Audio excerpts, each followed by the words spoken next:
Good morning, everybody. Welcome. Welcome to our first BNB Bootcamp and the first Saturday session in October.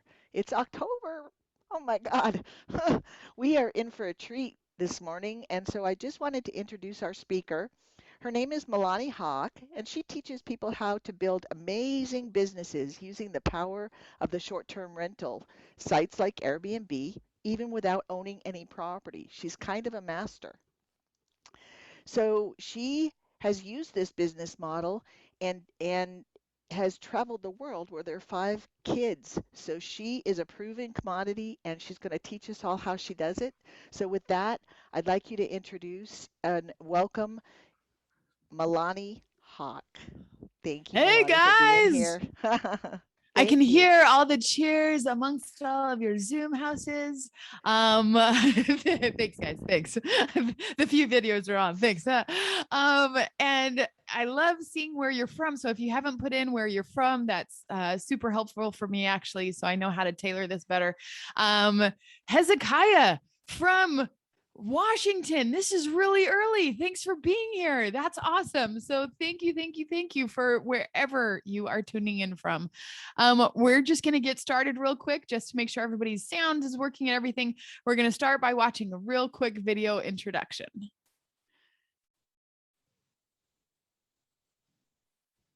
Have you ever thought about getting into short-term rentals, Give me a but we're thumbs not up if you sure can where to hear it. start? Perhaps you have thought about it, but think thanks, guys. it won't work. I don't live in a vacation destination. A down payment costs too much. How much will it cost to furnish and run it? Is it really worth my time? Well, my friend, you are not alone. These are common concerns preventing smart investors every day from getting into the short-term rental game. Don't let those concerns stand in your way. Opening a B&B takes hard work, but isn't hard.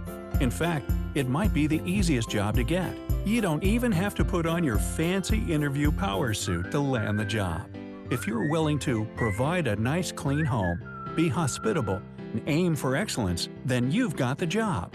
If you put proper systems in place and work smarter, not harder, you are going to love this investment. And here's a little secret. You don't even have to own the property to get the profits. That's right, you can get into B&B investing using other people's properties. That means no big down payments. If big things break like air conditioning, it isn't your money. But once you love the property, then offer to buy it. Don't get stuck behind your excuses. Let us take you step by step through the process of B&B investing and show you how to master working smarter, not harder, to achieve your financial goals. Visit whynotmebnb.com to learn more today. Awesome. All right, our sound's working. We got a good introduction of what we're going to do. I see some videos on. That's awesome. So I feel like there's people actually out there behind those black rectangles. So this is awesome. Thanks, guys. So I see that some people are even here in my backyard. I actually live in North Carolina, Cary, North Carolina, right between Raleigh and Durham. And I was super excited when they asked me to do this, especially because I love that there's people from, I think, 6, 7 different RIAs here from across the country. So I think that's really awesome. And thank you for giving your Saturday to come and hang out with us. So let's, you might have heard a little bit about me. And if you've ever heard me speak, I'm going to try to kind of breeze through this more than I usually would, because I know that some of you have heard me speak before. But I think for those that haven't, I want to give a little bit of background. So if you've heard me speak, be patient and maybe go get another cup of coffee. But as we go through this, just a little bit of background on me, that I have been rehabbing houses and in the real estate game since 2012. We've won awards, we've done wholesaling, we've done long-term rentals, we've done flipping, we've done, I have a podcast, written a book, like a bunch of different things, right? And so sometimes you see me as all put together, right? Because that's what my resume shot says, right? But the real me is that I am a mom of 5 very young children. When I first started flipping houses, I actually had 4 kids under the age of 7. And now that's when I really was heavy in the thick of it. Now my oldest is 12 and I have 5, and they are wonderful. They are my world. But sometimes you might understand and you might be able to relate that that I had to decide at one point, why was it that you guys are here on Saturday at 9 a.m. to hang out with me for 5 hours? Why do we do what we do, right? We always talk about, what is your why? What is your why? And I want to share with you my why. And my why is that when number 3 was just number 4 was 6 weeks old. Number 3 on his 2nd birthday was diagnosed with brain cancer. And at the time I was in a sales job that I was climbing the ladder, and I was making decent money, but it was not providing the lifestyle that I wanted. And it was time for me to figure out if this is what I really wanted to do with the rest of my life. And as my son was diagnosed with brain cancer, it gave me lots and lots and lots of time to sit quietly in not hotel rooms. That would have been nice, in hospital rooms.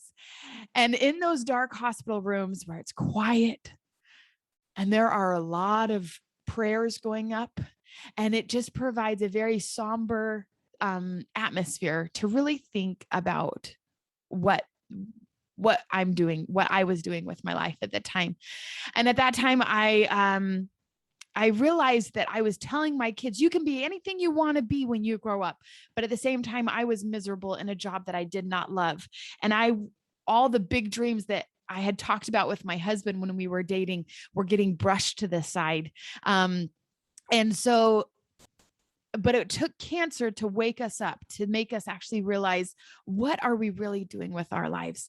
I remember sitting at the breakfast table and saying to my husband, I just can't sit around and wait for him to die anymore, because that's what I felt like I was doing. And so it was that morning that I said, I have this crazy idea. What if I actually did one of those things that we used to talk about us doing? What if I actually chased one of those goals that we talked about?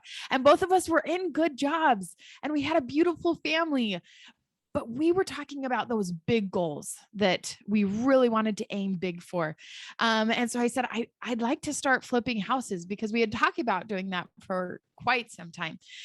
And luckily I have a wonderful husband that said, we've got a lot on our plate right now, but if that's really what you want to do, then let's do this. Then I trust you. And so I'm so grateful that he encouraged me to take the jump into following our dreams and getting that up and running. Now, while we were going through cancer treatments, our family came up with 2 different mottos. The first one is, our last name is Hawk. And so the first one is, Hawks do hard things. The reason why this was so important for our family is, as we were going through this, a lot of people, I would find my younger kids hearing people talk about, oh man, is it just so hard? Like, do you just ask, why did this happen to us? Why did this have to happen to our family? And they would talk a lot about, my kids were used to having, I don't want to say pity, but everybody that would come to him was just so worried about him, which I loved. But I wanted them to know that this wasn't just a fleeting thing. I want my kids to know that it's not a matter of if hard things come, it's a matter of when hard things are going to come. And so this was our first motto that we started to chime. And the other day when I was speaking at Korea, actually that morning, my 4-year-old, I had actually fallen down the stairs, and she, from the top of the stairs, said, "Mom, hawks do." And I said hard things, because usually when they are having a hard thing, then I'll say hawks do, and they have to shout back hard things. And so even my 4-year-old goes around reminding me that hawks do hard things. Just like I know that you guys can do hard things and are doing hard things and are going through different things in your life that maybe nobody else knows about, or maybe it's very evident, or maybe you're so sick of whatever niche you're in real estate that you're ready to move on. And we're going to talk a little more about that in a little bit also. The other motto we came up with was, while people were saying, do you just sit and ask why me? Or why did this happen to our family? Thank goodness that at this time we actually didn't. Now, there have been many times in my life that I have thought, why me?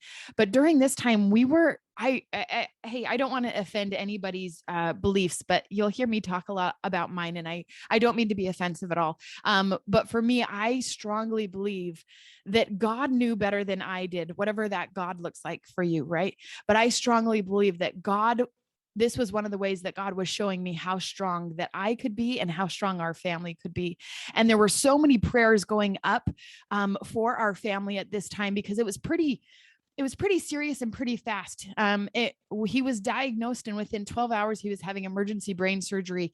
And during this time, we had like this superhero protective bubble. It's almost like if you've ever seen the movie Incredibles. I really picture that we had this bubble surrounding our home and our family, protecting us. And we didn't sit in pity and say, why me? But instead we said, why not me? Why not me? Because some higher power, whatever that is for you, believes that you can do this, and actually doesn't believe it. They actually know that you can do it because they know your potential better than you can. And so during this time, I really wanted my kids to understand, why not you, to have big dreams and to chase them. And remember, just also during this time, it was also a reminder to me of, instead of saying, why me? Why is this cancer happening to us? We went out and we started our own business at this time, and we took it as an opportunity to grow and to become the people that we know that the world needs us to be, that God needs us to be, and whatever that is for you. Okay. So you'll hear me talk a lot about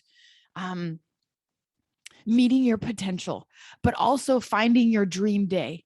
And when I talk about your dream day, this isn't just what your dreams are, but it's what the world needs you to be and what your potential is meant to be, because that is why that plays a big role of how I got into short-term rentals.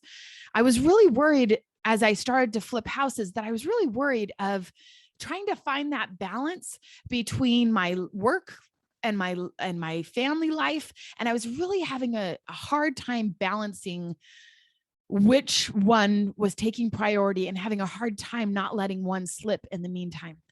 So we had created this business around that time called Hawk Homes. And we did really well for 3, 4, even close to 5 years that we were, you know what it's like in the good times, right? When like you're putting it up on coming soon, or you list it, and within 48 hours, you have like multiple offers over list price, and things are just great. And so we had a lot of those experiences. Over list price was just my favorite term to use, and just it was a great time, and we did really, really well. But then we hit a year that everything seemed to be going wrong in our rehabbing business, and anything from drive-by shootings on our properties that were supposed to be listed the next day to the plumber we had used on 5 new construction houses, he had missed the measurement by 1/8 of an inch on a pipe. And so sure enough, each of those 5 houses had a big flood. And we knew about a month away, we would pray, okay, maybe not this one, maybe not the next one. Oh, we got to call the Yep, he did the same thing in that house. And yes, it was 1/8 an inch too short. And yes, your brand new $600,000 house now is flooded, and you have to take it back off the market and have this happen, right? Or we were in a terrible lawsuit. It was terrible. We had worked with a contractor we had worked on 7 projects together, and we were working together on 6 more at this time when we got in a terrible lawsuit. It was like a terrible divorce, because I felt like this person was my friend, my brother that I trusted, that I loved. And I thought we were in this together and working together. But then there were some choices that happened that we ended up in the lawsuit. And during that lawsuit, we had so many projects going on that we were leveraged about $4 million. And for some of you, that might be chump change. Some of that's, oh, please, that's barely anything. But for me, that was a lot of money. And $4 million was definitely keeping me up at night and keeping me curled up in a ball crying in my closet many nights because it was so, so terrible that I was leveraged $4 million, paying lenders 10, 11, 12% for 7 months longer than I had anticipated. And it wasn't because of the market. It wasn't because of any of those things that I had planned on. It was because of a stupid lawsuit. And during this lawsuit, I couldn't do anything with the properties. They just had to sit there empty. And you guys, it was terrible. It was terrible. Now, I know that some of you out there are flipping houses and you're doing awesome. And kudos to you. That is awesome. But every time I tried to turn my house flipping business over to a project manager or turn it into something a little more passive so I could go work on another stream of income, something would go wrong. Something that would go, oh goodness, all sorts of different things. So I love that so many of you are doing awesome things with flipping houses. If you're ready for a break from flipping houses, and if you are at all burnt out like I was, then maybe I can help in that area. Okay. I feel like I had talked about for many years, someday I'm going to flip houses. It is going to be awesome. I've read the books. I've paid more than I care to admit in coaching costs. I've paid for the big programs. I've watched every tutorial. Like I had talked about it and talked about it and talked about it. And I had it in my head that I was going to cruise because I had paid all the big bucks to protect me. So I wasn't going to make those dumb mistakes, right? This was going to be an amazing journey. And I kind of compare it to climbing a beautiful mountain. And I had painted in my head that this journey, it was going to be hard. I knew it was going to be a hike. It wasn't going to be a stroll. I knew it was going to be hard, but I had prepared for this hike and I was ready to finally do it. I was so excited to finally start going up on my journey on this mountain. And I had pictured in my head what the view from the top was going to be. And during these few years, I was cruising better than I even thought I was going to do. And I was doing all sorts of good deals. My kids were great. I was great. We had hired a bunch of people to help in our office. Their kids were great. They were feeling fulfilled because we had this team that was doing well and it was going awesome. It was great. And I loved doing the hike. And I was getting to the top of the mountain. I wasn't to the top. Okay, guys, I'm not Joanna Gaines or anything, right? So I'm not going to act like I was the top, but I had started to see the view and realize, oh, this is cool. But it wasn't exactly what I had hoped. And at that time, that's when this crazy year happened. And I kind of feel like this is where a big avalanche just came crushing down on me, crushing down to the point that I was miserable. And I went into a very deep depression. I hope and pray that none of you have been there, but statistics say that some of you have been. And if you've ever been there, I want you to know that you're not alone and that it's okay to be there.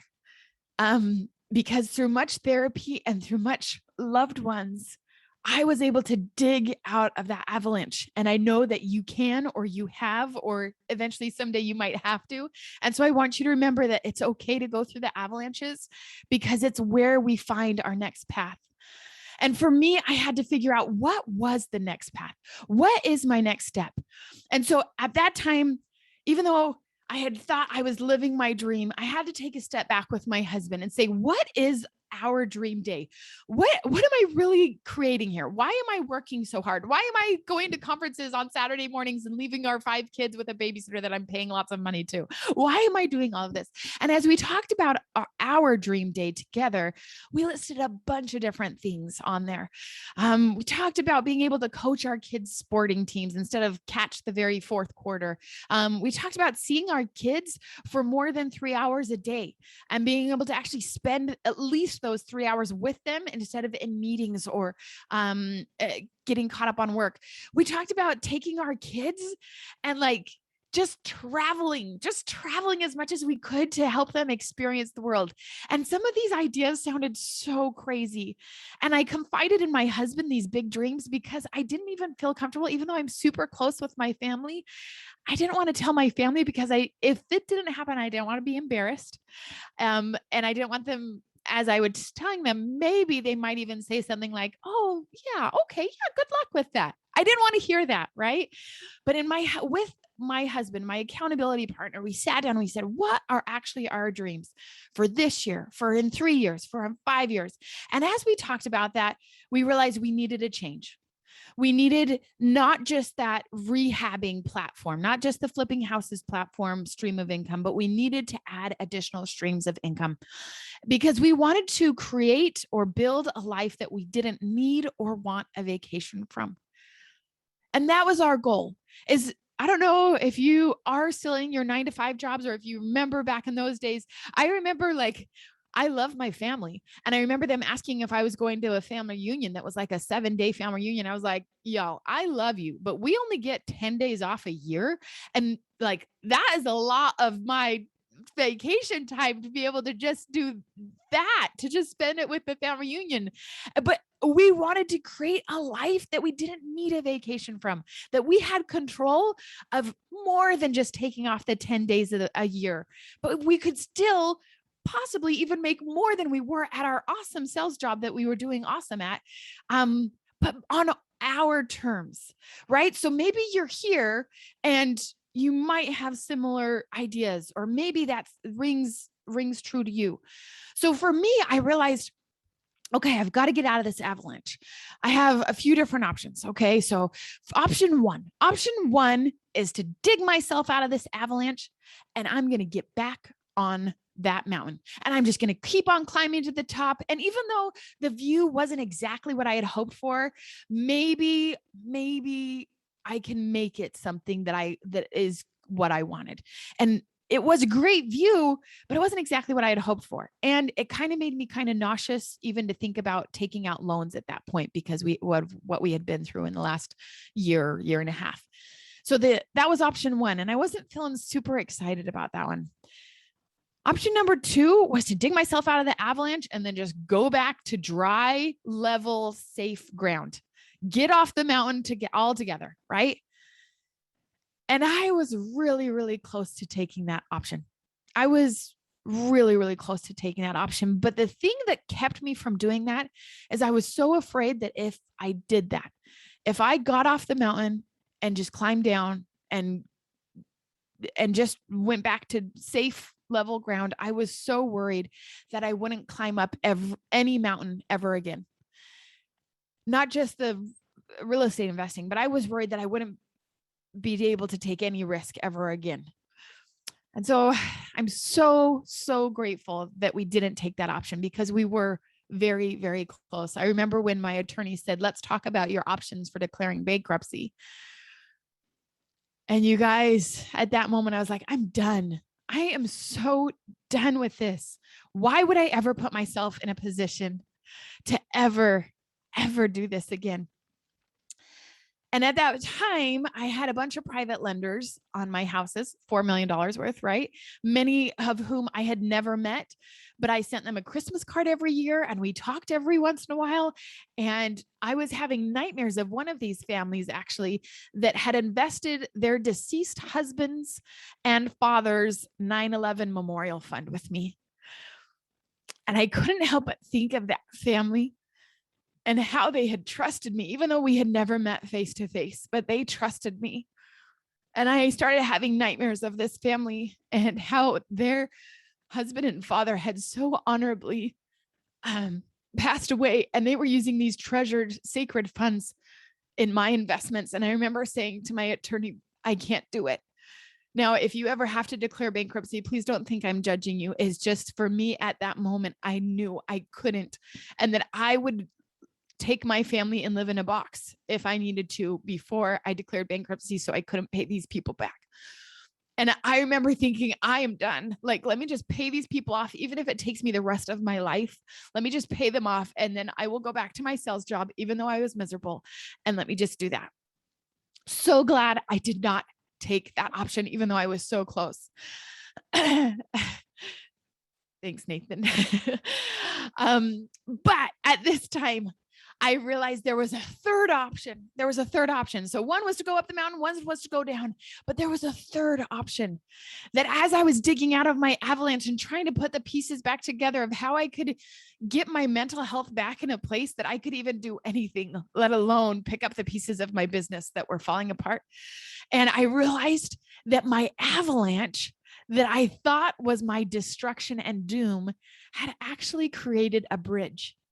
It had created a bridge that I was willing to at least try to walk out on. And for me, I had learned so much in real estate investing. I had learned, my yellow letters, my bandit signs, how to negotiate with a seller, how to do seller financing, how to do subject to, all of these things I had learned. I wanted to use all of these tools in my tool belt, but I just didn't want to flip houses anymore. I didn't want to take out those loans anymore. I didn't want to take risks at all anymore. And so that's when I was like, I have learned creative financing. I have learned creative contracts. I've got to be able to do something. And that's when I decided to get into Airbnbs.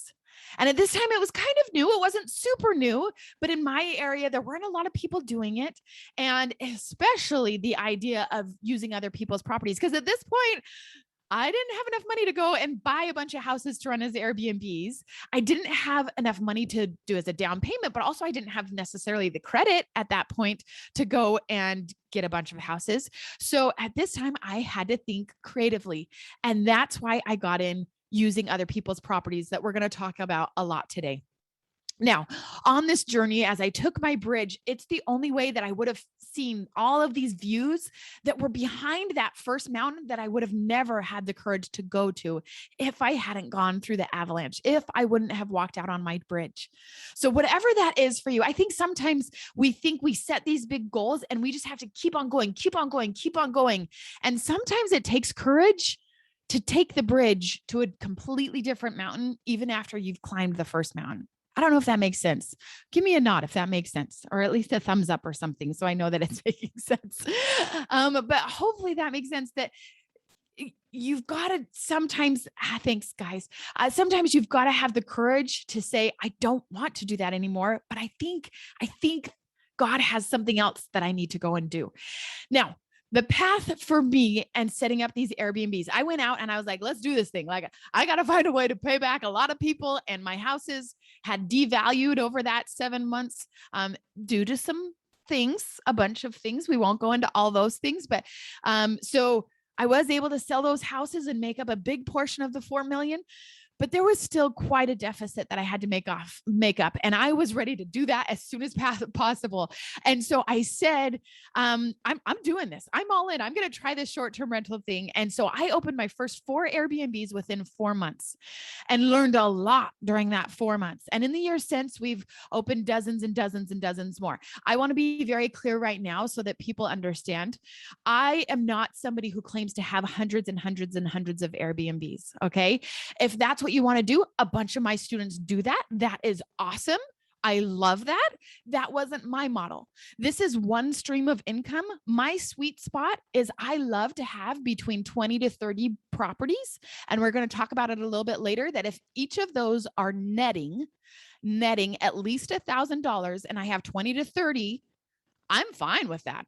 I don't want, as soon as I go past that mark, then I start have to hiring people and making a bigger operation, and I become a full-on property manager, which is great. If that's what you want to do, I want to help you get there. And I love helping my students that's their goal. They want to create that business. So what we're talking about today can get you on that path. But I just want to make it clear that what I do, my sweet spot is 20 to 30 properties netting at least $1,000 per month. And some of those are netting $4,000 a month, but this is just one stream of income. I don't have a big team. We've done the big team before, but we went back down because to me, it was becoming a property management company. And that wasn't my big goal, which we'll talk about all day today. We're going to talk about this. Okay. So let me know if you have questions. Definitely, if you have questions, write them in the chat or write them down. So Audrey can keep track of those, and then we'll answer them at question time. Okay. So definitely, if you have any questions. Now, before I forget, it has been 7 years since AJ's diagnosis, and he is doing awesome. He is amazing. He's funny. He's smart. He is a miracle. And we are so grateful for every day that we get to spend with him, because he is a living reminder to me that God has big plans for us, and it has for our family, but for each of us individually, that he sees our strengths better than we ever will be able to on this earth. And when I see AJ smile, when I see him tell a joke, he wants to be a stand-up comedian or a race car driver when he grows up. And I am so grateful for every day I get to kiss his sweet cheeks and remember how God loves me, and how, as a reminder to, I say a lot, to live intentionally. AJ is the only remaining member of his graduating Ronald McDonald's house. And I am so grateful for those other families and the things that they have learned and that I have learned from them. And I don't take it lightly. And I try to live every day so that I am taking advantage of still being able to celebrate with AJ. So, excuse me.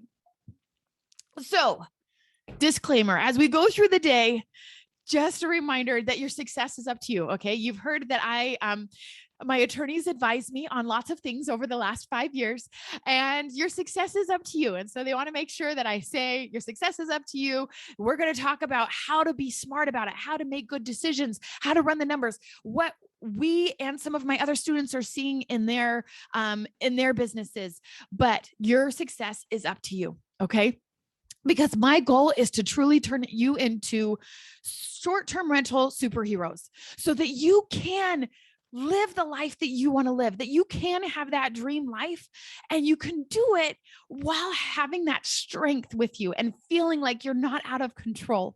That is truly my goal for each of you. Now, as we go through the day, I'm going to say Airbnb a lot. Okay. I'm going to say Airbnb, but it's kind of like if I were to say chapstick or Kleenex.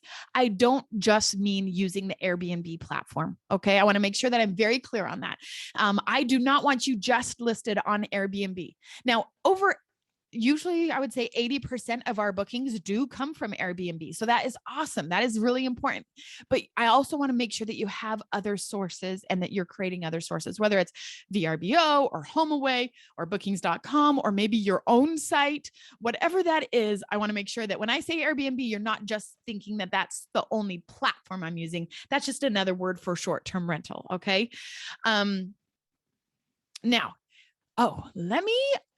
you all should have received a link to the workbook.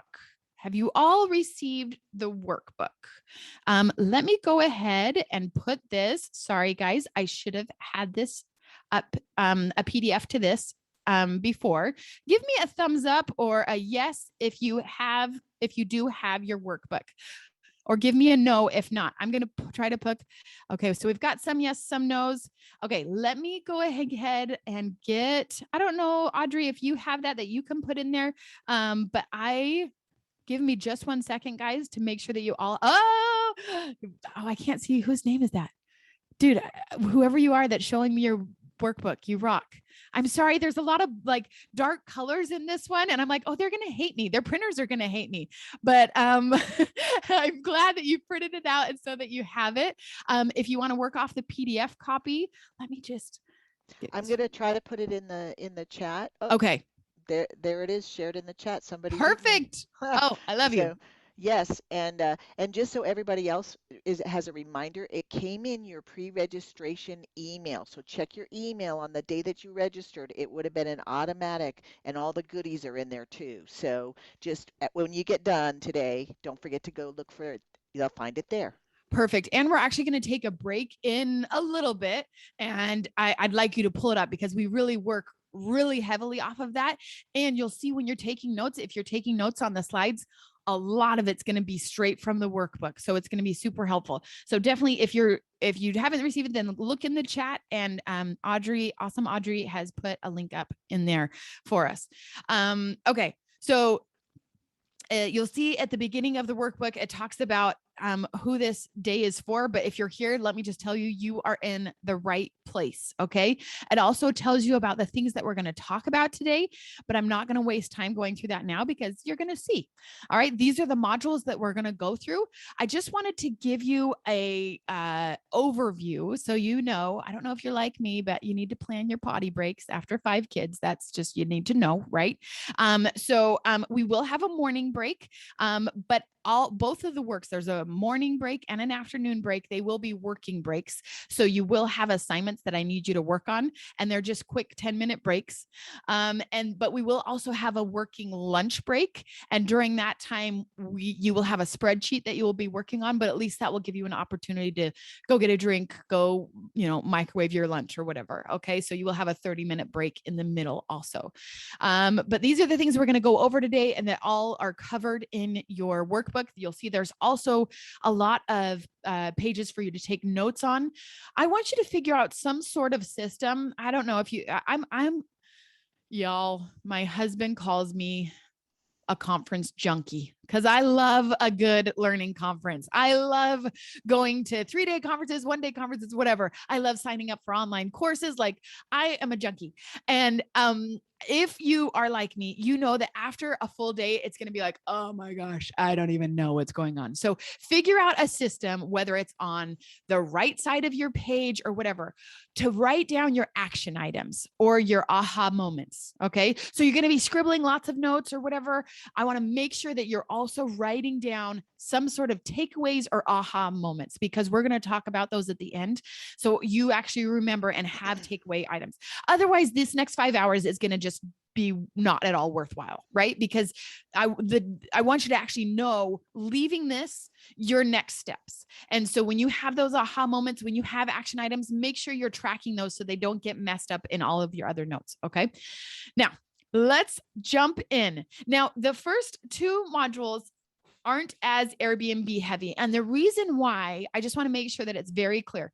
The reason why is because when I started coaching, I would have a lot of students that we would get them on the path of either arbitrage or co-hosting or ownership, or they had long-term rentals. They were switching them to short-term rentals. And we would get down this path quite a ways. And then all of a sudden they had an avalanche moment.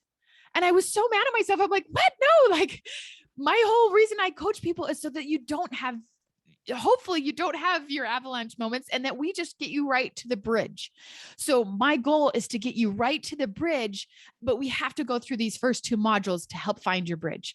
What I mean is, one student was like loving it and was like so addicted to arbitrage that they had built up like 30 properties. And then they're like, I don't know if I want to be the manager anymore.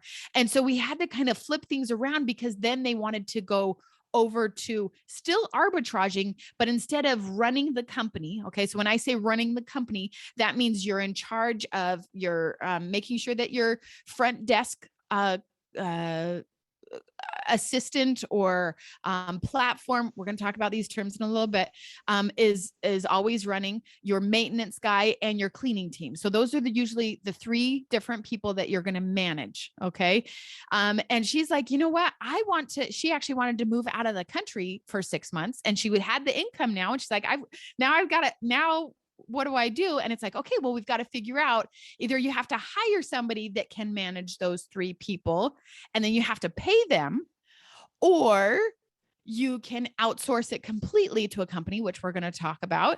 But they're going to take 20, maybe 25%. So the reason why I want you to think about these things is to make sure that we're getting you on the right path to your dream day. Okay. So like we talked about, there was a time in my life, many times in my life, that my husband and I have had to take a step back and think, what is really our dream day? And in fact, we do this exact exercise every quarter. Every quarter we do this exercise, and I strongly recommend you do it too. If you've ever read Stephen Covey, in his 7 Habits, he talks about first things first. He talks about a lot of different things, right? But he talks about, what do you want your eulogy to say? when you die, what do you want people to say about you? And then 20 years later, he wrote a book called First Things First, which highlights one of those 7 habits. One of those is first things first. And then in that book, it's almost like he realized, okay, well, that was kind of a downer analogy. So he switched it. And in his First Things First book, he says, okay, picture your next milestone birthday. Okay. Whether that's 80, whether that's 40, whatever that next milestone birthday is, and picture that. And what do you want it to look like?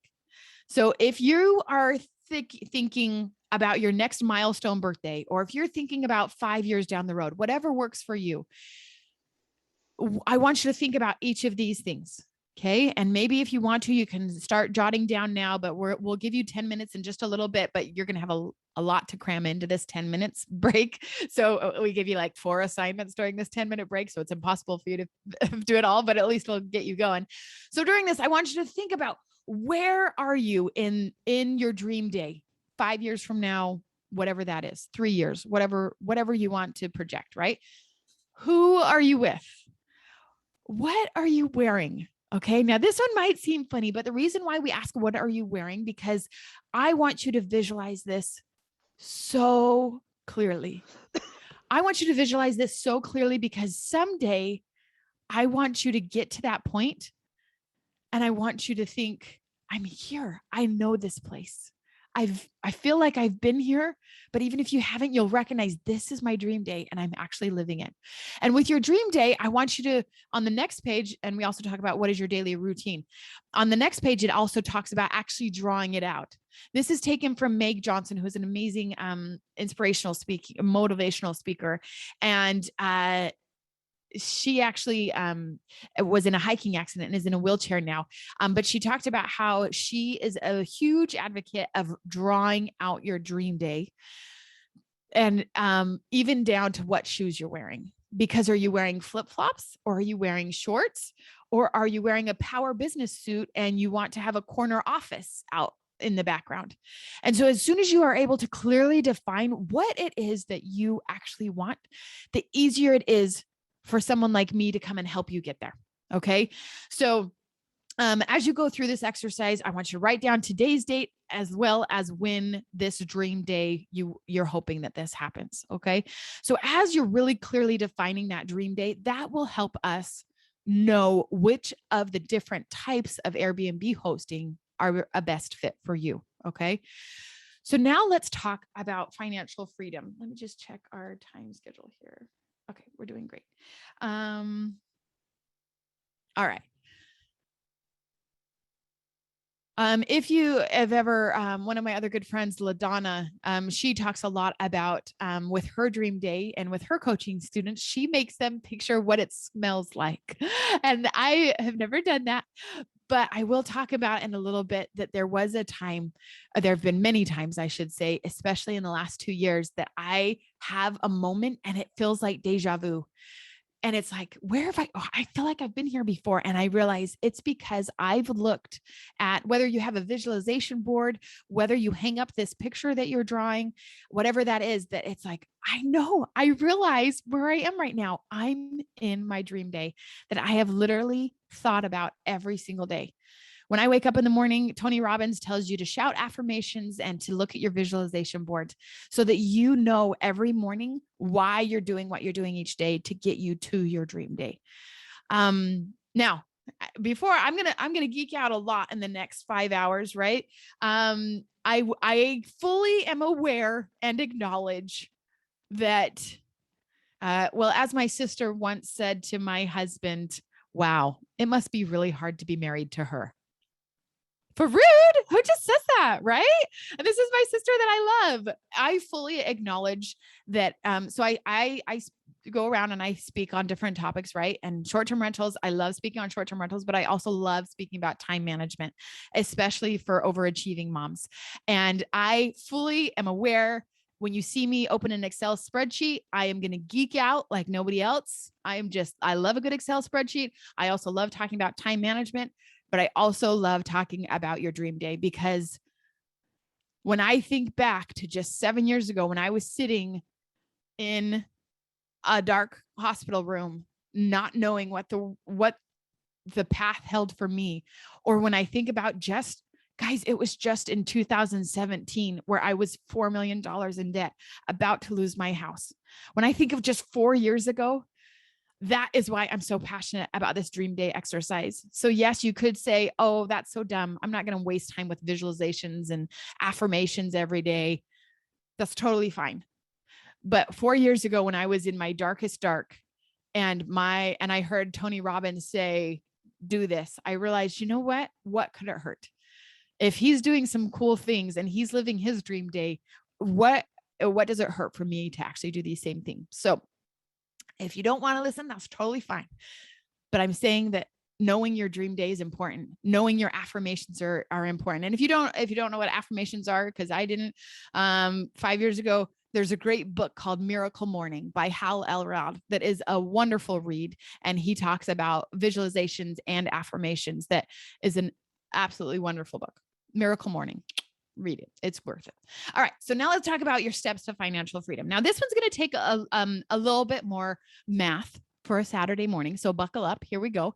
Now, if you're in your dream day, how many hours do you want to actively work to earn money? Okay. Each day, each week, and then you're going to calculate that to be how many hours per year. Okay. So I want you to write that down, whether you have your workbook printed out or not. Grab a piece of scratch paper and how many hours per day or week. Now, day's kind of hard, right? Because you're always going to have those flopsy, like, I don't know. There's always going to be those things come up. Like, for instance, I'll give you an example. 2 weeks ago, my sister called and said, hey, I got tickets to the Ellen show next week. Do you want to go? And so, they're going to have those moments that it's like, yes, I want to go. And so I just got back from LA because we went to LA for 48 hours to go and see the Ellen show and climb the Hollywood sign, which was awesome.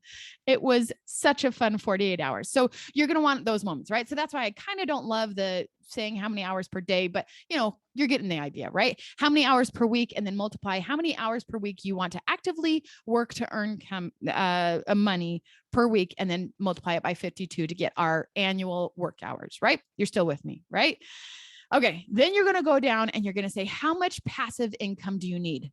Or what costs are there to provide your dream day or your dream life? For instance, if on that last exercise, you said that you want to be, I don't know, I'm a big travel person, right? So sorry if I use a lot of travel things. You want to be, able to travel the Italian Riviera for a month. Okay. Or you, for my husband, we're kind of huge San Francisco Giants fans, and go Giants.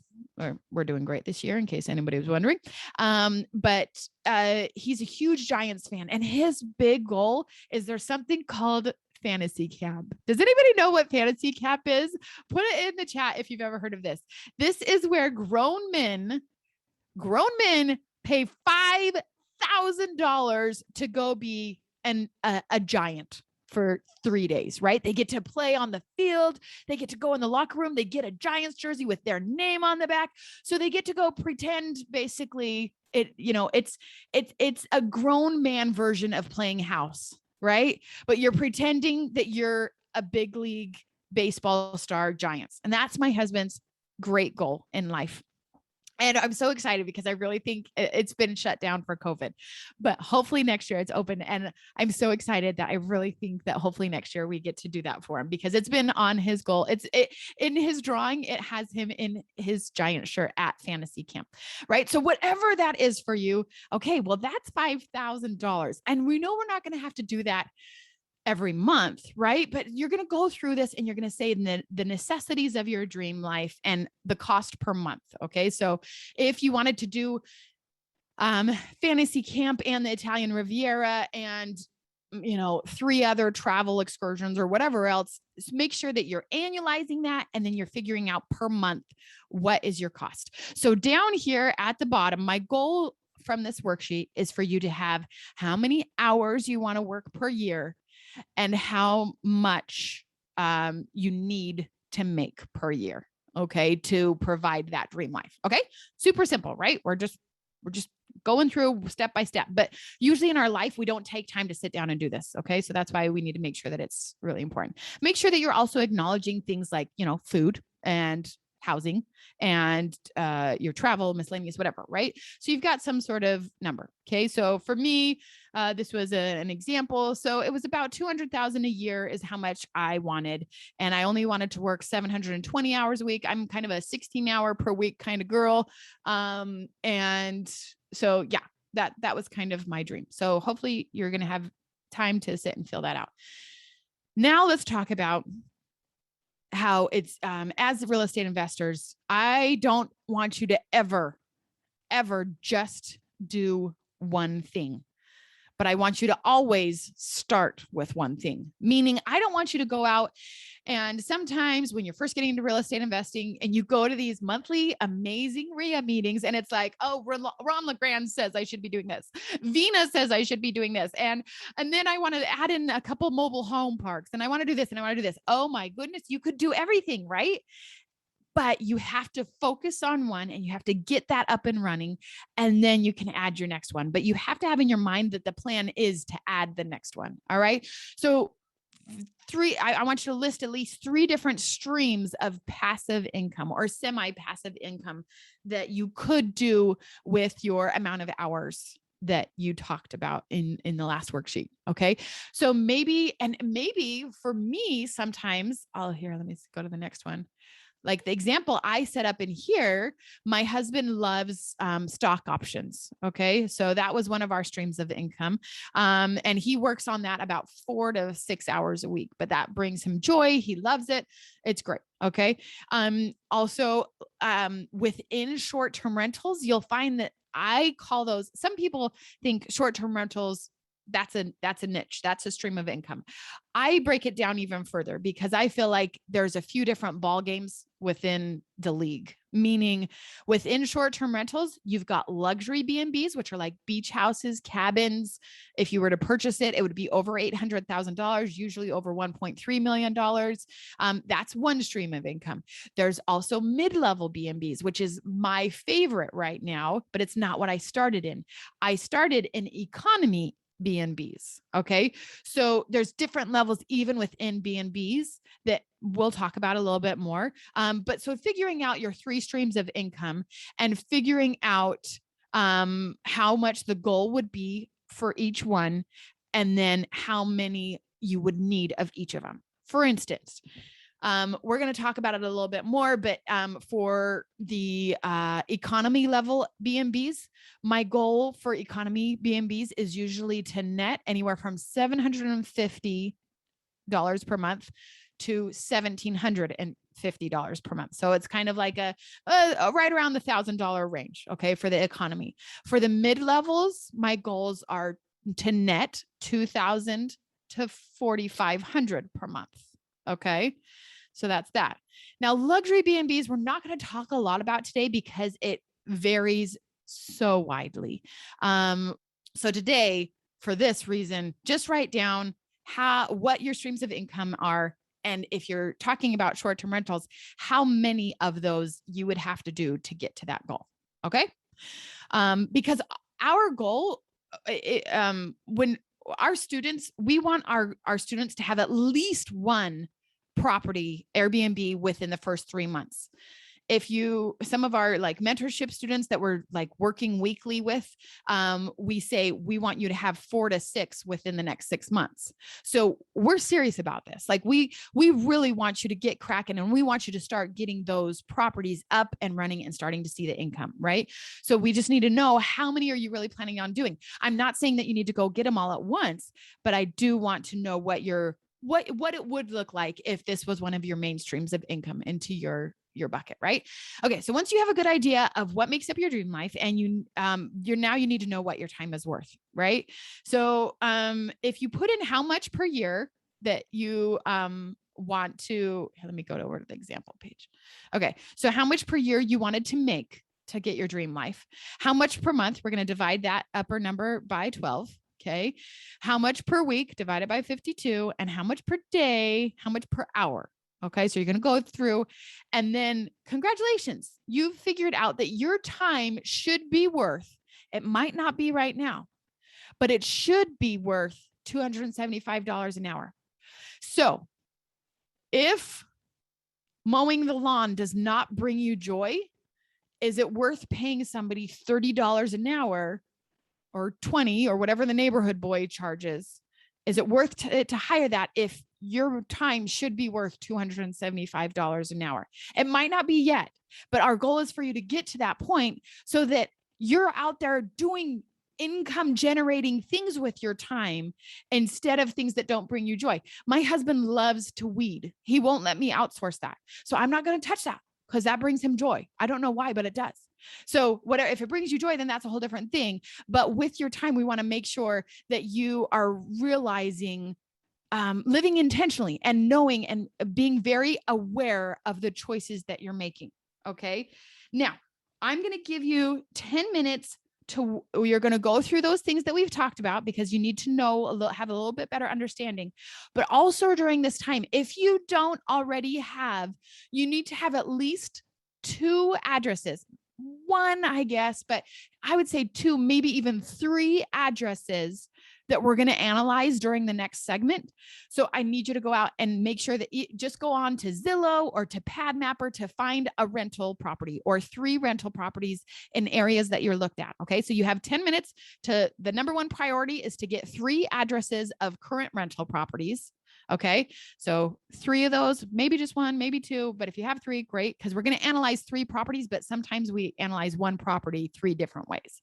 So go out there and write down the addresses because we're going to use those in the next segment, and then also work on the things that we've just talked about. And we will be back in 10 minutes. Also, if you have any questions, make sure you type those in because we're going to go through those when we come back too. All right. We will see you guys in 10 minutes.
Okay, guys, welcome back. I feel like I'm like a radio host. Welcome back from the break, guys. Let's do this thing. I was sorry if you hear me eating my sugar snap peas. I was gonna mute myself, but then I don't know if you hear the cool jingle. So I don't know. Sorry if you heard log crunchies.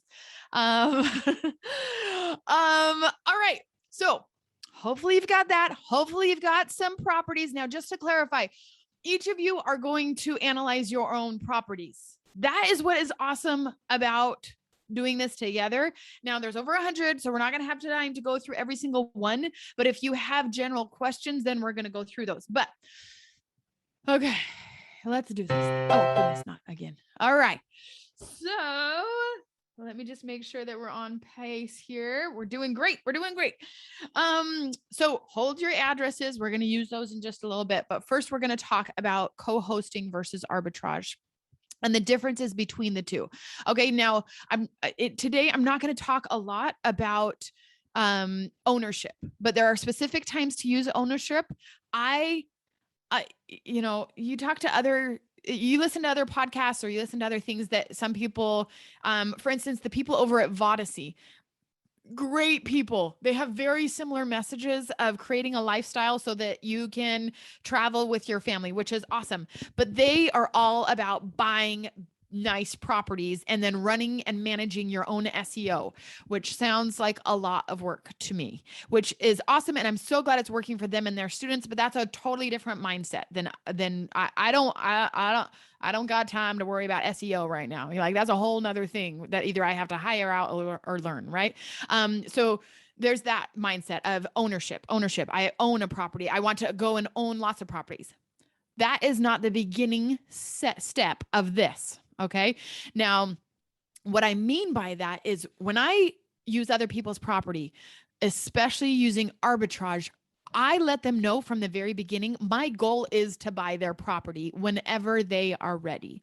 And that's actually a huge selling point for them, to know that they are renting to somebody, or even just somebody that's managing their property that already wants to buy their property, assuming all goes well, right? You're still going to date this property. If you've heard me speak before, you've heard me talk about how my goal is to date the property before I decide to marry it. What I mean by that is I'm going to work with the property to figure out all of its little quirks, to figure out if it snores funny at night, to, whatever it is, right? You're going to date before you commit to marrying a property.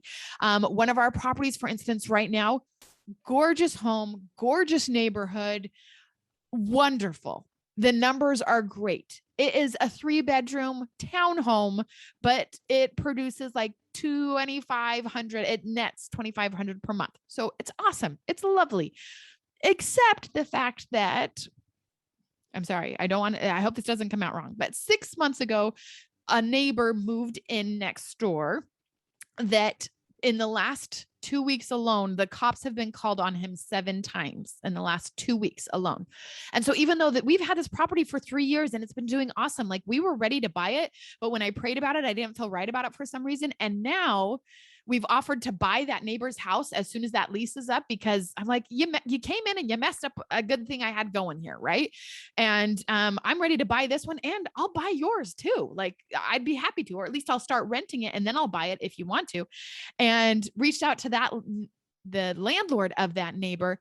And you guys, lesson learned here, they signed a 5-year lease.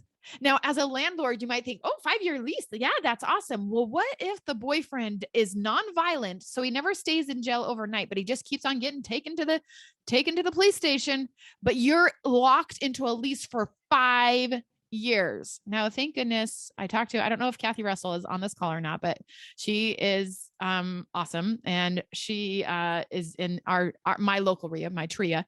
And so she had some good tips for us recently of how we can try to help get rid of that. But I'm just a renter. Like, I don't have time to go and fight HOAs and like fight, I don't want to go paying legal fees for that. Like, it's not that great of a property. There's plenty of fish in the sea. I can go find another property.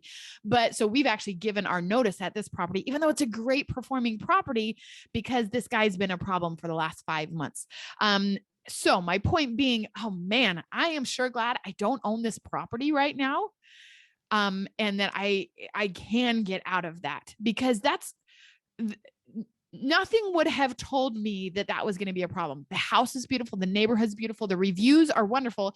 Unless he's on one of his rampages threatening to kill everyone in the neighborhood, then our reviews take a hit.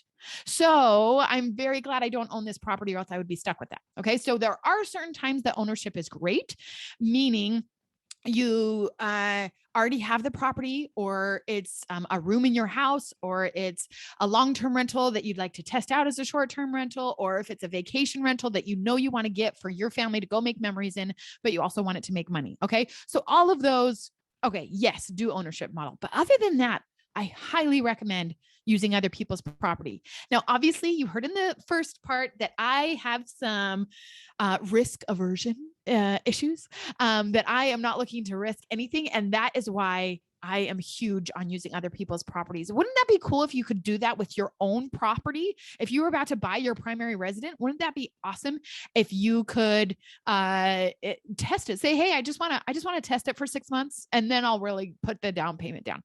And you can do that with this form of real estate.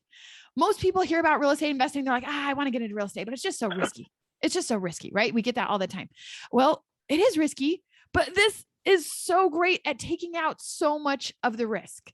So my point, I think I've made my point. I definitely recommend other people's properties to get your foot in the door. All right.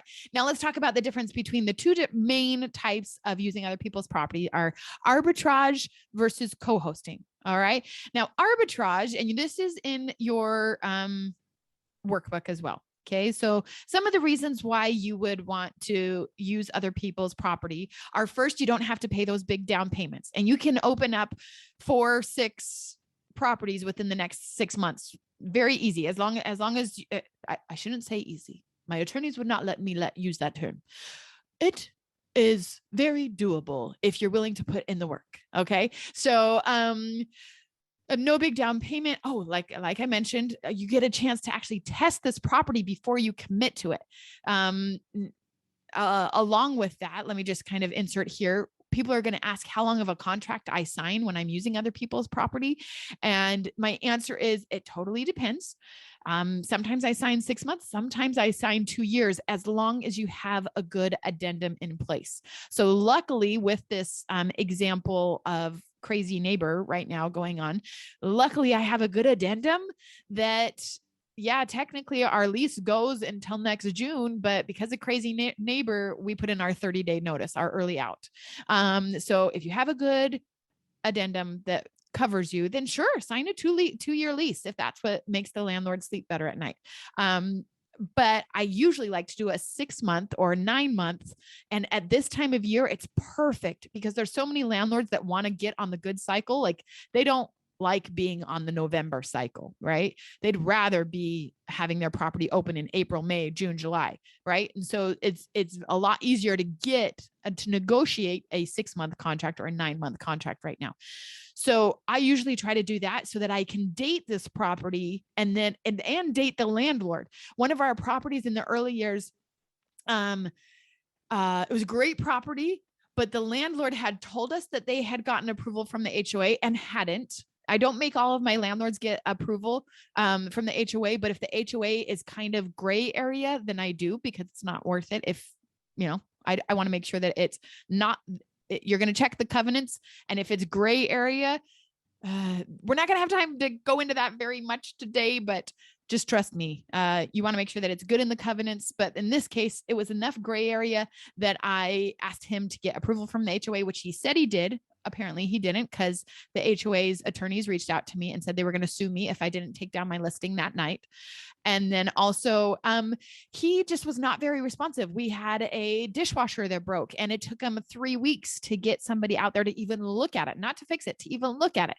And that's when it was time to break up with that landlord, right? Like, I'm sorry, it's not me, it's you kind of thing, right? Like, so we had to break up, and I was so glad that I had an out. I had an addendum that I could get out of that contract.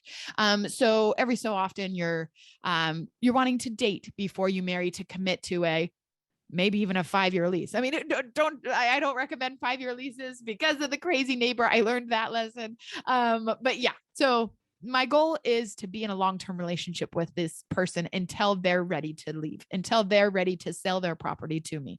But you just have to make sure you're covered for that. Also, this gives you a chance to see if the roof is leaking, if the air conditioning is broken while you're dating this property.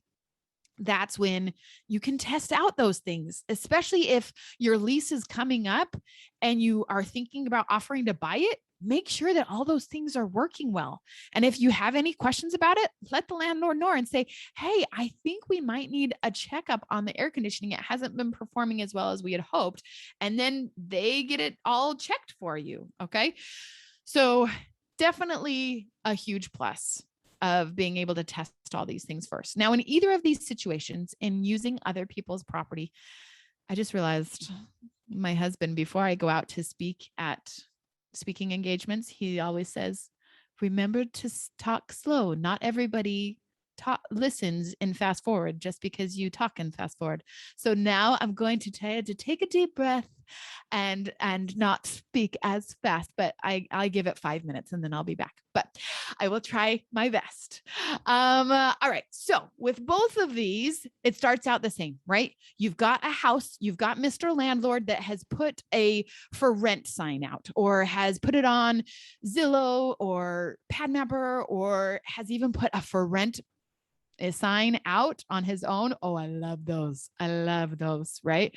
And then along comes you, right? You choose if you bring your gaggle of children like me or not, right? And you're going to go and look at this property. Okay. Okay. I can't believe I just said those words. Do not go looking at properties until much further down the road, because you're about to evaluate. And because of the market, people always ask, well, is the market too saturated? Is the rental market too crazy right now? Am I really going to be able to find any houses? I used to 3 years ago, 2 years ago, even, I would tell my students that it's going to take, for every 20 landlords I pitch, I get 2 to 3 yeses. And I want 2 to 3 yeses because I want to have choices. And out of those 2 to 3 yeses, sometimes I will open all of them, all 3 of them, or sometimes I'll just open 1 of them. Okay. But I want to get 3 yeses, 2 to 3 yeses. So I have choices. And then I evaluate to make sure it's a good fit. And then I go see the property. But it's not worth, oh, it makes me so sad. And it makes me wonder if people actually listen to my course or if they just sign up and then never watch it, because, oh my goodness, sometimes my students will say, yeah, I like took 3 different landlords to lunch, or I went and saw like 5 different properties and none of them said yes. And I'm like, oh my goodness. And a lot of these have to get babysitters to go out and do it. And it like blows my mind. I'm like, no, our goal is for you to not even go and look at the property until you know that that landlord is open to the idea of what we do. Okay. So don't go wasting your time driving around, going to houses, scheduling houses until you actually know. Okay. We're going to talk about that a lot more during this segment. Okay. So you're talking to him about, hey, this house is absolutely perfect. It is exactly what we've been looking for. And oh my goodness, we are going to keep it so clean. We will have it professionally cleaned multiple times per week or per month. And we are going to keep it in a 5-star status at all times, because actually we get reviewed on it. Like, we get reviews and they don't know what you're talking about quite yet. Sometimes I think some of the landlords that I've talked to is like, do you think her husband gives her like a weekly review of how clean her house is? No, they're going to find out in a second. That's not what it is. Right. But so I say, I get reviewed every single week on how clean this is.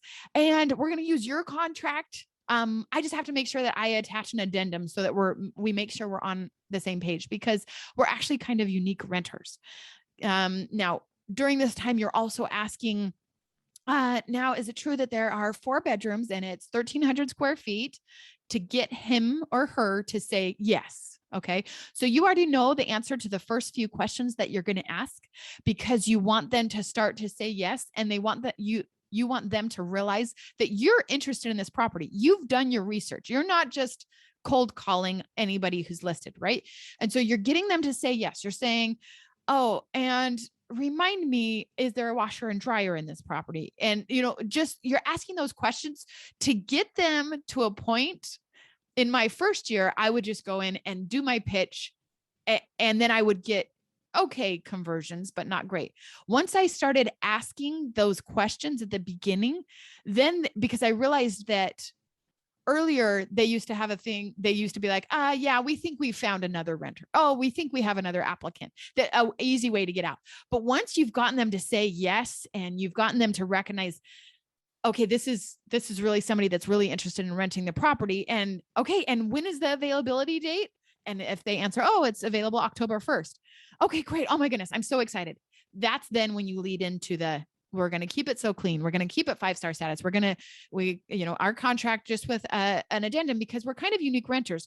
Do you have a minute for us to talk about that? Can I take a minute to explain to you how we're a little bit unique compared to other renters?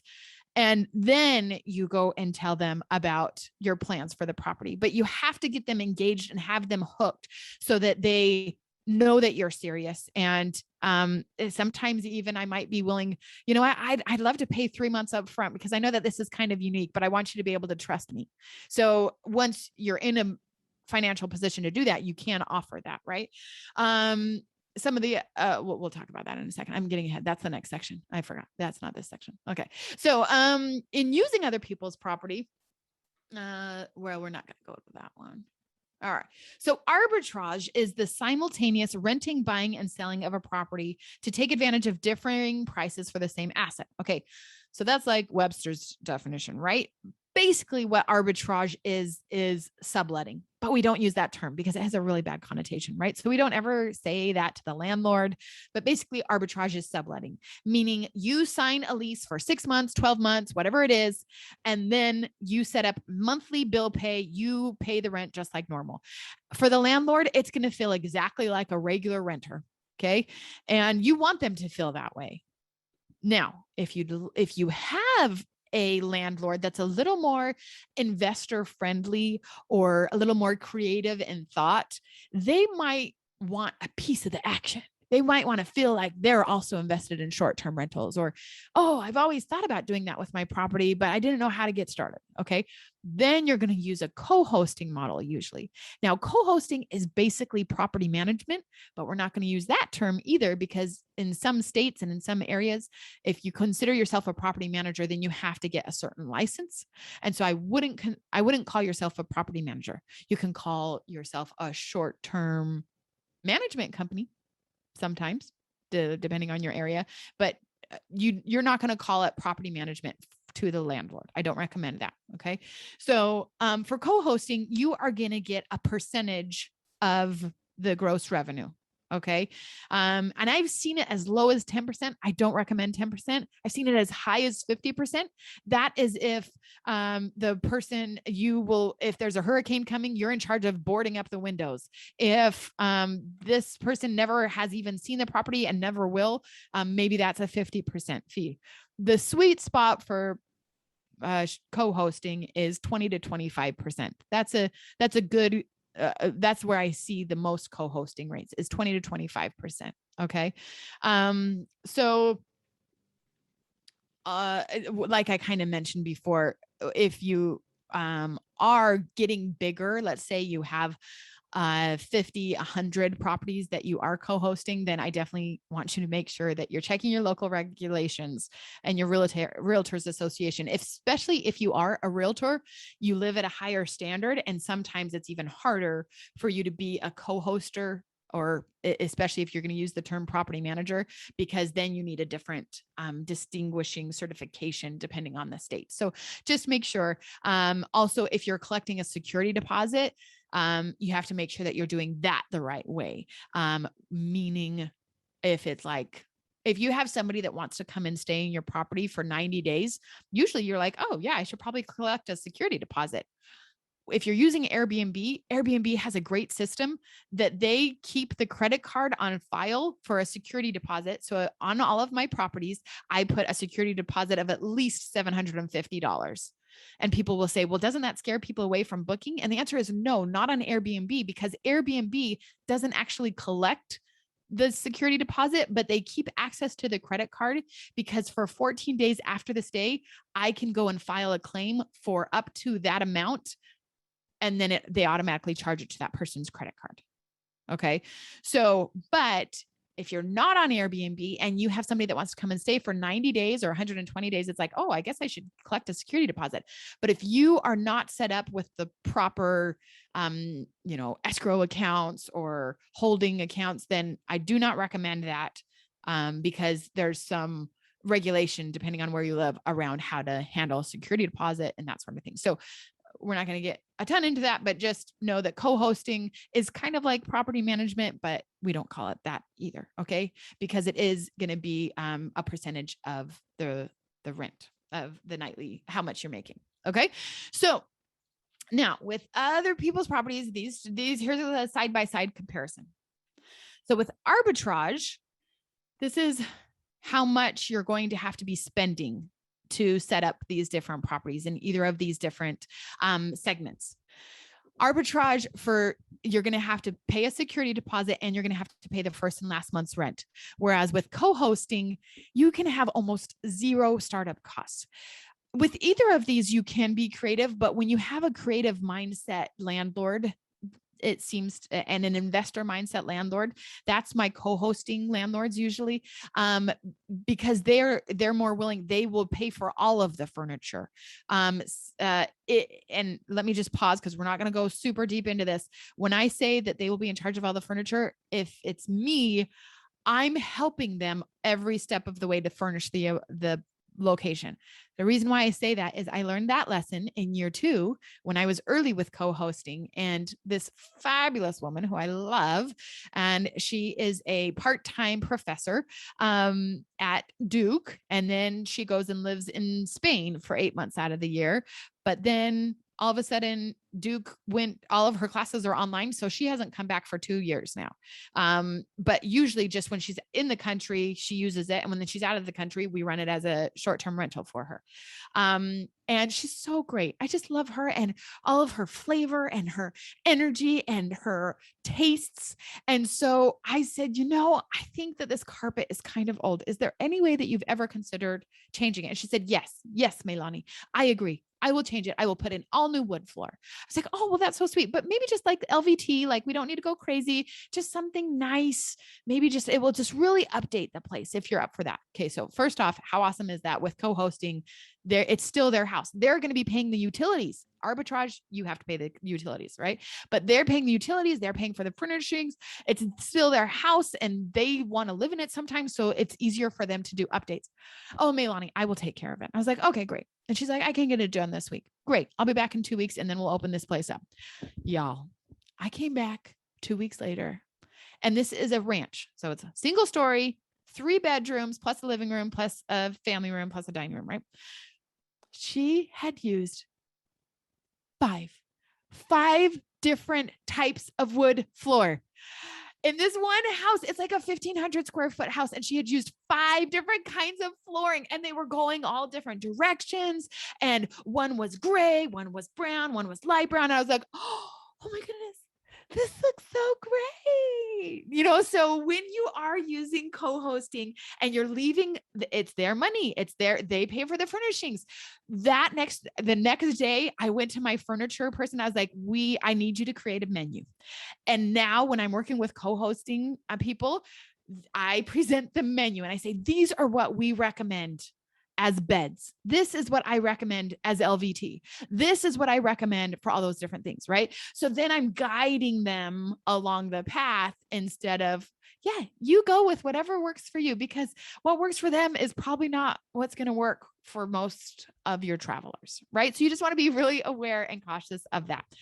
Sorry, that was a side note, but hopefully you learned something from it. All right.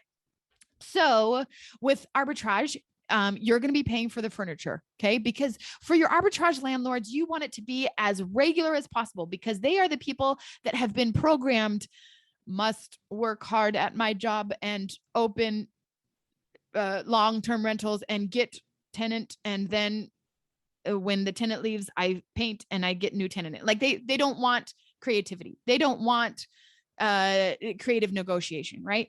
They want somebody in there because that's what they have been taught by, American standards or whatever, right? That is a successful investor in a lot of people's books, right? So just let them do that. And you're just going to set up a bill pay. I recommend setting up your bill pay so it arrives 5 days before it's supposed to.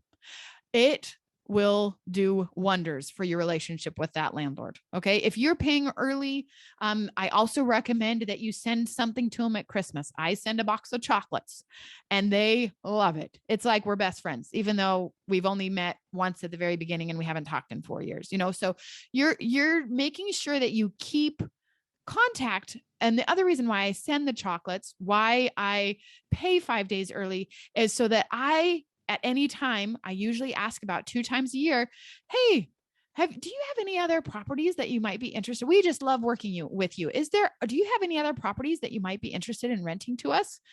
And they I don't know why they usually don't think of it before, but they're like, yes, actually I do. I have a lease coming up this month. I have a lease coming up this month, because if you get in with the right landlords, they have like 3 or 4 properties, or they're looking to add more properties. And so now confession, I haven't gone out looking for properties in a year now, because they come to me. They come, right? And so it's nice to have that coming. So I have landlords that I have a couple properties with, that they'll say, hey, I'm looking at buying this property. How's it going to look as a short-term rental? And great. Yeah, let's evaluate that so that we can be in their pipeline, and they know like we're like their first option, right? So we're going to pay for the furnishings on Arbitrage. With co-hosting, you can negotiate what you want to do. If you're worried about their taste in interior design, then maybe if you have the funds or access to the credit, then I would get your own furniture. The reason why is because we're dating this landlord and we're dating this property. But if it doesn't work out, you just take that furniture and you go to the next house. Okay. So buying furniture it's not like a lost investment, right? Now, there will be some damage. You will have to replace your couches every few years. Just things like that you just have to know, that keeping your inventory up to date and your furnishings as nice as you want them. Okay. Arbitrage, we pay utilities. For co-hosting, they usually keep their utilities in their name. And sometimes you might have to pay move-in costs. So when you're doing co-hosting, it could cost like $500. If they're paying for the utilities, you don't have to do last month's rent. You don't have to pay furniture if you don't want to, if you can negotiate that. But you'll have to pay for professional pictures and a moving team maybe to help you get in there. Right. So co-hosting, really, you can get started with very, very little money.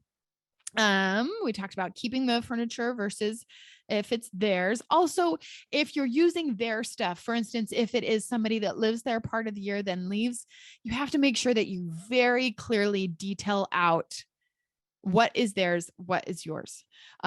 So they are leaving 8 spoons, 4 forks, 6, whatever, or you say, hey, do you just want to pack up your silverware? Otherwise, you just don't want to have to face that battle if and when you do move out for a long term. So if one of my international hosts are coming back for like 6 months, sometimes I might take my sheets and my towels and everything out completely so it doesn't get messed up. Or if I'm going to leave it in there, then I make sure that I have a locked closet. So I reserve the right, when I'm negotiating a co-host contract, that even when they're back in town, that I still have access to my closet that they will not have access to, so that I can put all my sheets and everything in there, and they're not using it and for their own purposes to whatever. Right? Does that make sense? All right. So with Arbitrage, it's super easy. Bookkeeping. You set up a bill pay and it just goes out every month. Whereas with co-hosting, it does take a little bit of book work, and you have to figure out what, their 80% is, what our 20% is, and you have to pay them out each month. Okay. So it's just a little bit more difficult with that.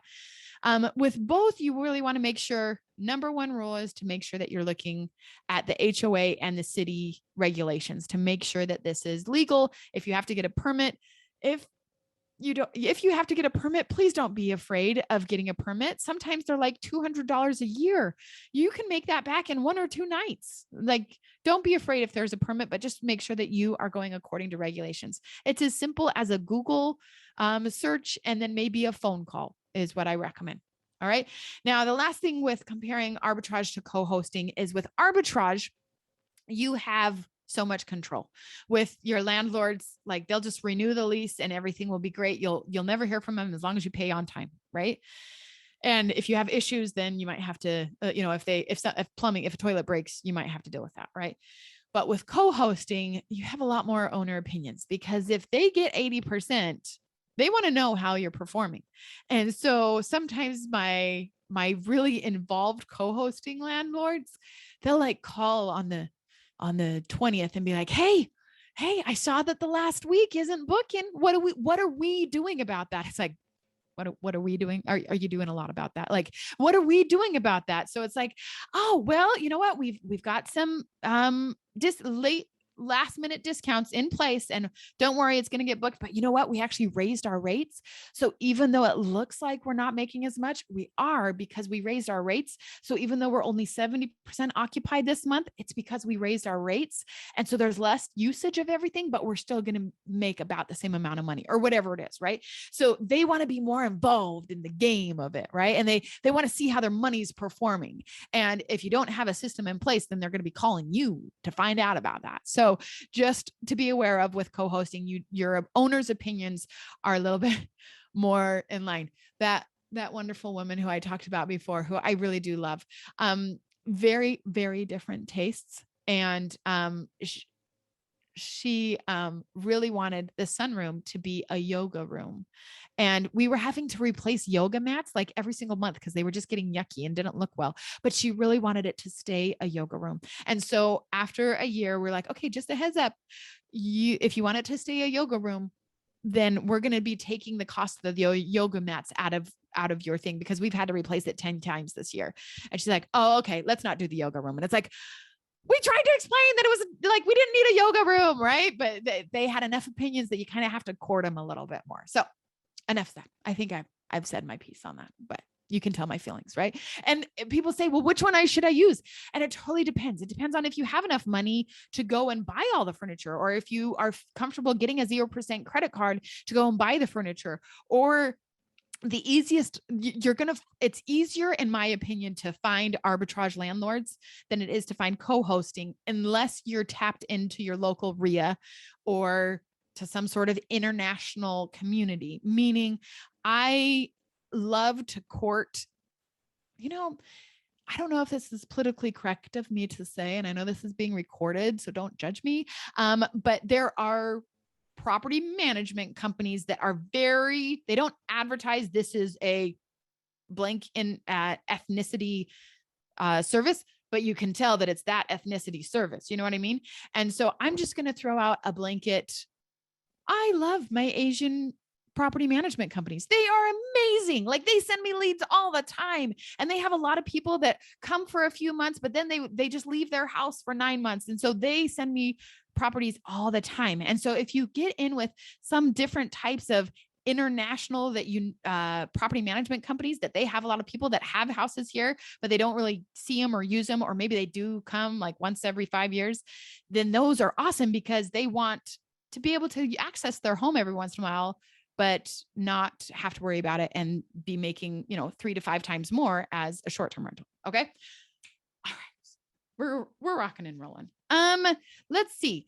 Audrey, are you around? Do we have any questions that are burning holes right now, or should we keep going to the next module? There was a few questions, but they're up further. Okay, you can take a minute and we'll look at them in a second. But this next one is going to be kind of numbers heavy. So if anybody needs to stretch, what am I talking about? Most of you don't even have your cameras on. I love you, and I hope you're doing well, and I hope you're wearing your pajamas, but I wouldn't judge you. People with their cameras on, I love you. Hey, what? Look at all these cameras. I should have said it earlier. Thank you. I totally get it. Usually I have 5 kids in the background, so I totally get it. If you have to have your black rectangle on, that's good. I just can't tell if people are like falling asleep, because we're about to go into crunching numbers, and I don't want to lose you. So as long as people who have your videos on, or just give me a thumbs up if we're ready to go into crunching numbers. Awesome. Okay. Milani, the one question we did have that probably needs to be answered now is Max Lamriben asks, what are the addendum clauses you like to put in your contract besides the crazy neighbors contract? That is a great question, Max. I'm going to write that down as a note. And at lunch, I'll put that slide. I had actually taken that slide out, but I will put that slide back in. The addendum, with people who are in our coaching program and course, we provide our addendum, but I'll put the slide back in where I talk about the things that you'll need to talk about. I'll put that slide back in at lunch. So we'll talk about that after lunch. Okay. Great question, Max. Thank you. And that will go great with Michael's question as well, because Michael asks, do you use a buyout or early termination clause in the lease that you use? So those are the 2 questions. So Awesome. And I'll go ahead and answer that now. There's no buyout. We don't do a buyout, but we do have an early termination clause, definitely. So we'll talk about that a little bit. I'll try to put that slide back in for after lunch. Okay, Okay. and then one more question. Yeah. Anita Johnson says, if you choose to do the arbitrage model and you purchase the furniture, what do you do about storage of that furniture if in fact you determine that you don't want to renew your lease? Great question, Anita. My answer is you turn in your 30-day termination, and that gives you 30 days to find a property. So that's my first answer is you got to get cracking. You got to go talking to landlords and you got to find a new property. And hopefully at the time, like what would hold you back from if you're talking to a landlord and saying, can I move in next week? Because you have the furniture ready, right? But my second answer is hopefully you're going to have, I don't know what your goals are, 2 properties, 5 properties, 10 properties. One of those is going to have a garage, hopefully. And so of our properties, I would say half of them, they're allowed to use the garage, but half of them are storage units. And I have lots of storage units that I just use my garages. And I just in the listing say the garage is not available. So if it's in a cul-de-sac or if they have street parking in a safe neighborhood, then I don't let them use the garage or they just get access to the driveway because I use it and I keep my coffees in there, my paper towels, my toilet paper. So my cleaning team, I restock the inventory houses, the garages, and they go in and get it from there. Okay. To refill all of the other houses. And if I have extra furniture, it just goes in one of the storage garages. So those are my 2 answers. One, hopefully you're going to find a new property in time because you've got 30 days to go look for one. Second is use your garages. So awesome question. That's a really good question. Any others, Audrey? That's all I saw. Thank you. Awesome. Awesome. Okay. Whoever the cute mom is that's driving, I totally understand if you want to turn off your video, but you are amazing. And I'm so proud of you. You are a rock star. All right. And Audrey, I don't know if you saw that there are 2 people in the waiting room. Yeah, all right. working on it. Okay. Thank you. You're awesome. All right. Now, if you have your workbook, this is where we're going to get in heavy into some numbers. So let me see if right now you should see something that says data.rabu. Did you see me pull over this other, this dancing screen? Yes. Okay. So you're going to go to data.rabu.com. Okay. This is the quick version. If I want to quickly look at a property, I'm driving past maybe, and I'm like, ooh, I like this neighborhood. That one's for rent. Let me see how this might be able to do. Or if you're really quick, you have a property, you're like, I wonder how this one would do. This tool is amazing. Amazing. They had me pilot it last year in 2020, and they were hoping to go public with it. But then that whole COVID thing hit. And so they didn't go public with it, but now it is public. But I'm guessing they're going to start to either charge or collect an email or something like that. But right now it's totally free and it's amazing. So I'm a huge advocate. Now, just so you know, we're going to talk a little bit later, but Rabu, RABBU, is a short-term rental property management company. So if you do decide to do that, they have a great option. Some of you might hear me talk about our 2-day summit that we did last year. Well, we've done it a few times, but one of the people that is there was the 13th employee at Airbnb, and he's awesome. He's great. And so he kind of helped create this also, but so Rabu, great. Awesome. They charge a little more. They're like 20 to 25%, whereas depending on the number of properties, you might be able to negotiate a 10 to 20% for other people to manage your properties, but we'll talk about that in a little bit. So we are going to put in an address. Now, I am so sorry that I can't use all of yours, but I had, I think, 8 different people reach out to me asking if I could analyze their property as the example.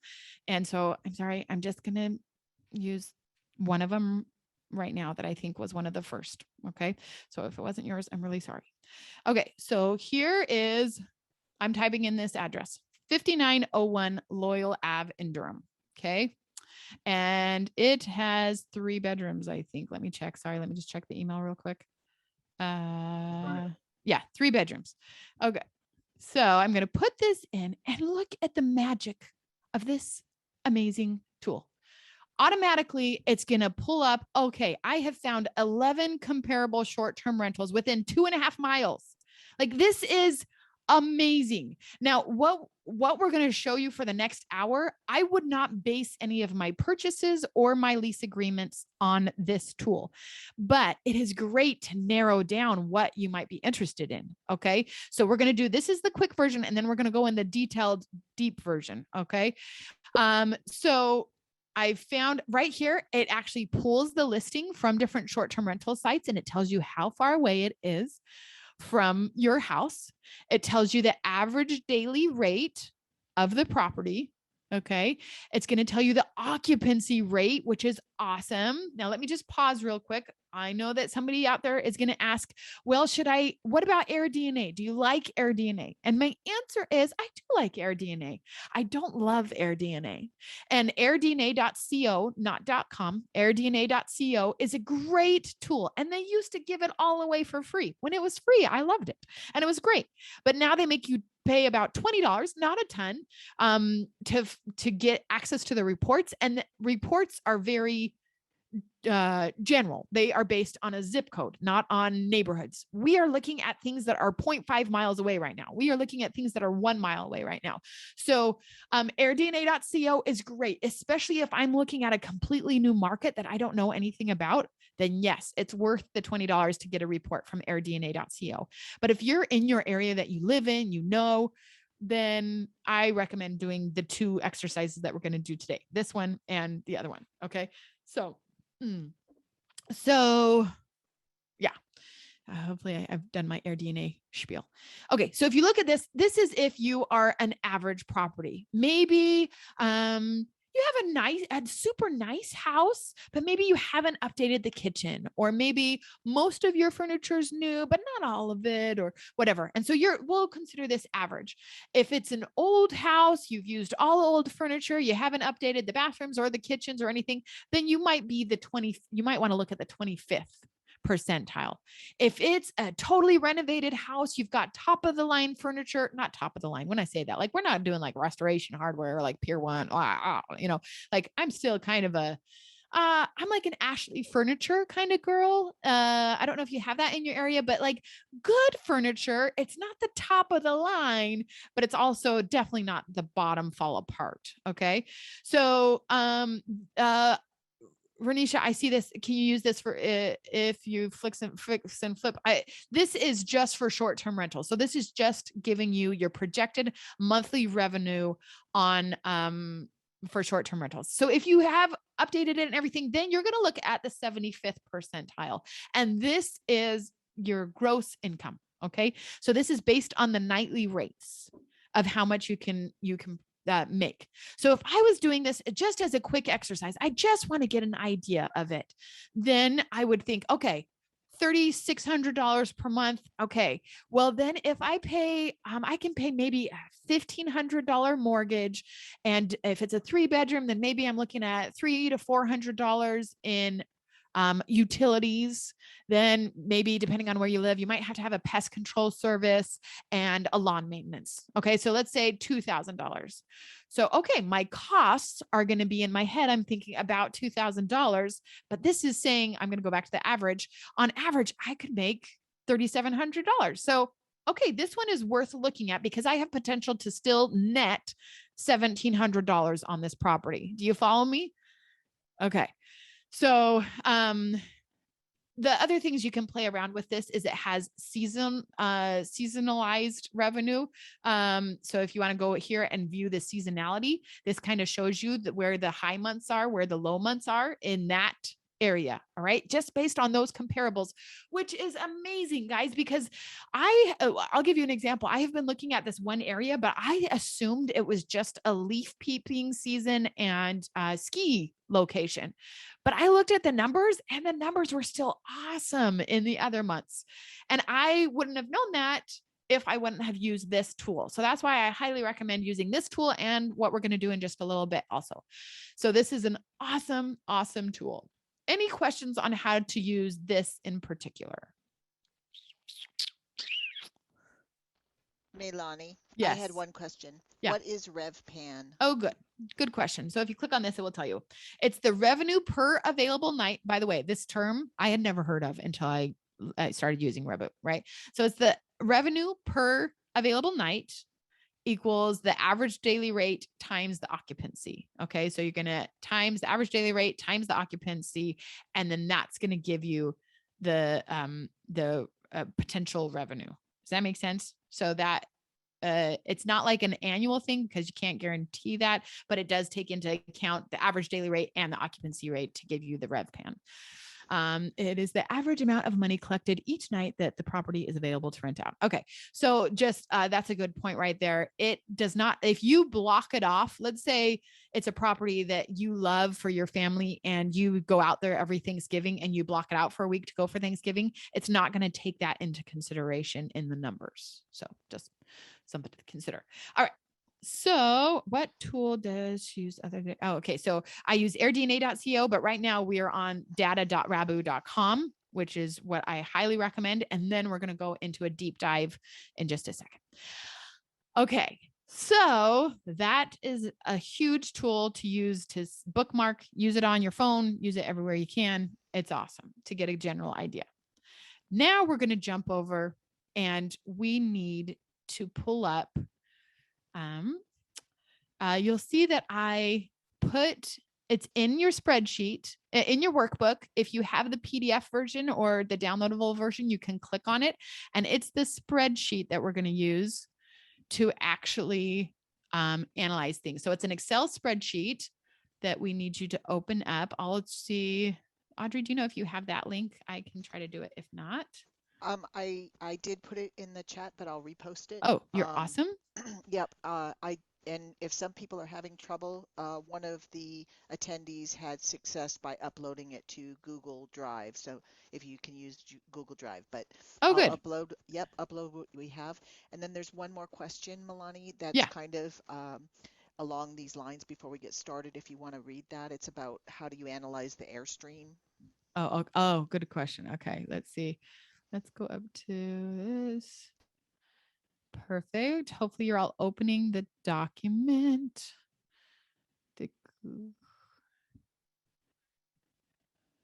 Just 1 second. Let me get this over here. Okay. I see a lot of people popping up on the Google sheet, which is awesome.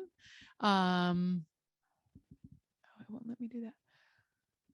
Now, just a reminder, if you're using the Google Sheet, see all of you little animals up here. I can see that all of you are up here. Just a reminder, when you get into this spreadsheet, you're going to go to File, Make a Copy. Okay. And that's the one you're going to use because you guys only have viewing access, so it won't let you type in here. And we want you to be able to type in here. So you're going to make a copy, and this one you can change to whatever name you want, and it's going to be awesome. Okay. Let me see this question over here. How do you analyze an Airstream at a house, but not the house? What adjustments would you make? Thanks. Roxana, great question. That's where it's like, you know what, data.rabu is not going to help me. I've got to look at the more unique, creative type short-term rentals. So then you're going to use this method that we're using right now, because you have to go look for that type of house and your radius is going to be a lot broader. So yes. Okay. So I see that a lot of people are on here. So, and hopefully you've downloaded it. If not, just follow along and watch. And when you have a chance, you have been emailed this information as well. So you can use it when you have a chance. Okay. So with this, what we're going to do, this is going to take us a while to go through. And when we break for lunch in a little bit, you're going to work even more heavily on this. Let me see. Yeah, let's go to the next one. All right. So in your workbook, you have this page that's going to show you. Okay, we're not quite ready for that page. So we're going to focus on this page right now. This first tab is all about getting our comps. And what I mean by that is if you're familiar with how to get regular comps, just a reminder, because I saw somebody ask a question about it. If you're on this and you want to try to type in it, it won't let you. So you're going to have to go to File and Make a Copy. Okay. Or you can go to File and then Download. And you can download it as an actual Excel spreadsheet. Okay. And then you'll be able to work on it. All right. So for this property, we're going to go into Airbnb because most of us are going to use Airbnb as a primary place. You're going to type in the city of wherever your chosen address is. You're not going to choose any dates because we don't care about that right now. And for number of guests, you're going to think of this potential property, even if you just found it on your break and you see, oh, you know what, it's a 2-bedroom. I could put 2 queen beds in there plus a sofa bed. So I might have 6 people. But to run comps, I always say enter 2 people less than what you plan on having in your property. Okay. Now, if you have a 5-bedroom house, I don't recommend saying, oh yeah, I can fit 16 people unless you want 16 people in that house. So sometimes we have a few 4 or 5-bedroom houses and yeah, there's enough space to put 15 people in there, but we don't want 15 people to be in there on a regular basis. So instead we recommend that we put 8 people or 10 people in there. Okay. So you just have to make sure. So for this property that I'm using today, it's a 3-bedroom. So I'm just going to put 6. Okay. Assuming a king with 2 people, a queen with 2 people, and then either a bunk bed or a twin and a trundle is what I will plan on. I might have a sofa bed, but I'm just going to keep it as, I plan on there being 6 to 8 people in there. So because the property I'm planning on is going to have up to 6 people, I'm going to take 6 minus 2 and say 4 people. Okay. With me so far. So we've just got the city and we've got the number of people, and then we're just going to click search. Now, if the one I'm analyzing right now, I've actually never seen this property. So, and if it's something that you just found on Zillow, we're going to take a little break from what we're doing and you're going to open another tab. And I'm going to do a little drive-by, aka a flyby, thanks to Google Maps. So I'm going to look at this. Oh, okay. I'm familiar with the 55 Carpenter Fletcher. Okay. Now this is key. I'm going to click on this little picture because I want to see if the next door neighbor has 7 cards that he's working on and has been for maybe 10 years. You know what I mean? I want to see if the neighbor on the other side has bullet holes through their wall, you know, whatever you can try to see from the neighborhood. Okay. So this is a cute little house. And I know this part of Durham, and this is very common. It could have some cute potential for sure. And I would probably, I don't know how old this is or how updated this picture is, but I would probably, just for picture's sake, at least I would, pressure wash that awning. I'm going to, because I have literally never seen this property, I'm going to see also if there are any pictures of the inside on Zillow. Hey, Milani, keep in mind that said 2016 at the bottom. So perfect. don't Thank forget you. how old the picture is. Perfect. Thank you for reminding us about that. Okay. So I don't have any interior pictures on this one. I'm going to assume, let's see, maybe I think Michael just texted me too. I'll check that in a second. Okay. So if you can see pictures of the inside, usually when you're looking at a rental, you'll at least know if the kitchen's updated, if the bathroom's updated, whatever. Right. So I take a little tour of the neighborhood. Okay. So it's not a super busy road. Okay. It's kind of on a curve. I'm just kind of taking a walk. Oh, okay. So it's right at the T. It's at the end of a T. I'm just going to walk this way a little bit and see. Okay. Yeah. So I'm just getting to feel wooded, a little bit older neighborhood, but that's not always bad. Are there any updated houses in the area? So I'm just going around and I'm getting to know the area, right? Again, I didn't hop in my car. I didn't drive anywhere. This is, you're doing a really quick overview, just kind of researching the property a little bit. Okay. I've put it in here, and let's say, Michael, if you're on this, will you text me what you would rent this for? I think this is Michael's property that he sent, and I want to say that he was renting it out. So Michael, will you put what you were planning on regular renting this for long-term rental if you do an annual? Yeah, I'll just chime in real quick. So I actually bought it for a flip. But if I was to do an annual rental on it, I'd probably rent it for 2,000. Okay. And I will also say, so it is in an older neighborhood. There are other renovated properties in the area, and this property will have a full interior and exterior renovation, white brick, new roof, new awning porch, and full cosmetic. Awesome. Awesome. Awesome. Okay. That makes it super easy for us. Thanks for taking mine too. Yeah. Yeah, you're welcome.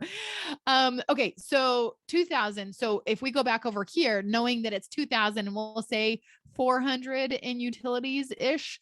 So 2,400. Okay. There's still, for me, it's worth it if I know that there's potential of me making at least $1,000, netting at least $1,000, right? Because if you can open 10 properties, each netting $1,000, like that's a pretty nice little 6-figure business you've got going. And it's only taking you when you get a property set up, it takes a lot of work, like 2 weeks of a lot of work. But then after that, when you're not opening properties, you can work on this business like 4 to 6 hours a week and be good.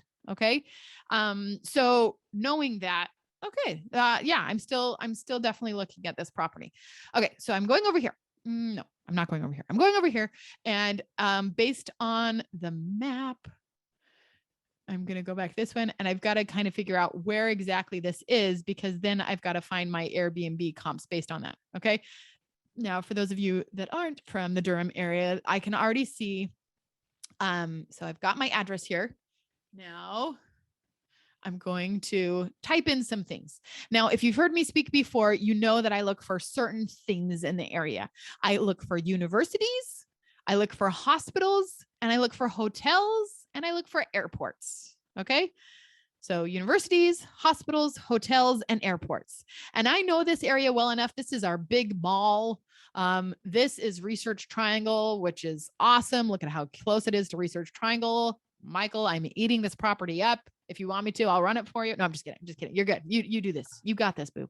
But then I'm also going to type in the local airport. Again, you don't have to do this, but this is just to give me an idea of what I'm looking at. Oh, 10, 15 minutes from the airport. This is making sense, right? This is a major airport. We've got hospitals nearby. We've got Duke University nearby. We've got malls nearby, lots of hotels nearby. And the hotels have done us a very nice gesture of paying millions of dollars to research this area. And so we know that there are plenty of hotels here because there's a need for hospitality and, short-term rentals or overnight stays, right?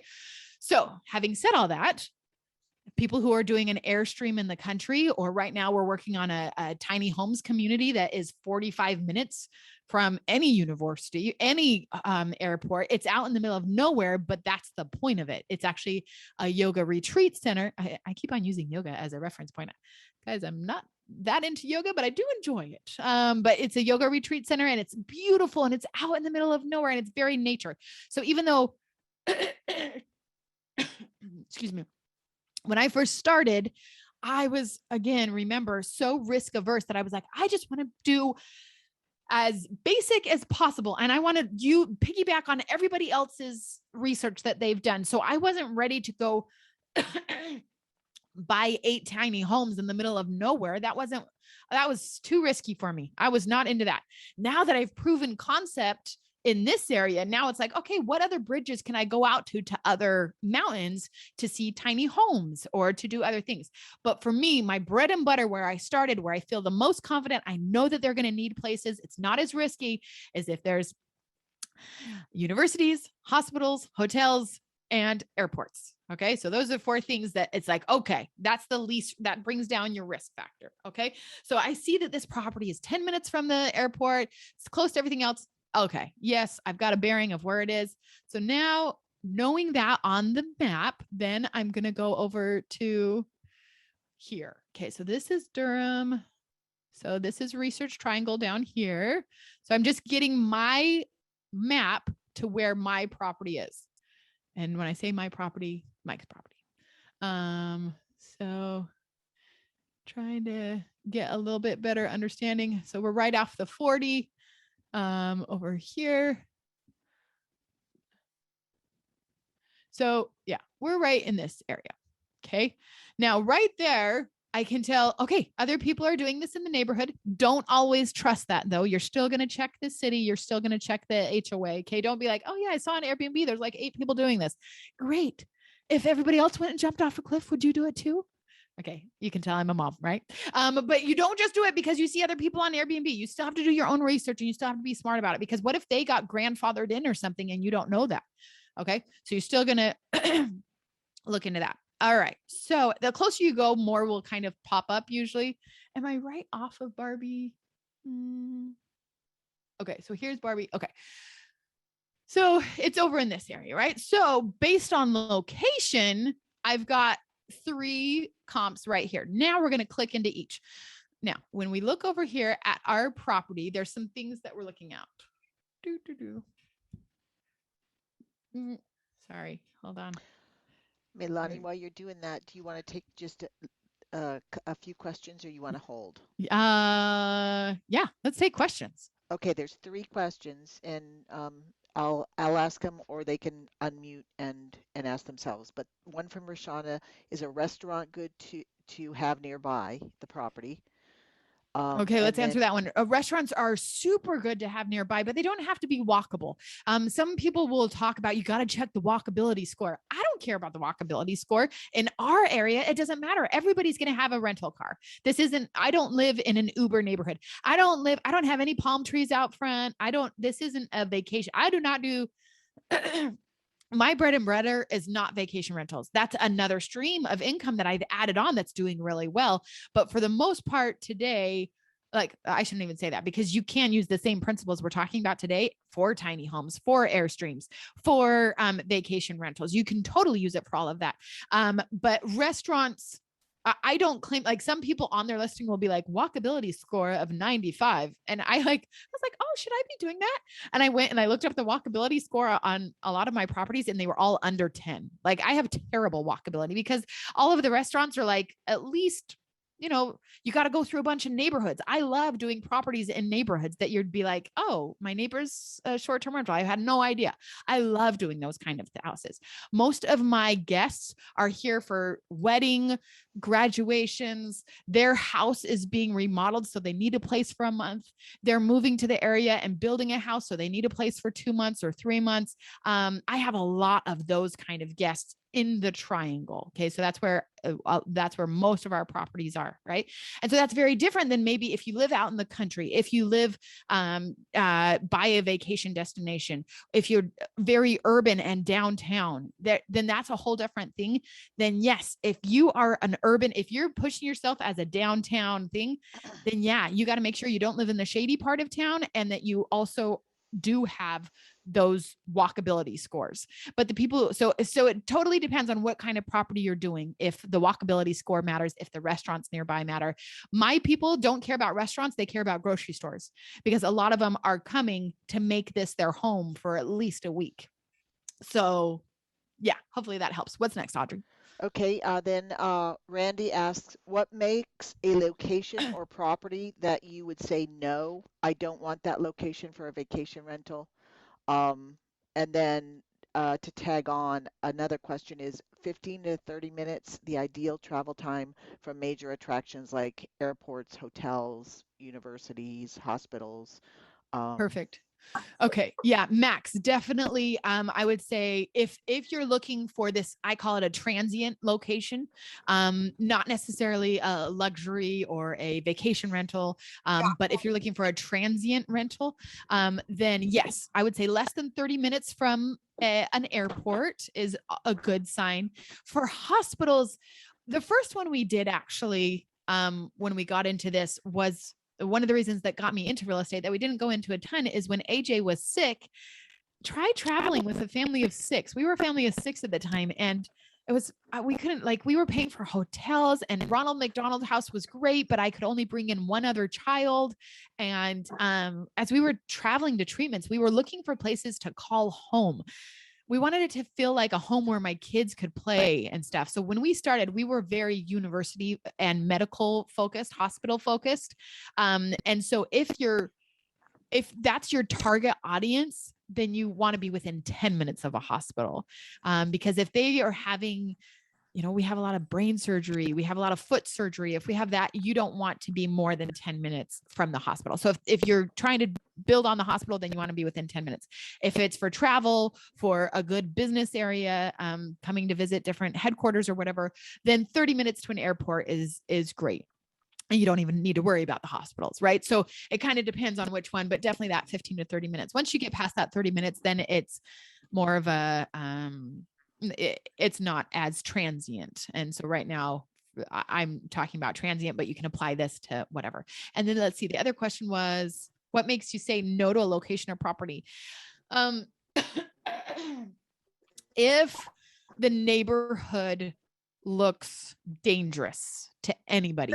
If you brought your grandma to the property, would she be nervous? Because 40% of your clientele, your guests aren't going to care. They're not. They're going to be fine with whatever. Oh, this is an adventure.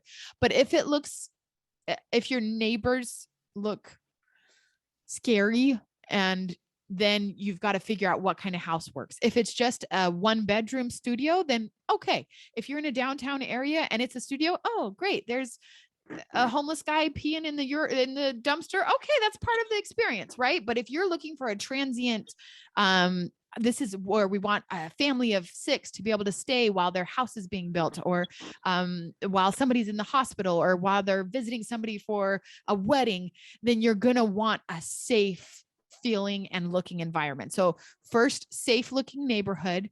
2, you can run a quirky, like a super quirky, unique short-term rental, but it's got to be clean.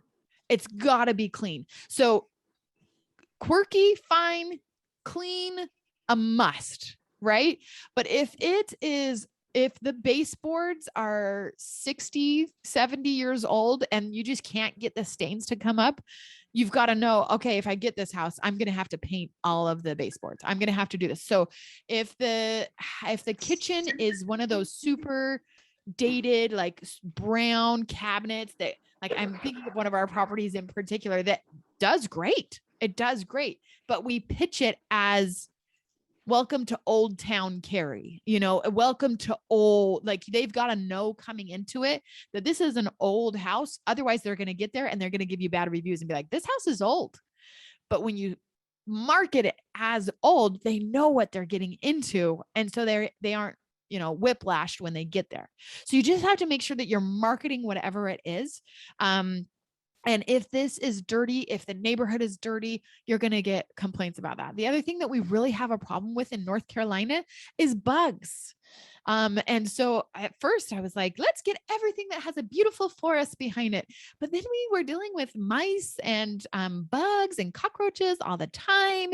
And so you just have to be aware of that. And you have to either put in the cost of pest control, or you might not even want to deal with it. We have that as a problem a lot with townhomes because we can't control who's living next to us. And so if that person smokes every single day, even if ours is a non-smoking house, you will have guests that say, I thought this was a non-smoking house.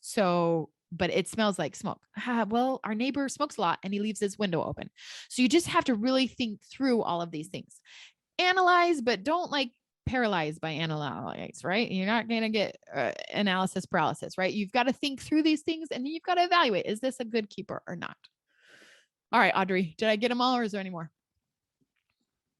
Just one more aside. And I think it depends on how fast you travel, but Nitya asks, so 10 minutes equals like 3 miles or so? Oh, that's a good question, Nitya. It's totally, I grew up in Orange County, California. You could get anywhere. You could get to any freeway. And we had 4 freeways within 5 minutes of our house. Then I moved to North Carolina. And I remember my sister being like, okay, so you have to live within a mile of me. I was like, oh, little mommy needs her space. I don't know if I want to be in your backyard. And she's like, well, no, you don't understand. Out here, everything takes at least 15 minutes to get to. And it was a totally new thing, but there's so many trees and there's just there's not as many busy roads. We had busy roads in California. Here they have highways and they have it's just totally different. So there's no way we can say that because Yeah. But for comps purposes, you want as close as possible and the most like your property, meaning the amount of bedrooms and how many people can sleep then. So yeah, if you use Google Maps, whatever Google Maps time says, then that's a good indicator.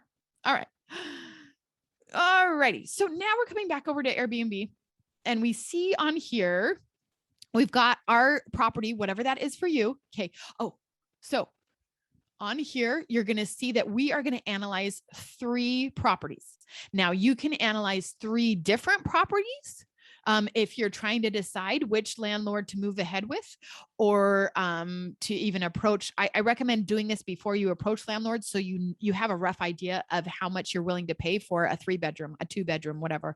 But then you're going to do it again once you've had some good conversations with landlords to really say, do I really feel strong about my numbers? Or for instance, this property that I'm looking at, Mike said he's planning on doing this full upgrade on it, right? He's upgrading all of this. So before I choose to do that, I'm going to evaluate this and I'm going to find comps based on it being an older property and see what the numbers look like. And then I'm going to do my property number 2 is the same property, but updated. Okay. Because an hour from now, we're going to add in those update costs as well. So let's do first the updated version on this one. So we're going to click on this guy. And as you're looking through here on a separate piece of paper or something, you're going to take notes of, oh, I really like that they took a picture of that.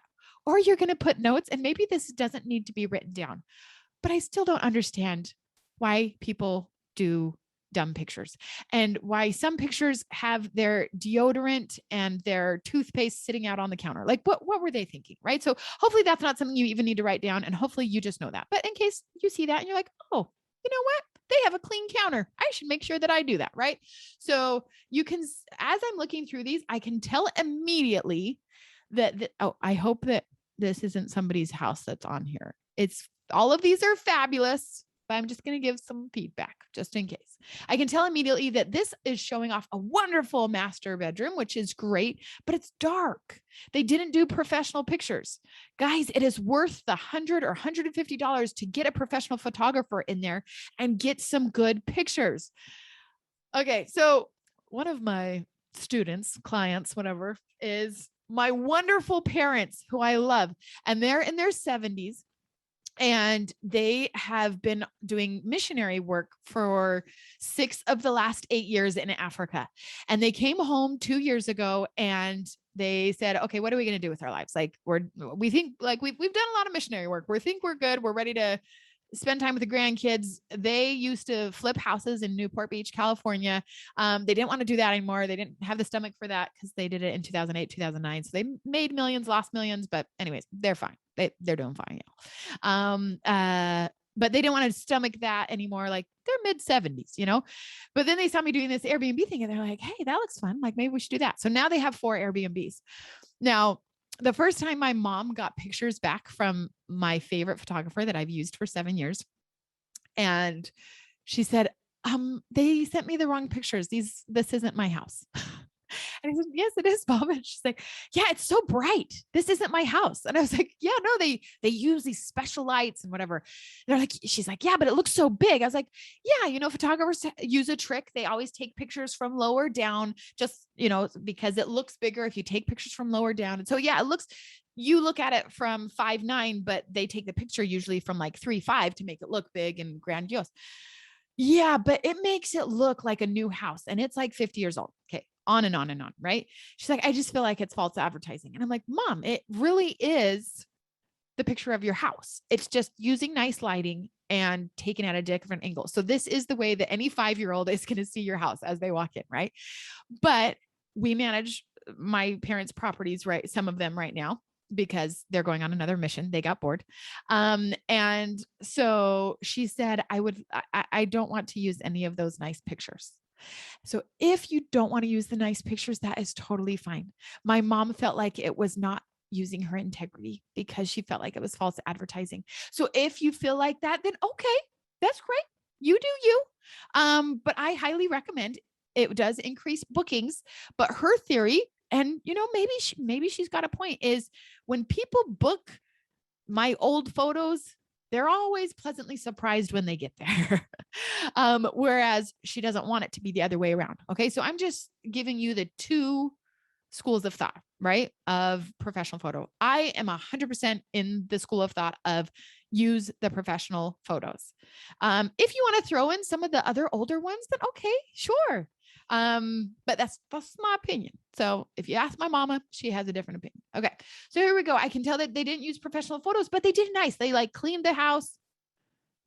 I gotta get into this a little bit more because all right. So we clicked into it. Now we're looking at these photos right here. Okay. So yes, they've decorated it nicely. It's clean. They're showing off the type of bedding that they use. Yeah, this is great. So you're going to go through, hopefully right now you're looking at yours too, if you want, or here. But as I start to evaluate this type of thing, you're going to see like right here, this is huge. If you have a desk, you definitely need a picture of it. If you don't have a desk, I highly recommend there's a desk on Amazon for $100. It's a pop-up desk, totally worth it, especially since COVID. Everybody needs a workplace. So if you have a closet, if you have an open wall, it needs to have a desk somewhere in the house, if at all possible. You need to have a workstation. Okay. I love that this person, whoever it is, put pictures of the neighborhood so that people can't come and be like, oh, the houses were really close together. Yeah, you knew that. It was in the listing photos. So you knew that. They've done a great job here. Some of them are dark, right? Some of them are a little shady. But overall, okay, I love how many different pictures they have to get you a feel of the layout of the floor plan. For me, I recommend actually putting a floor plan in there. It doesn't have to be an expensive one. If you've ever I just use something called Canva, Canva.com. Okay, canva.com. And it's the easiest, simplest way of using PowerPoint. You go to YouTube and you watch one Canva tutorial, and then you're just going to put rectangles and squares and write in living room, kitchen. You're going to write in bedroom number 1, 1 king bed, bedroom number 2, 2 twins. And you're going to just, so that they really get an idea of what the layout of the house is. Okay. So I would recommend doing that on every single listing you have. I also put pictures of what is nearby. I'll put a picture of the airport. It's airport 15 minutes away, park 5 minutes away. The mall 20 minutes away. So anything you can do to give them a feel, if they're coming from Nebraska, that they know what they're going to find in this neighborhood and how far away it's going to be. All right. So this one's nice. I like this one. This seems like a good comp. It's a nice neighborhood. It's great. So we're going to use this as one of our comps. So I'm going to go back here and I'm going to take that whole URL up there and I'm going to come over here and I'm going to put it in the link column. All right. Now, this is where I put my notes, and this is like where you rank if it's a whatever works for you, right? You do you, boo. But for me, I usually do it on a scale of 1 to 5, how heavily I want to weigh this as a comp. Okay. And I'm going to wait on that for a second because I've got to do a little more intel. All right. So if I go down, you're going to scroll down on the listing, okay, to this where you'll sleep. Okay. So I can see that no, I lied. Right up here under the title, they do 8 guests, 3 bedrooms, 5 beds. So there's bedrooms and then there's beds and then 3.5 bath. So those numbers 8, 3, 5, 3.5. So then I'm going to just go right over here. 8, 3, 5, 3.5. Okay. So, okay. So that's the first step. Next is going to be the beds. Over here on the right side, you can change this to be whatever you want, right? But for me, this is my bed key so that I can see what my neighbors are putting in to their properties. So this one, I go down here where you'll sleep and I see that they have a queen bed. They have 2 sofa beds. They have a queen bed and a queen bed. So I'm going to put 3 Qs and 2 I can't remember what sofa bed is on this key. So let me see what this is. Twin with trundle. Oh goodness, do I not even have that on here? Okay, you can put whatever you want on there. I'm going to put S for sofa bed. So I'm going to do in this. So you have there column F says beds. That's the number of beds. Column H also says beds. This is where I'm going to put Q, sofa bed, sofa bed. Was that right? So now I'm going to go back and check. Queen bed. Okay, there were 3 Qs and then 2 sofa beds. So I'm going to just throw in one more Q. Okay, so this is just giving me a rough rundown so that I can start brainstorming. What do I need to have? What do I need to provide? Not necessarily the same as everyone else, because if I see all of my competitors only have queen beds, yeah, I'm going to get a king bed so that people who are searching around are like, oh yeah, I want a king bed. And that's what you have. So it's just to kind of give you your bearings. All right. Now with that, I can see that it's also a 3-bedroom, which mine is also. Mine, I know that based on what Mike sent me, it's 1,100 square feet. So I don't think there's like a ton of space to put 2 sofa beds, but I could maybe put 1. And so I could have 8 guests. Sure. I could have 8 guests, and I could have, I would probably do a king, a queen, and then 2 single twins. Bunk beds are awesome. And I used to love bunk beds, but they get to be noisy after a few years. So now, using my wisdom, I no longer do bunk beds. If you want to do bunk beds, if you're doing beach houses or bigger than 5-bedroom houses and you want to have a kid's bunk room, awesome, great. But for the most part, if it's like a 3-bedroom, I don't do bunk beds anymore. I do twin with a trundle underneath, because I don't want, so many people were complaining, the beds are so squeaky. We were up all night because of the bunk beds. And it's like, it's bunk beds. Of course they are. I mean, I grew up in a family of 6 kids. Like, we were always on bunk beds, and it's just a loud night. You know, it's like a sound machine, but no, not everybody feels that way, and they can be squeaky. And so instead, we do a twin and a trundle. Okay. So I'm going to say that this one is actually like a good, so again, I rate, is this going to be a good comp for me? I'm going to say that yes, 1 to 5. Yes, this is 5, a good comp for me. So I'm going to weigh that one heavy, because in just a second, it's going to like all blur in. In the city details, this is where, because they're all going to blend into one, I'm going to say the cool like pentagons on the ceiling, so that I remember, oh yeah, I remember that one. I remember that set of pictures. Okay. So whatever sets that one apart to kind of remind you. Hey, All hey, right. Milani. Yeah. Lydia is asking if you can expand your screen to take up your whole Sure. monitor. Yeah. Hold on just a second, because then I got to move over. Just Okay. 1 second. Yeah, sorry. I've got this double screen going so that I can see y'all.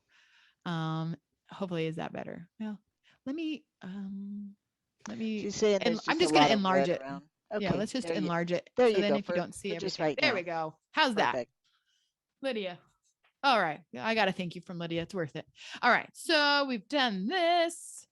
We're going to go over. Now we're going to look at weekdays. All right. Hey, Lydia, great idea.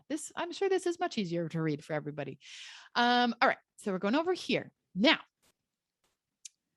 Oh, every time I come in here, there's something new. This little thing is new. But it doesn't matter right now. Okay. Also, I'm going to look at, hey, who is this hosted by? Because if you start to see the same person over and over again, that's somebody that you're actually going to want to meet.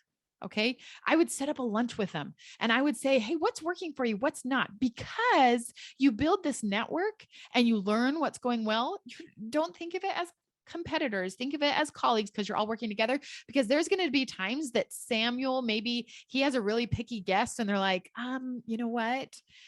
Let's see. I had one this week that wanted a full refund because there was a bug on the wall. And so thank goodness we have so many properties that we can move them to one of our other properties and say, oh, because we don't want to lose out on a week's worth of things. But if we have another property we can move them to, then great. Well, if I wanted to become friends with Samuel, then I can send him overflows. Or sometimes I have repeat guests. They're like, hey, I see your property is not available. And I can say, hey, yeah, but go over to my man, Sam. He's a great host and I highly approve of him. Okay. And then he does the same thing to you. So you want to kind of build up that network and get to know him, especially if they have impressive properties. All right. We're also taking note right now that he has a 4.88 review, and he has 178 reviews. So he's been doing some stuff right now. If you fall below a 3.5, then Airbnb will remove you. Okay. If you fall below a 4.0, it's time to start a new account. If you fall below a 4.8, you're not a super host, but that doesn't always matter. Okay. They give you a super house on a quarterly rolling basis. And sometimes I'm a super house, sometimes I'm not. Okay. So when you're looking at this, when I go and book properties, I also allow people grace, because we get 1-star reviews for the most random things. And I'll use my dad as an example. The first time he set up a property, he had poured his heart and everything into it. And it was just so hard. Like he had finally set this thing up and he was so proud of it. And the very first guest just, oh, this house was this and this and this. And he was so sad. He was so sad, my dad. And it broke my heart.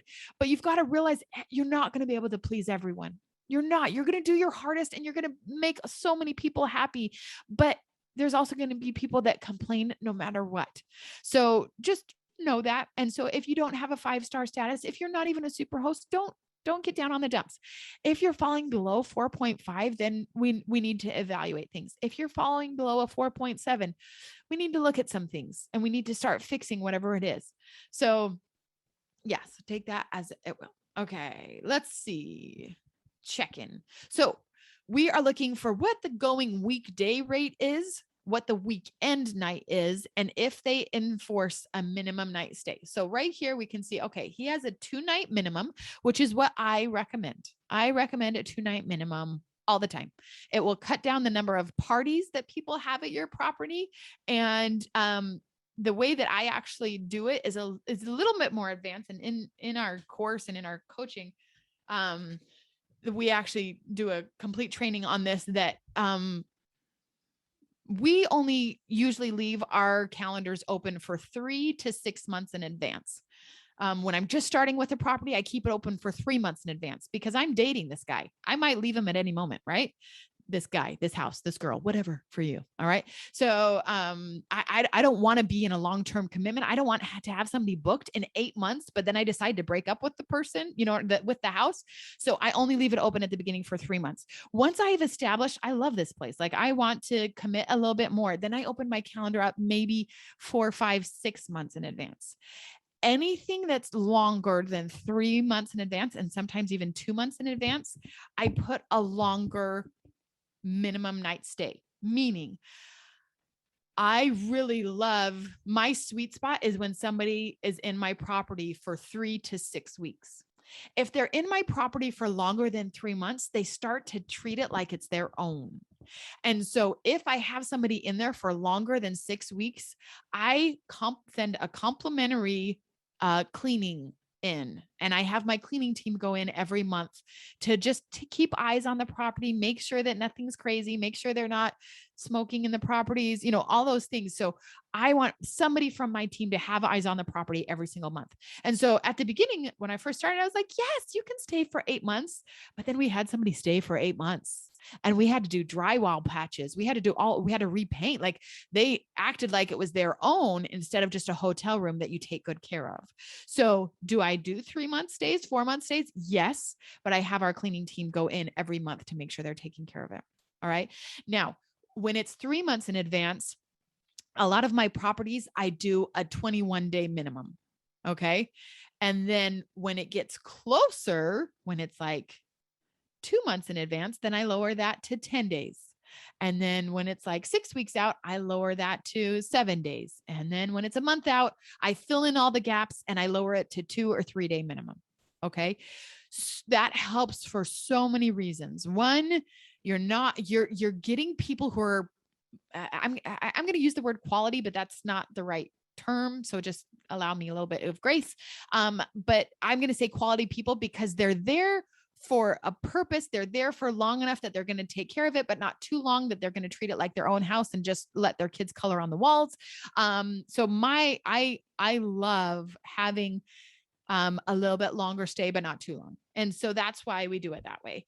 And then we fill up the gaps. Now, something I should have mentioned as well is that for the first 2 years of doing this business, at the beginning of the month, I'd always look at the calendar and I'm like, oh my gosh, we're not going to we'll barely be able to cover our rents, and yikes, yikes, yikes. Okay. I was so scared because there were so many gaps in the calendar.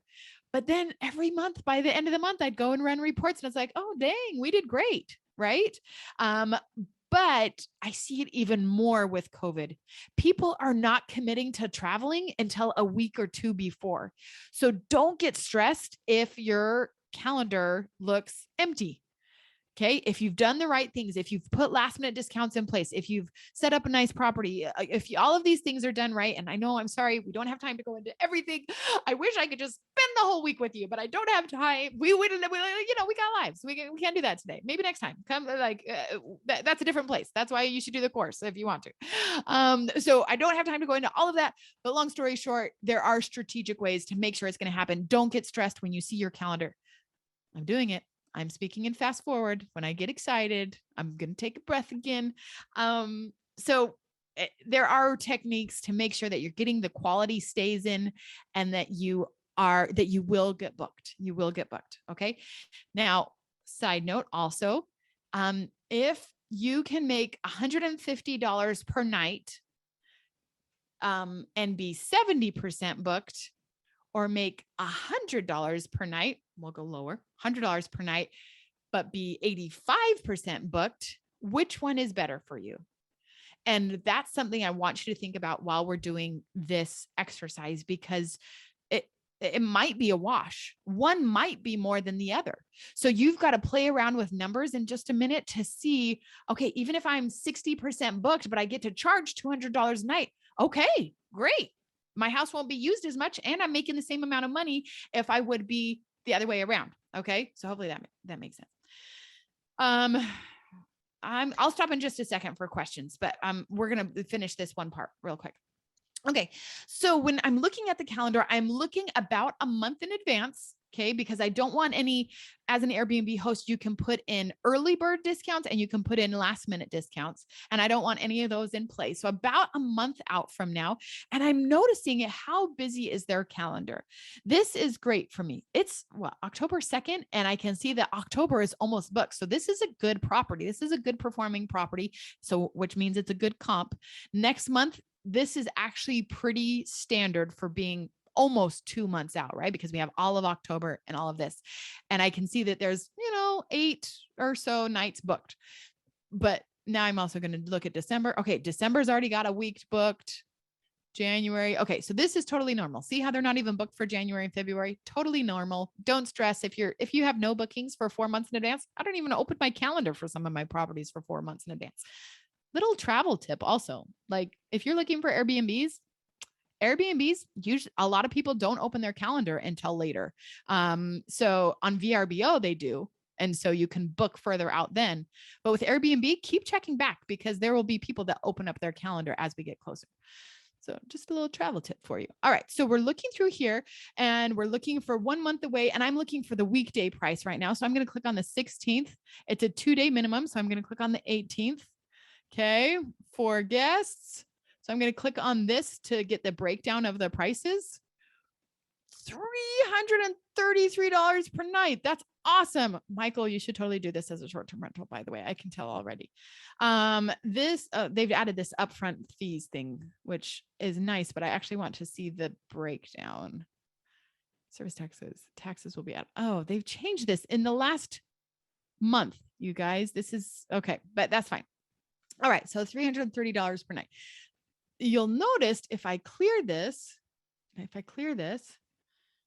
they've changed this too, you guys, which is kind of awesome. It used to just show your base price and people would call and complain because on some of my properties, I have a base price of like $75, but on the weekends, it gets up to like $220.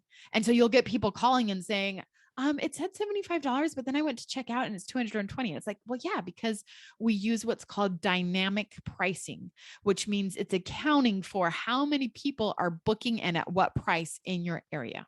Okay. So, so I went in here and so I'm going to say $333 on the weekdays. 333 on the weekdays. Now we're going to go back and we're going to look at a weekend to see if it's any different. So I'm going to choose a Friday, still a 2-night minimum, even on the weekend, which is totally fine. And we see that it went up to $347 a night. Okay. I'm realizing now that because this has changed, oh, this is interesting. This is very guest friendly. Last month, you used to be able to see what the nightly rate was what the service fee was, what the cleaning fee was, and then you'd have a total. But that is all rolled into this 347 now. So good to know. So I'm going to go over here. The weekends are 347. I just want to play around a little bit to get to know this property a little bit better. So I want to figure out, let's see, Thanksgiving weekend, but not actually Thanksgiving. Let's see what it is, if it went up at all. 340. Okay. All right. So kind of have an idea on that one. Okay. That was one comp so far. And let's see, I didn't even finish. Let's see. Oh, see, now this is serious. This one, it wasn't even there last week. They won't even show you what their cleaning fee is, which is interesting. Okay. So you might not be able to put anything on here. Okay. On this, we're going to go down and we're going to see if they allow pets. Okay, house rules, no pets, no smoking, no parties or event. So over here, we're going to put no pets. Now, my thoughts on pet houses. I do have a few pet houses. You can charge more or you can charge a nightly pet fee, which is great. But then you are dealing with a little bit more cleanup because you've got hair, you've got maybe some urine. So you might have to pay for carpet cleaning a little bit more. So should you do a pet house? Totally depends. See what your area is doing. My pet houses are booked no matter how much I raise it. I swear they're booked like 95% of the time, even though I raise the rents, because I only like to be at an 80 to 85% occupancy rate.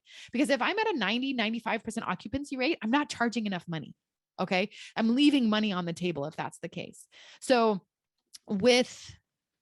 hopefully that helps. So pet houses, just you're going to rock and see. Now they used to, let's see right now, this rare column.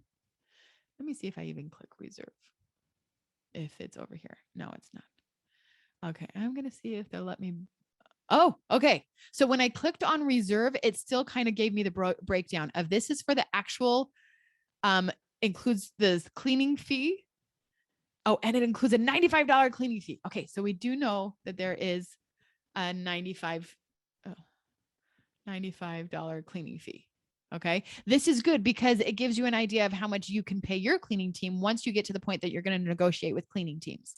Okay. And of course, some people like clean their own property, but if that's a part of your dream day, then you clean those properties. Okay. I shared this at the Asheville, the CREA the other day, that my sweet father, who I love, I'm so proud of him, so proud to be his daughter. He is a poor boy in a rich man's body. And what I mean by that is he was raised one of 13 kids by a single mom and that was working lots of jobs. And he was kind of just like a street boy that he was a newsie and would go and sell newspapers. But now he's done really well and he's invested really well and he's worked really hard and he has a bunch of money and we keep on telling him to go spend it. But he's like, no, I'll just save it, right? He's the kind of person that he has 4 Airbnbs and he goes and cleans them himself by himself so that he can put the money, mind you, it's all his money. Okay. But he wants to pay himself and he puts his money from cleaning in a bag so that he can go golfing. And he only uses the money from his golf bag, which is so cute. And I just love him. But I'm like, Dad, you can pay people for this. And he's like, no, I need to earn my fun time. So if that's your mindset, then okay, I love you just like I love my father. That is not my fun time. And that does not sound fun to me. I am happy to pay somebody to do that. So I can go to church on Sunday and not have to go clean. And I can go spend Saturdays with my kids at my kids' games, right? And then it even gets even messier when it's like, oh, Thanksgiving. Oh, yeah. Are you going to find a cleaning team just for Thanksgiving? Right. Or sometimes for a month in advance for like Christmas and Thanksgiving, we go in and if it's not been booked, then we block it off just for that night, meaning that there can't be a changeover on that day because we don't want to make our cleaning team clean on that day, right? Like they're kind of like family. So you can always take that into consideration as well. So anyways, but you want to know if you want to clean it yourself, great, or how much you're willing to pay your cleaning fee for that. Okay. So also down here, so this is what goes to Airbnb. All right. So, okay, we're going to go back on that.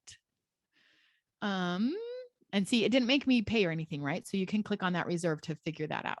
Now we're going to go over here. And this rare thing is and this reviews 3 months.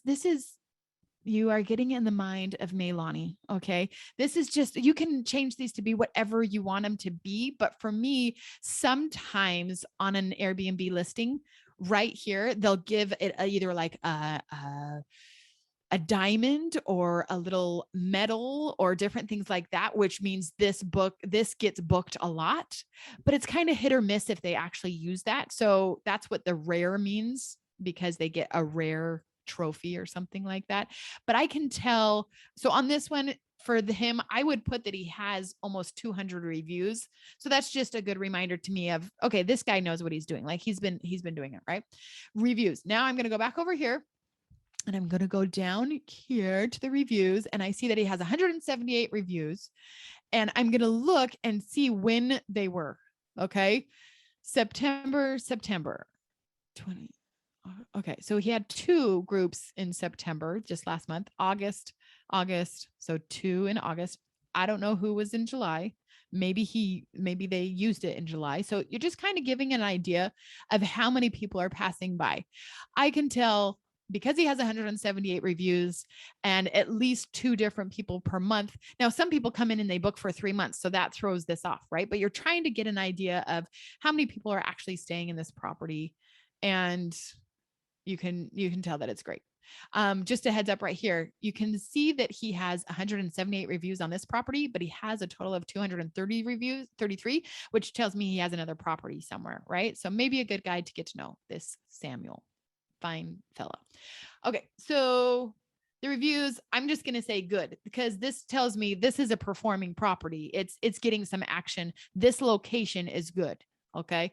I haven't checked with the city yet or anything like that, which you're going to have to do, but the neighborhood is getting booked. 3-bedroom houses in this neighborhood are getting booked. Okay.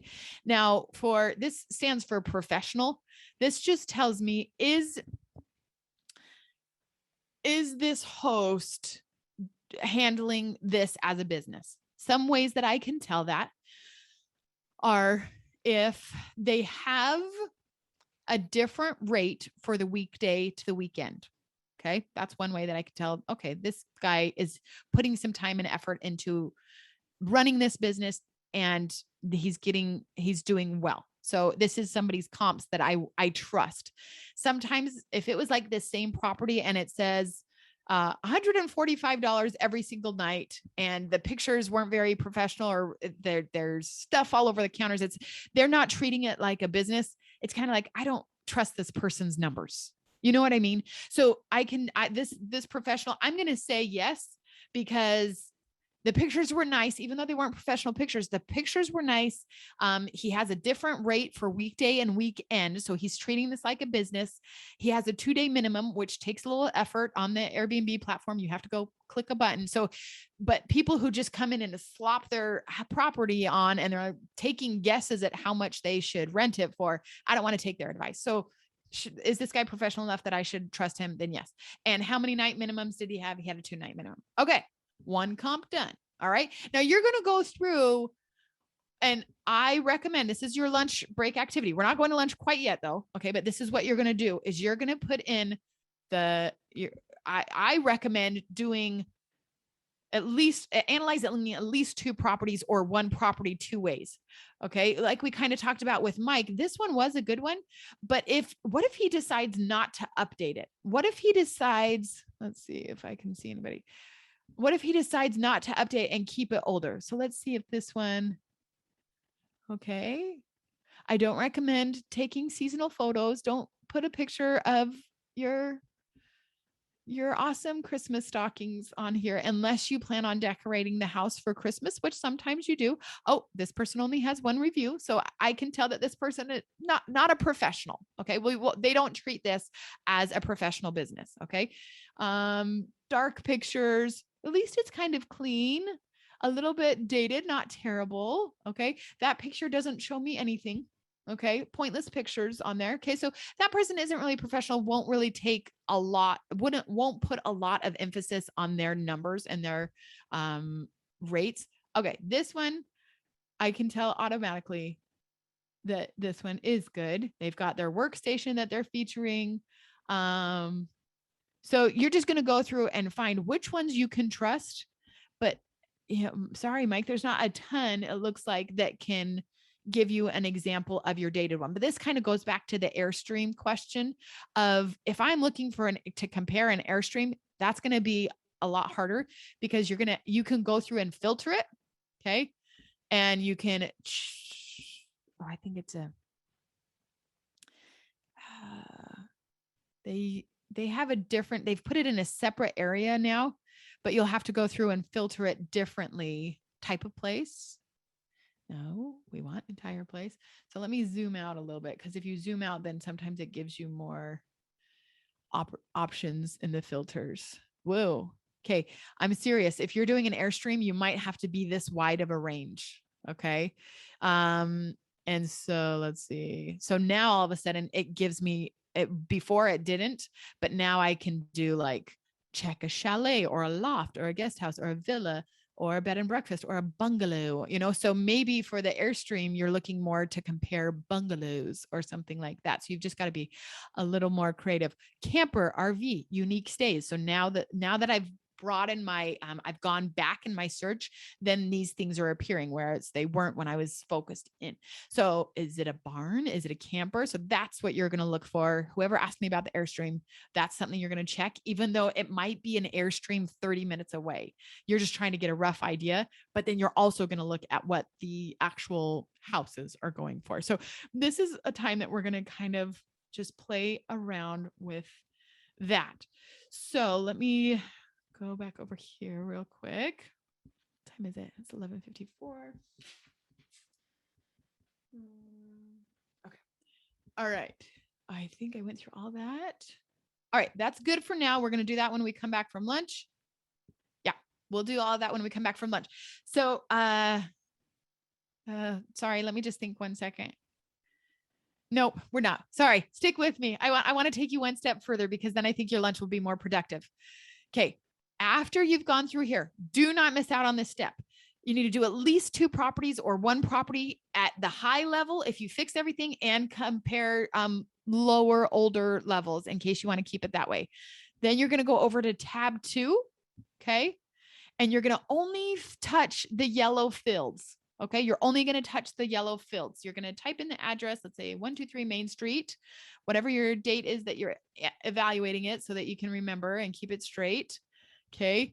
Based on when you looked at other people's listings, how much, and on your data.rabu, okay, these occupancy rates, do you see these occupancy rates? You have a 37, you have a 57, but you've got 80 and 73 and 87 and 67. So I would probably say, let's be cautious, but optimistic, optimistic. And let's say 70%. So if let's say maybe 20 out of 30 days in a month, it will get booked. Okay. Now from that, I come down here and I can see that occupancy rate has put me at 66%. So I want it to be a little bit higher. So let's go to 22 days out of a month. Okay. 73%. Yeah, that's a good goal. I think based on my research that you're about to do at lunch, you feel good about a 73% rent. Okay. Let's see. Mike told us that this property would rent for $2,000. The utilities and HOA, we're going to put at $400. Oh, sorry. Okay. And then this is the last thing. We're like 10 minutes from lunch, guys. You guys are doing awesome. Okay. We're going to, after you go through and you've looked at your comps, and let's say you have somebody that's charging 333, you have somebody that's charging like 179, you're going to get, after you're researching, you're getting a feel of what is the highest I would charge? What is the highest I would charge? Maybe on a Monday, and then on a Tuesday, and then on a Wednesday. So maybe that comp that we just found is the highest that I would charge on a Monday. And remember, this includes the cleaning fees also. So we won't mess around with that right now, but okay. And then on the weekends, it got up to 345. Okay. And you don't have to take it directly from your comp, but just what are the numbers that you're seeing out there? The lowest, maybe I had a couple other comps that were like 150, 179. So maybe, I just want to be extra cautious. And those, let's say 159 per night, but then on the weekend, it still gets up to 199. Okay. This is automatically going to take the average of those 2 numbers, right? And then this launch price, this is what you feel good about after all of your research that you've done, as you've compared these numbers. You know, I feel like there were a lot of over 200 priced houses, but there were a couple under 200 price, but I feel like we can do a little bit better than the mid-level. So maybe I say that I think we can do 250, 250, 250. And then on the weekend, I really think we can get 299, 299. Okay. So that's that. That is your homework. Oh, no, one more thing. Almost there. Almost there. I'm going to go back over to the PowerPoint because the last thing is this third-party fees. Okay. This is why we talked about your dream date. This is why we talked about your financial freedom, is because if your plan is to just get the properties, set them up, and then turn them over to Rabu or a Vacasa or lots of different things, which we'll talk about in just a second. If you want to turn it over completely, then they're going to charge you 20 to 25%. So I would put in there 20 to 25% in this one.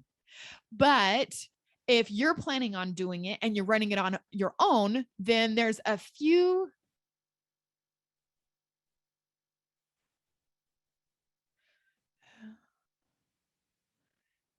Sorry, just one second.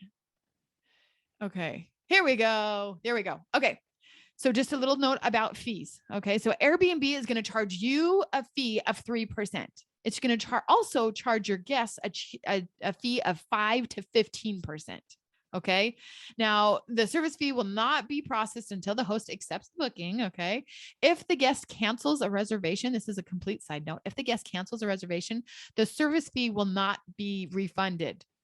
If the host cancels a reservation, the guest can be refunded. So this is just something to remember. We're not going to take a ton of time on it right now, but just something to be aware of because your guests will ask. Okay. Now, other things that I might need to pay fee for is what I call, well, it's not what I call, it's what's called dynamic pricing. Okay. You guys are doing great. And I hope that you guys are okay because I'm just still going for two more slides. This is what's called dynamic pricing. And you'll see it in your workbook. I use Beyond Pricing. I've also used in the past, Use Wheelhouse is a good one.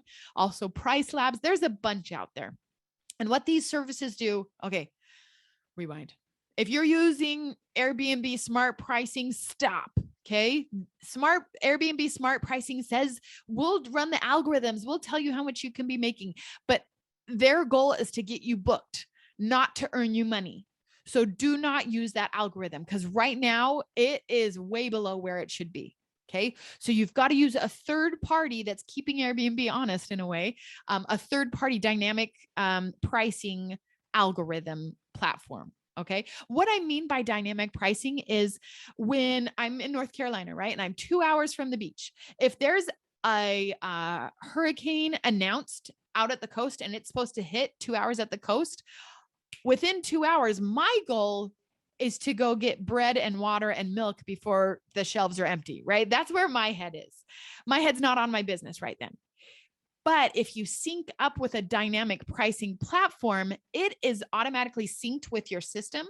So within 2 hours, people might start booking in a hurry and the rates are raising every time somebody does. And so my properties might go up $100 per night during a 2 hour space because everybody that's trying to get out of the way of the hurricane is booking. But I don't have to do anything because I've synced it with a dynamic pricing platform. Okay. Does that make sense? And those you can check with, with each of them, but usually that's about 1% that it's going to cost. Okay. So we've got 3% for Airbnb. We've got 1% that's going to go to your dynamic pricing platform. And then the last one is I have a front desk assistance that I use, and I recommend the one I use is Guesty. The reason why I use Guesty is when I started, sorry, I've got to adjust. When I started started this, I wanted somebody who could handle all communication, not just, there's a lot of front desk assistants out there or short-term management assistance platforms. There's a lot out there, but I wanted somebody that would handle every single text message that came through. And at the time, Guesty was the only one that offered that. And so it was $1,000 to set up. And then it was 3% for level 1. There's 2 levels within Guesty. Number 1 usually includes the financial reports, which are a lot better than Airbnb's, the automatic messaging. So right now, Airbnb doesn't have, they've changed the messaging in the last 6 months. So they have more of these than they did 3 years ago. But you can't, if you have somebody that inquires a property with Guesty, you can set up an automatic response of, hey, let me check on that. I'll be right with you. And the reason why that's good is the way that you rank on the search page is determined by a number of things, including how fast you respond to guests, how often you update your calendar, and if you are leaving reviews. Okay. So those are 3 big indicators of where you're ranking. And also if you're a super host, that plays a part also. But again, I would say more times than not, I'm actually not a super host. And I'm okay with that because I'm still on page 1 because I know about the other things that help me list higher. Okay. So, for the first level of Guesty, 3% level that you're paying 3%, that you get a website that they can book directly through your website. And so they have a lot of things, but for an additional 2%, so a total of 5%, or you can pay $120 per property. So depending on, you've got to run your numbers to see which is best for you. For level 2, which also includes them communicating every single time somebody messages. So if somebody says, hey, what's the Wi-Fi again? Even though you've messaged them the Wi-Fi and you've posted it in the Wi-Fi and it's literally taped on the TV so that they can see what the Wi-Fi is, they might still ask you what the Wi-Fi is. And so if they do, your Guesty communications people will either respond as if they were you. They can pretend to be you if you want, or they can just say, hey, I help Melanie with her listings. Here's the Wi-Fi. Let me know if you need anything else during your stay. Okay. So they will either pretend to be you or just say that they help manage your listings. I used to have them pretend to be me. And now I don't recommend that because their English, they're based in Dubai. And I would give their English like a B+, A-, because sometimes there will be like an issue going on. And then somebody will sarcastically say, well, thanks for your help. And they'll be like, you're welcome. We're always happy to serve you. And it's like, okay. So what they meant there, so you just, and then as me, I get to come in and be like, oh, so sorry about that. So I get to come and be good cop, and sometimes they have to be bad cop. So that's why I don't recommend, you got to be careful with the white labeling. All right.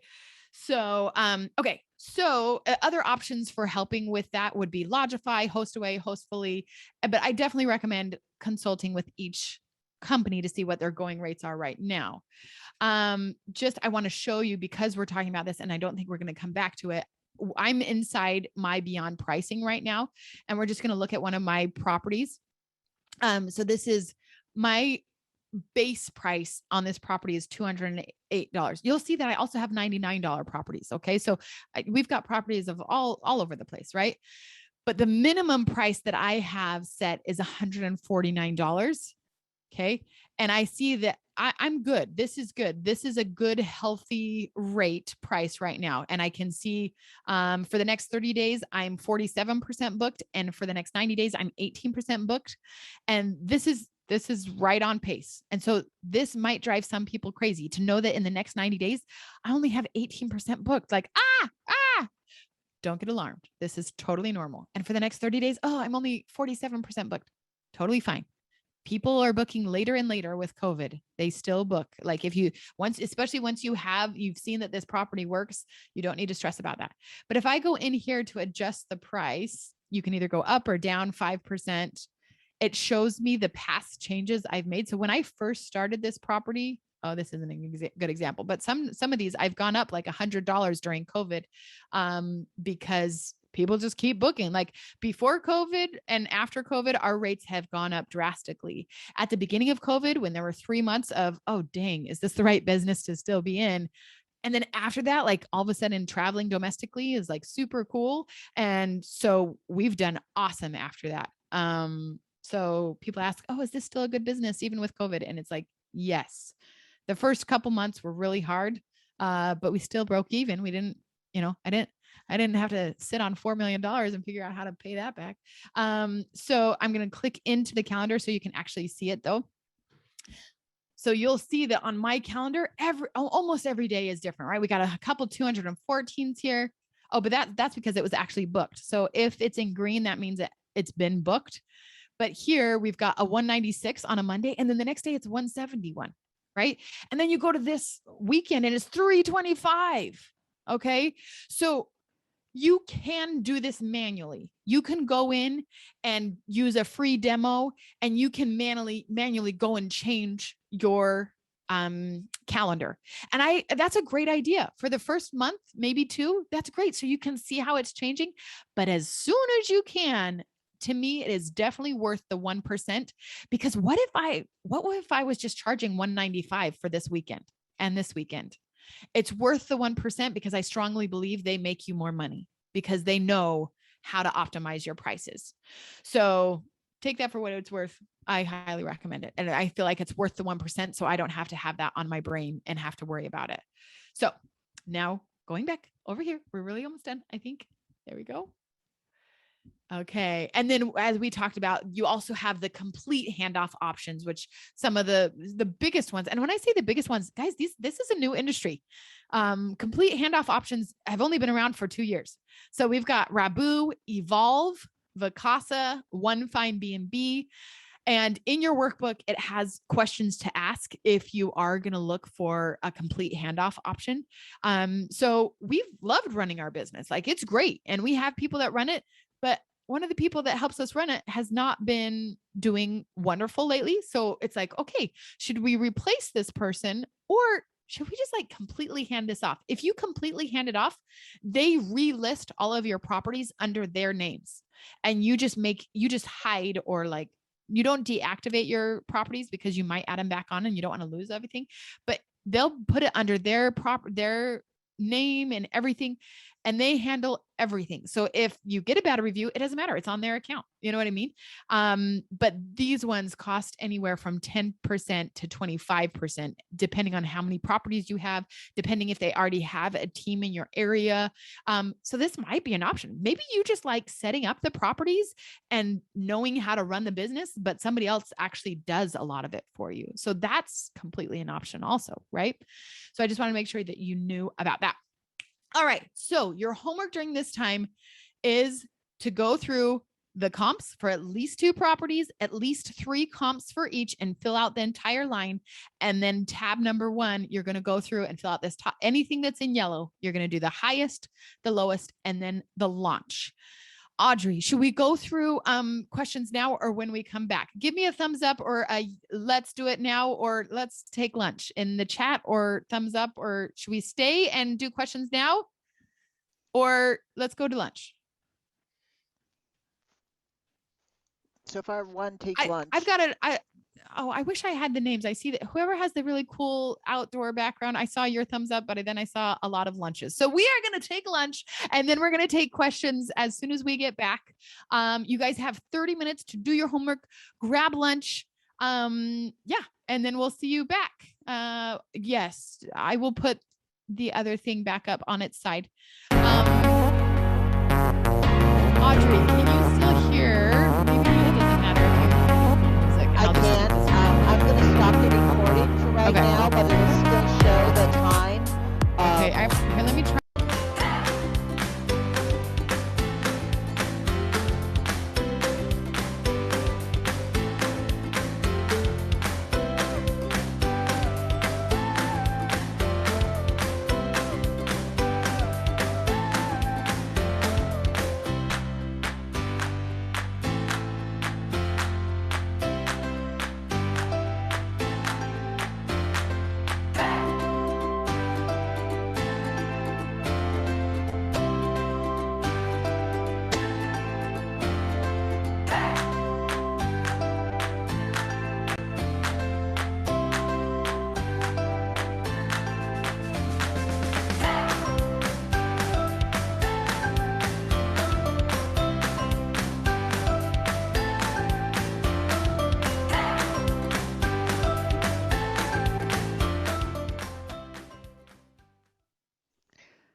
All right, guys, welcome back. Hope you Welcome had an back. awesome lunch. Yay. Yeah. All right. Audrey, let's get some questions knocked out. Okay, great. So the first one I picked out is that's okay. So the first one I picked out, we'll start back with Keith. Keith Felton asked, do you have any experience with short-term rentals for traveling nurses? And what are some of the unique considerations for traveling nurses? What is the typical length of stay? Great question. So love nurses. Obviously, like that's why we started, right? Was to because of the medical field and having a place for not only families to stay, but also for health professionals, definitely. Having said that, emotionally and in my heart, I love nurses. However, they do not pay as much as the other guests that we have. And so usually they're asking for a discount. I've had traveling nurses stay anywhere from 6 weeks to 6 months, and they're great. They're awesome. They have crazy work hours. So sometimes it's hard to get a cleaning to go in, but that's okay. That's not a big deal. But they often will ask for more of a discount that we don't that you have to decide if you're doing it out of the goodness of your heart, okay, but usually our going rates are not in their budget. Having said that, we do also list on corporate rentals, corporate housing for by owner. There's a few different. Furnished Finder is kind of nurse centric, actually. And so with those things, we list on a bunch of different sites, and we do offer a monthly discount. But sometimes even then it's still out of the nurse's price range. So we have found that. But we do love our corporate clients. Usually, sometimes they can be a little more hoity toity. But overall, we've had a great experience with corporate housing, corporate renters, and traveling nurses. Okay, and then Steve made a comment of that, saying to Keith that assignments are 13 weeks typically, but can be extended or cut short, and then being flexible with their time frames. There's a lot of good feedback from him, so we can read that later. Roxana asks, how do you meet other hosts? Is there contact info somewhere? There's not. I just reach out like I'm a guest, and they're on their on Airbnb. Let me see if I can just pull it up and show you. But on Airbnb, you can just go ahead and ask them. Let's pull this up. And if we go over to Airbnb, if we click on this host, then you can do this. But if you go down and it just says contact host right here. And so I just contact the host directly through here, because the good thing about that is if you send them a text, or if you did have their number by some chance, you don't really know how fast they'll respond. But with this, they are getting judged on how fast they respond. So it's kind of a way I test them also to see how fast they respond. So they can't just ghost you on this. And if they do, then it changes their page ranking. Okay, thanks. And then Rachel or Rahel, I'm sorry, I mispronounced your name. Rahel says, how can you be an Airbnb Plus and Airbnb Lux? How can you be on that? Oh, that is a really good question. We're not going to go into that because that is a whole different thing. And honestly, it's so new. It's come out, in the last 2 years, but I think they've changed the requirements about 6 times. And the application process and the approval process. So we're not going to go into that, but there is an application process usually, or an approval process, and they send somebody out to take pictures of your property and to check what you have. Do you really have a workspace, or is it a desk in a closet, and so there's some certain requirements that you have to meet, and they send somebody out to check on it to get approved for those kind of things. But definitely worth doing it if that's the type of property you have, but it just changes so much that we won't talk about it on this today. Okay. And then a couple people asked if you could repeat that bit about your minimum stay length, Yeah, the numbers. it varies. Some of our, like, we have one that says a 1-bedroom apartment that the highest I ever go, 3 months in advance is a 7-day, because that one specifically is really close to the hospital. It is targeted towards people who are coming for a 4 to 6 night stay visiting family in the hospital. So that's the one that the most I would do, even 3 months in advance. The most I would probably do there is 7-day minimum, but then 2 months in advance, I'd lower that to 5 days. And then 1 month, if it's within the 1 month, then I go in and I fill in the gaps and lower it to a minimum of 2 or 3. But some of my bigger properties that I really like it to be a family that's here for 21 days or so, then 3 months out, it's 21 days. Then I drop it to 14 days, then to 10, then to 7 as it gets closer. Now, when I say I do this, guys, I don't do this, but I do have a virtual assistant based in the Philippines that does awesome. And she does a bunch of random stuff for us. And this is one of her weekly tasks that she does for us, is she goes in to fill in the gaps and change the minimum night stay. Now, there are some ways that with Airbnb and maybe even beyond pricing, that you can do some of that, and you can set up certain rules to do that. 6 months ago, it was just released and there were a lot of bugs with it. And so we still to this day just have our VA do it. But it might've gotten better. So you can try just setting up the rules in there. But after 6 months ago, there was an issue that they accidentally somehow opened my calendar for 2 years in advance. So I have a random booking at one of my places in 2023 that I'm still dating this property. And I'm like, well, I don't even know. So we actually switched them to one of our properties that we own, that we know we'll still have around. And so there's that. Okay. And then James Phillips, he asks, my calendar is open up for 9 months. Should I change that? I would. And the reason why is because of what we've kind of talked about already, but let me give you another example. And I can't remember if I shared this with Kriya or not, so sorry if it's a repeat, but one of my amazing students who I love, but I am a big advocate of you do whatever works best for you. And she had decided, no, I want to leave my calendar open for a year in advance.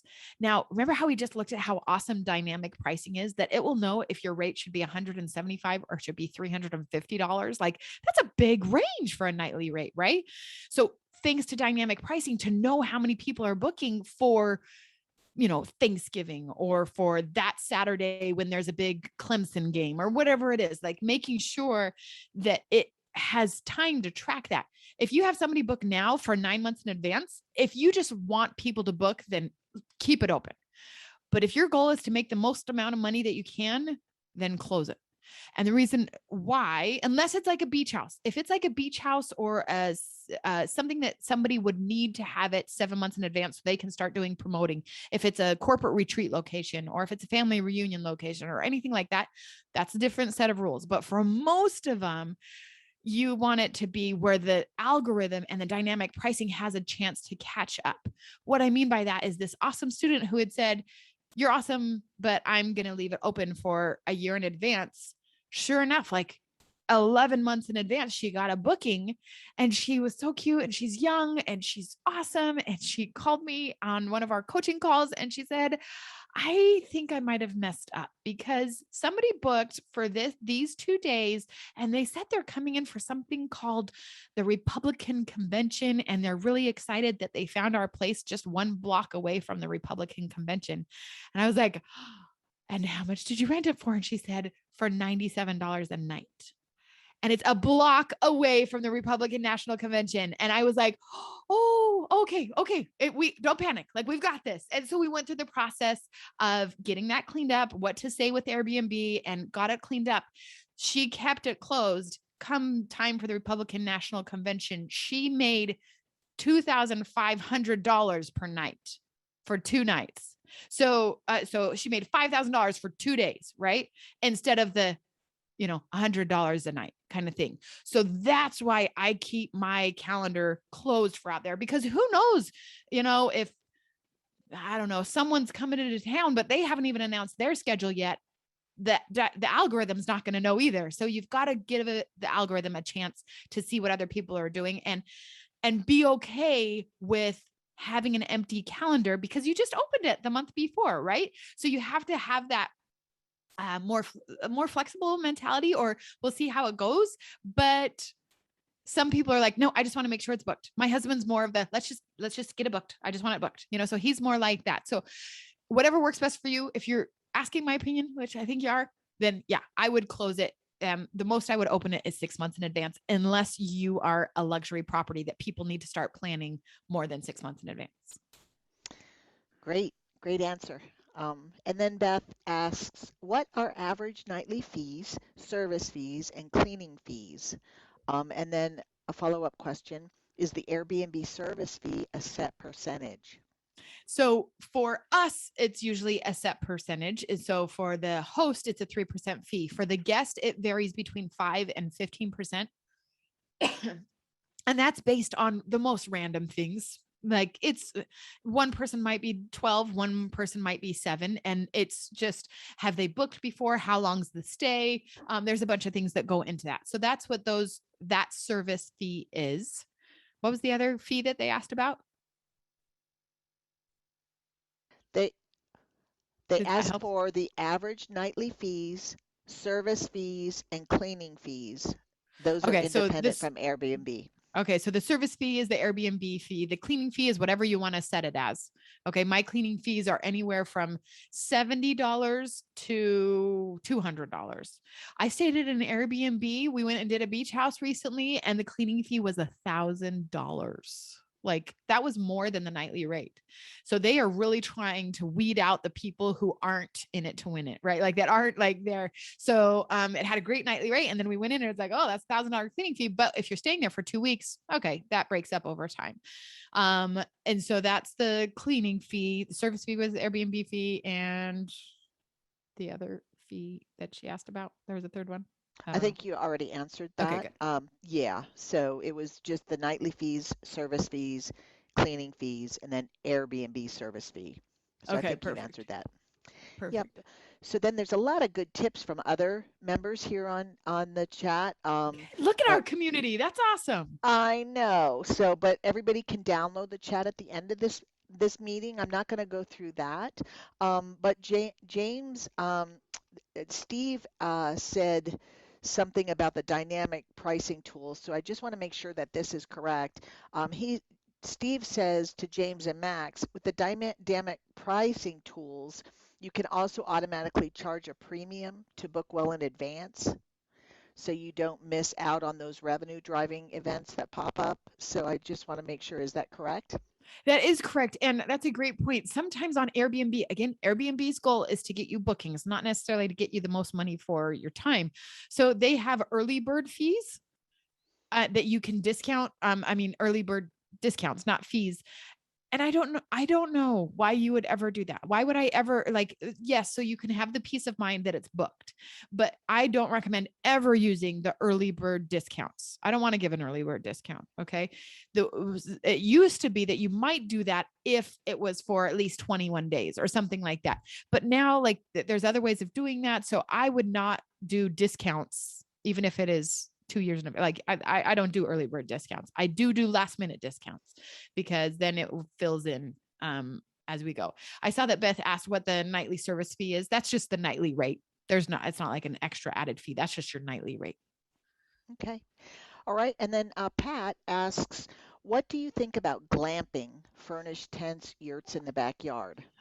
I love glamping. I love being a part of an industry that is so creative. And I love being an Airbnb host because, there's no limit. I've stayed in hammocks in a backyard that didn't have a bathroom, but you pay $25 per night and you get a hammock on a beautiful lake in somebody's backyard. I've stayed in yurts. I've stayed in all these different things that are wonderful and creative, and my kids love them. What an awesome memory.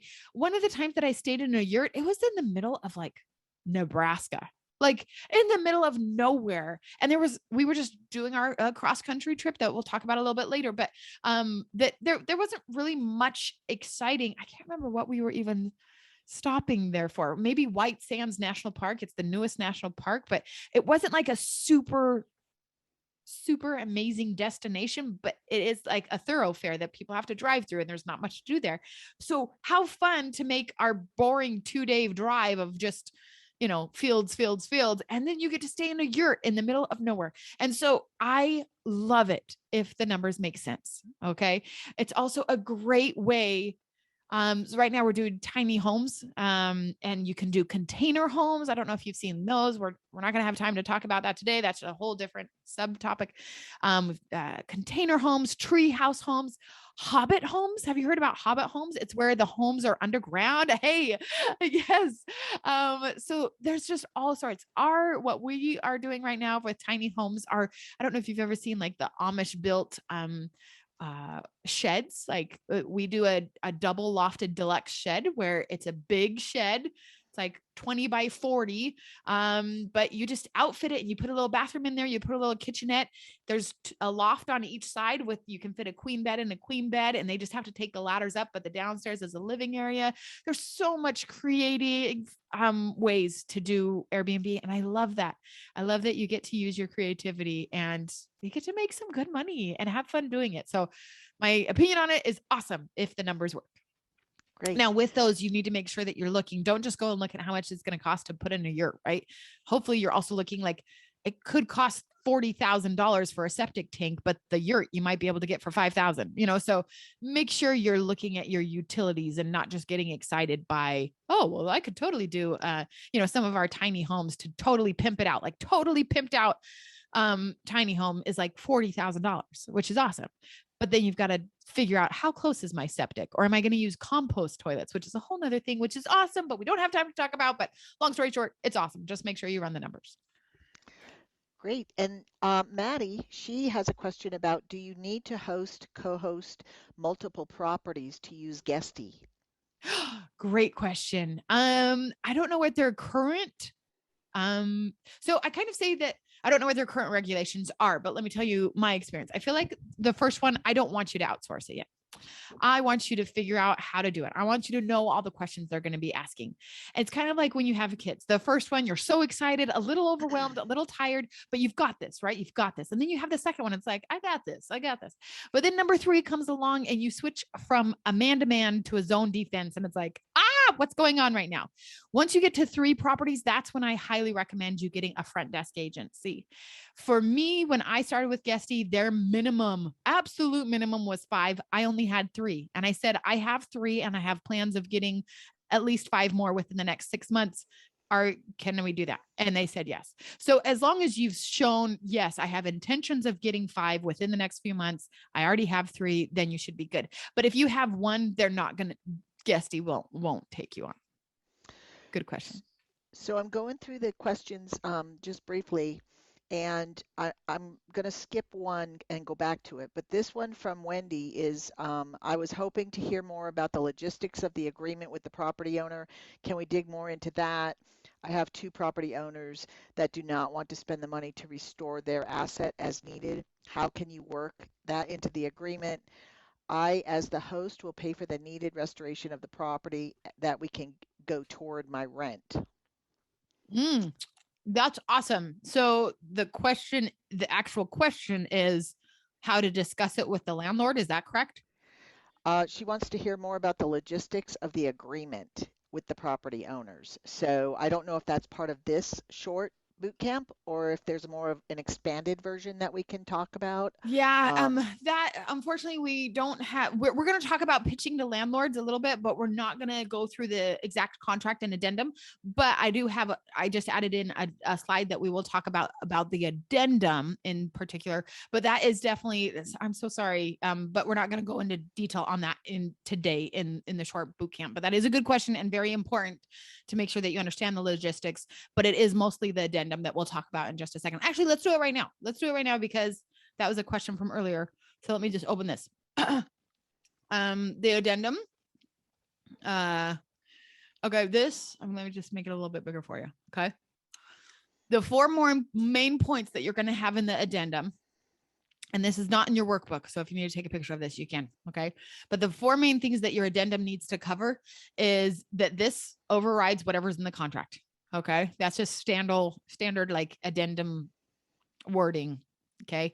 But you can have an attorney draw this up, or if you're in our course, then you can use our, right? Like, cause you know how much it costs to have, attorneys draw up a little contract or whatever. But so we do offer it in our course, but so make sure that you say that this overrides whatever's in the contract, because I've had realtors call me and tell me what I'm doing is illegal.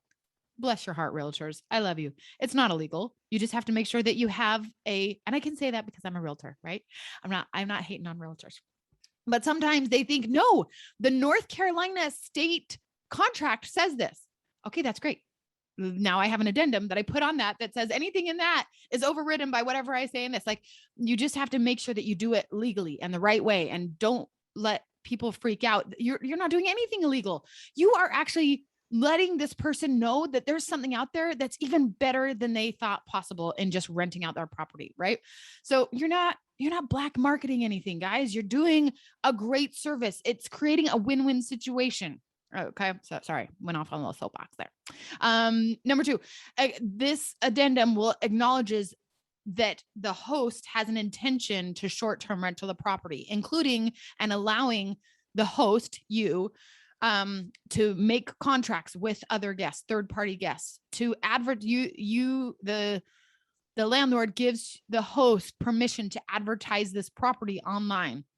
Okay. Some of my students get in trouble with that if they haven't put that on, and the landlord comes and gets mad at him. So make sure that you get authorization to take pictures, to show the property, to advertise this property online. They had one of their landlords call and say, how come my house says it's for rent online?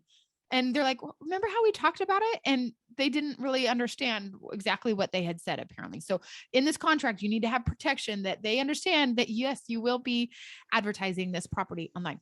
Okay. The owner has read the HOA covenants.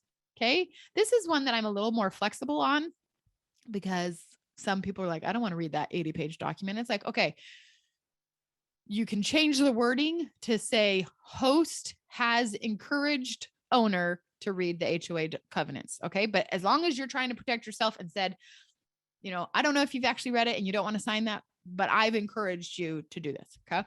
And then number 4, the most important, is you've got to have an out clause in there. Okay. That the host, in its sole discretion, if they see for any reason that this is it's impractical to use this property as a short-term rental, can cancel with 30-day notice. Okay. Sometimes you'll have pushback and you might change that to 90 days, but really push for the 30 days. That's my vote.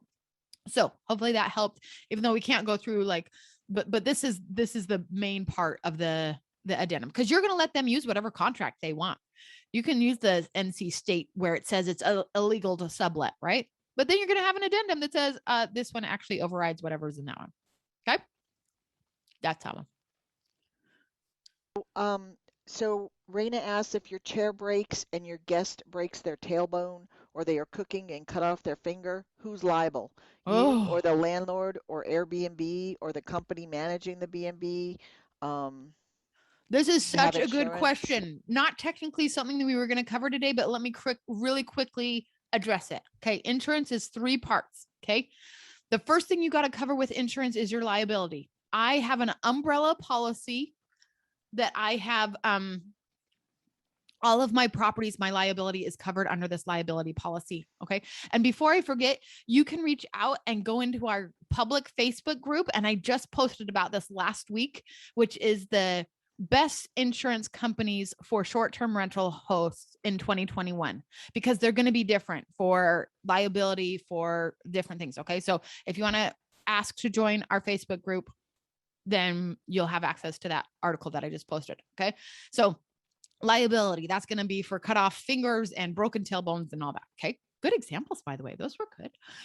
Number 2 is going to be the dwelling, right? So if the fire comes and it burns it down, whatever, the dwelling, that is usually under the landlord. Okay. So you have to, that's there. It's their property. Whoever owns it, that's who's in charge of the actual dwelling and making sure the insurance is covered. 3rd is the property inside of it. Now, if you're not keeping your jewels and your fine art in your Airbnb, usually my opinion, okay, if I'm going to push the party line, if I'm going to push what my attorneys would want me to push, I should say you should get insurance for your property. But if you're looking at your property and you're like, I got that at IKEA, I got that at Ashley Furniture, like it's all worth less than $8,000. Is it worth me paying for property insurance? Okay. So you evaluate that on your own. Our bigger properties, our nicer properties that, that's $20,000 worth of furnishings. That's for like really big 8-bedroom, 10-bedroom places, right? Okay. Maybe, but usually it's not. So you've got to evaluate that on your own for what works best, but make sure that those three are covered. So the actual dwelling is the landlord, but the liability, they might want to have a liability coverage too, if they want, but definitely I'm looking at you and making sure, you need to have liability coverage, and then you choose about property, if it's your property, if it's worth insuring or not. So Milani, we still got quite a bit of questions. Not quite a bit, but for the interest of time, I've got a couple questions that are directly related to the homework from lunch. Okay. So should we take those? Let's take those. And then if there's time, we can answer the other questions that are in there. Yeah. Okay. So Keith asks, I do not see the various daily pricing on Airbnb for the properties. It provides the average pricing for the stay period. How do you find it for the property comparisons of the Durham home? He said he tried to find it for a home in Raleigh, Cary, North Carolina area, but no success. Yeah. So most hosts aren't professional, and they're going to put the same rate for every single night. So that's not uncommon. But if, and it's hard if they have like a minimum of 7 days, it's going to be hard to tell the weekday from the weeknight. So if you're trying to evaluate beach houses, usually those are 7-day minimum. And it's hard to figure out the weekday from the weeknight. And it doesn't really matter because they're more of a weekly stay type property. Okay. But if you're not doing a beach house, then you can usually get down, like find a property that has like a 2-day minimum, like this one. Hopefully it's showing up. And you click on this and, oh, look, did you see this? This diamond just showed up. That's what I was talking about before. This is a rare find. Okay. So that just is a little note of, hey, this is an extra good property. So I want to weigh heavy their opinions on comps, or maybe not because they're overbooked and they're 99% booked. Okay. You might want to raise it a little bit more than the diamonds, right? Okay. So this says 202 times 2 nights. So, and then, but if we click on the reserve, so this is something, your question, whoever it was, that exact question is something that has changed in the last 2 weeks on Airbnb. Because when you used to click right here, it would say the dates and how much each night was worth. So that is something that has changed just in the last 2 weeks. So right now we're just guessing that 202 per night, but I would go in here. Oh, this makes it a lot harder on hosts, but that's right. Airbnb, not always host friendly, definitely guest friendly. So, and if you wanted to, you could take this down to know 300 so sorry, let me rewind. If we're looking at this, it says 202.95 per night, but that includes the 3% Airbnb fees. So if I wanted to go in and do 355 divided by 2, that would be my nightly rate. And then they've added on the 3% or 5% or whatever for them. Does that make sense? So this is really the number that you're kind of looking for, and then divide it by how many nights it was. But if you want to, you can use the other one, and then you just don't have to. If you're using this 202.95 times 2, then you don't have to account for that in the third party fees. No, I lied. I'm sorry. I take that back, because they're not, they're talking about the guest fees. So yeah, the best way is, sorry if I'm losing you guys, Airbnb, they're changing it all the time. The best way is to click in here, do the 355 divided by 2, and that's your nightly rate. Okay. And then Max asks, how can you estimate your vacancy rate? Great question. So I used to, before, I used to have to just look at people's calendars and look and say, okay, how booked are they for the next 30 days? How booked are they for the next 30 days, especially the next 2 weeks? And if like, okay, this property is great. Like this one is booked for the next month, and November is almost all booked. December is almost, let's see, is it, oh, December is all booked. Somebody's booked it probably for the whole month. And so they've got some in January. So this one, you don't need to know an exact occupancy rate, but you have to say, okay, this one is pretty darn booked. And in the next month, 2 months, okay, they're going to be like 90% booked. So if they're 90% booked and I'm a mile away, then maybe I can be 90% booked if I'm at that rate. Does that make sense? So now this is, yeah. So yeah.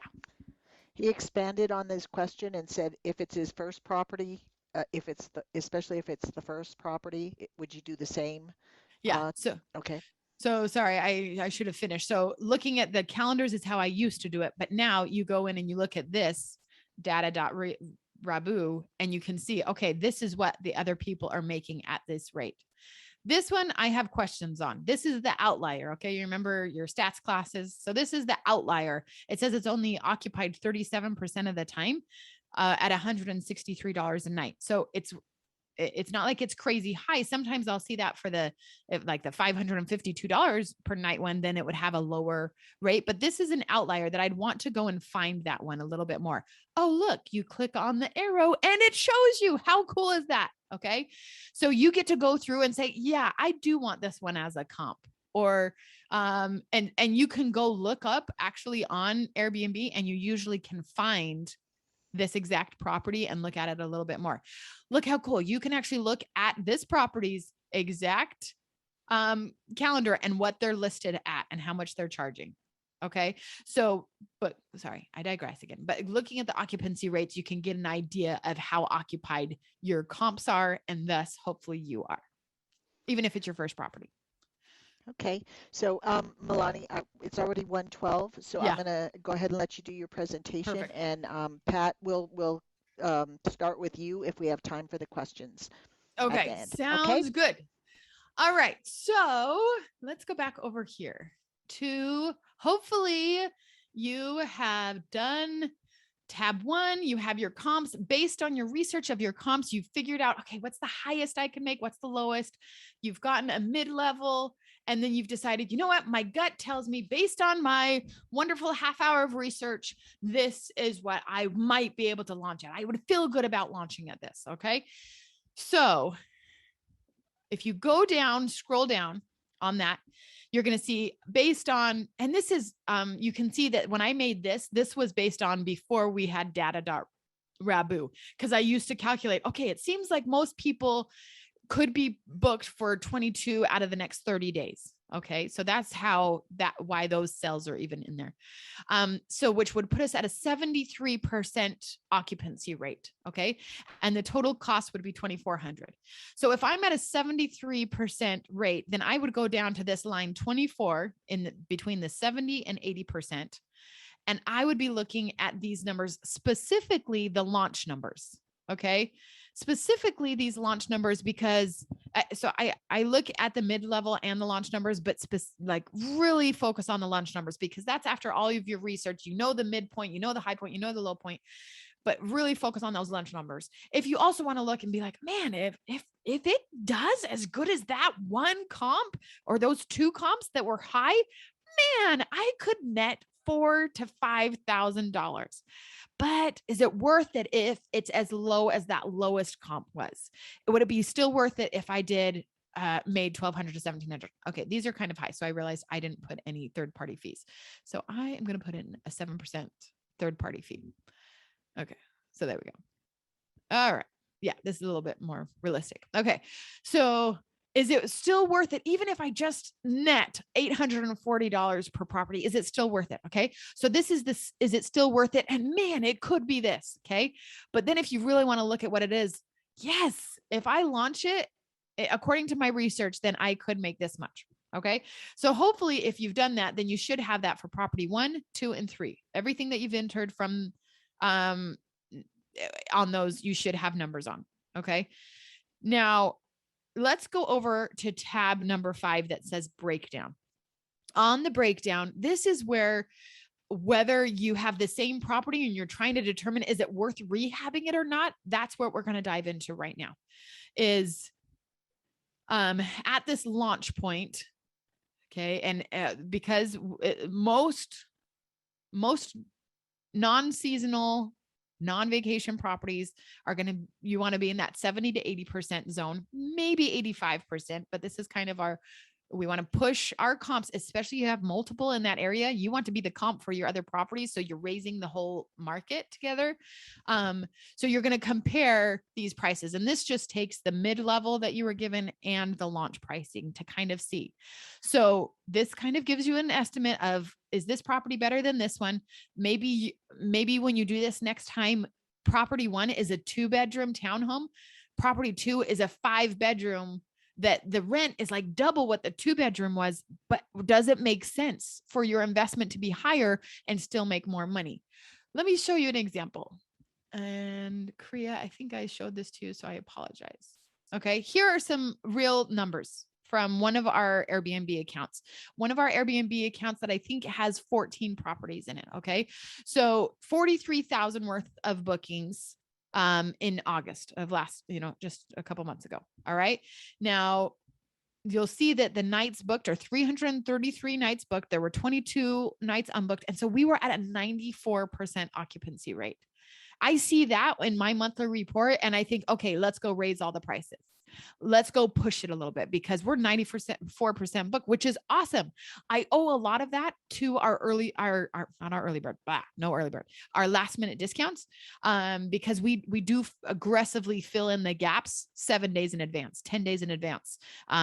If one of our properties is available tomorrow, it will be 40% off of its usual price, usually 30 or 40% off of its usual price, because usually we don't have, usually we are booked, but if it is, and as long as I'm still okay making $100 instead of $250, I'm okay with that as long as that property can sustain that for a minimum of 2 nights, sometimes 3.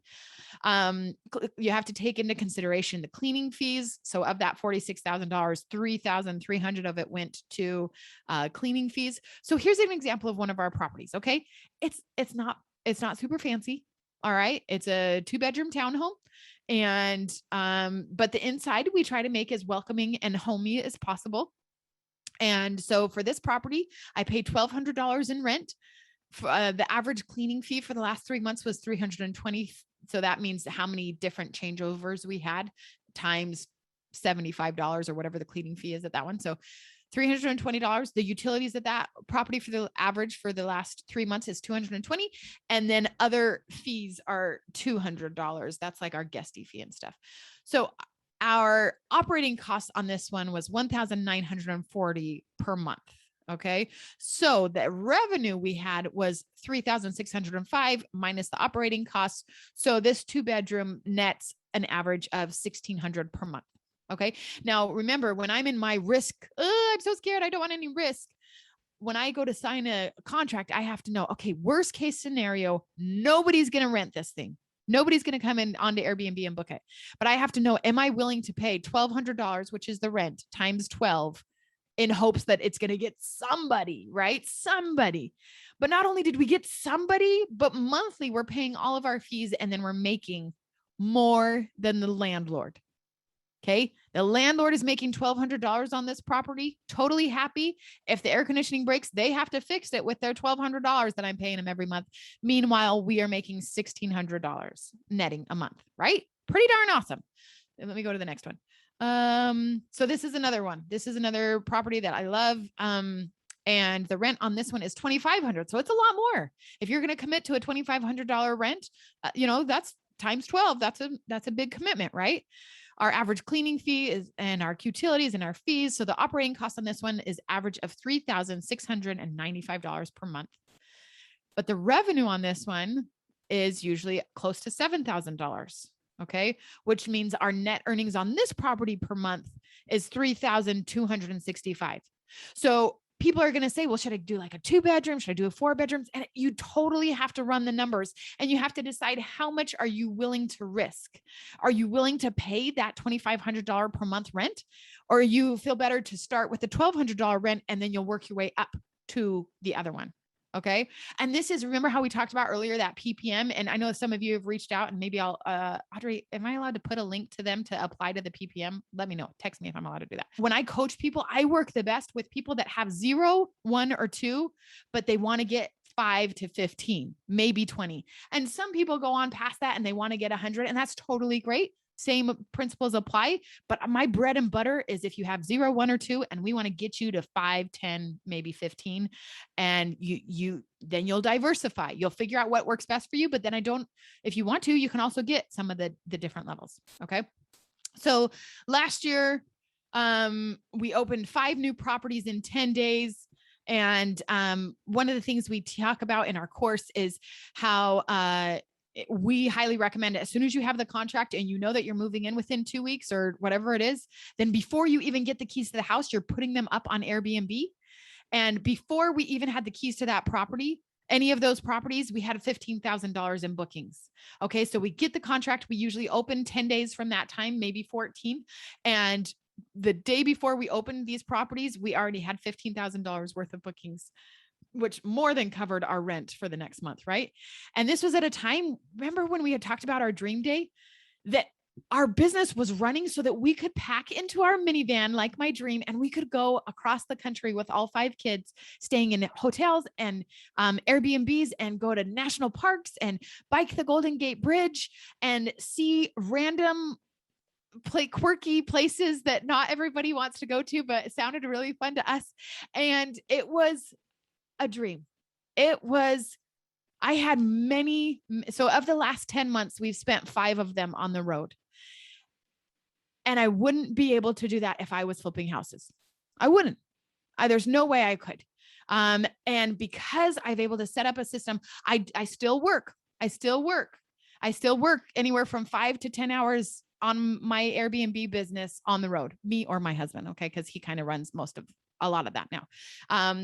So it still takes 5 to 10 hours worth of work per week, but I can do it from anywhere, and I can do it while I am out Mount Rushmore playing games with my kids while we watch the sunset and watch the light show at Mount Rushmore. And there were so many times on this trip in the last year that I thought, I've been here before. And then I realized I haven't been here before, but I've dreamed about this moment. I've dreamt about this feeling of financial freedom, of knowing that I'm making money because of something I set up. It's not flipping houses. It's not flipping houses, making a big check, and then the next day after you get your big paycheck, going to find another house. It is setting up a property and letting the recurring revenue just keep coming. Yes, every once in a while, you might have to replace a coffee maker. You will. Every once in a while, you might even have to replace a couch. You will. And that's going to be some costs, but it's not anything like the $4 million was, right? Because my goal really is to get you to your dream day. I love it when my students show me pictures of their balance sheet or how much they have in bookings, which is awesome. And I celebrate, but I literally weep when I see them post pictures or send me pictures living the life they want to live, whether that's with your pets, whether that's with loved ones, whether that's by yourself on a beach, writing a book, because you've always wanted the time to follow whatever dream it is that you have. And that's what gets me excited. And that's why I love short-term rentals. Okay. And people will say, how do you do this? Like, your kids are pretty young. How do you do this? And that's awesome. I love when people ask that. And the answer is, I set up systems. You have to set up systems. There's an incredible burnout rate of short-term rental hosts, because if you do it wrong, it will take over your life. It will take a 40, 60-hour week if you don't set up the systems the right way. So you have to set up systems to make sure that you are creating a path that you can recreate so that you can set up 5 properties, 10 properties, 15 properties. If your goal is to just open 1 property, then I usually say, don't worry about paying for my course, because it's not will it pay for itself? Sure. You'll pay for it within the first month for sure. But I shouldn't say for sure. My attorneys wouldn't want me to say that, but I would really, really think that you would be able to make that up in a few nights stays, right? But if you're looking to open more than 1 and looking to add this as a stream of income to get 5, 10, I would say just 5 or 10 properties. Oh my goodness. Making at least $1,000 per month. Yes. It's awesome. Okay. Now I think you can see that this is not risk-free, but it is so much less risk than so many other things. And I hope you guys are seeing why I love Airbnbs. Now, on April 16th, 2021, so just a few months ago, Airbnb CEO says company will need millions more hosts to meet the surging demand. millions more hosts to meet the surging demand. Because, sorry, I kept on thinking we were getting to this slide, and I don't know if we really did. We didn't. So I'm going to come back to this in just a second. Let's go back because I kind of thought we were getting up to this point. All right. So there's one more tab on here that we didn't talk about that I want to talk about before we get going. And then we have, I think, 2 more modules, but we're not going to be able to finish those, but I'm going to go into my double time speed. Don't tell my husband, but I'm just going to start speaking fast, and hopefully you can slow down the replay if you need to. Okay. So we did the breakdown where you can see each of your 3 properties, but now let's go to this last tab. This last tab is so important. Okay. Mike talked about the property that we were analyzing to rehab that property or to update that property. So if you're thinking about doing any sort of renovation, I like ranges. So I know best case scenario, worst case scenario. I've got to see both sides. Okay. So let's say, best case scenario, it's going to cost $2,000. Worst case scenario, it could cost $12,000. And how many weeks is it going to take? Best case scenario, all of my contractors magically show up the day they're supposed to, and none of them say that it's rainy or anything like that. Then, okay, great. A miracle would happen. Or it might take 8 weeks. Okay. Now furnishing, we didn't really go into it a lot today, but I say that to furnish anywhere from a 2 to 4 bedroom is going to cost you anywhere from $7,000 to $13,000, $7,000 to $13,000. So let's say that this is a 3 bedroom. I know that I can furnish this thing with $11,000. Okay.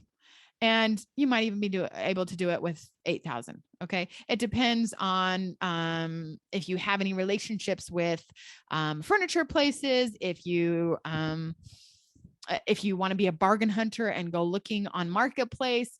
I highly recommend using new furniture, but with some used furniture mixed in. Okay. So then I go down to this, and you're going to remember, you only touch the yellow cells. Okay. For property 1, 2, and 3. And you go down here, and this is where really I want you have to take time to look at this.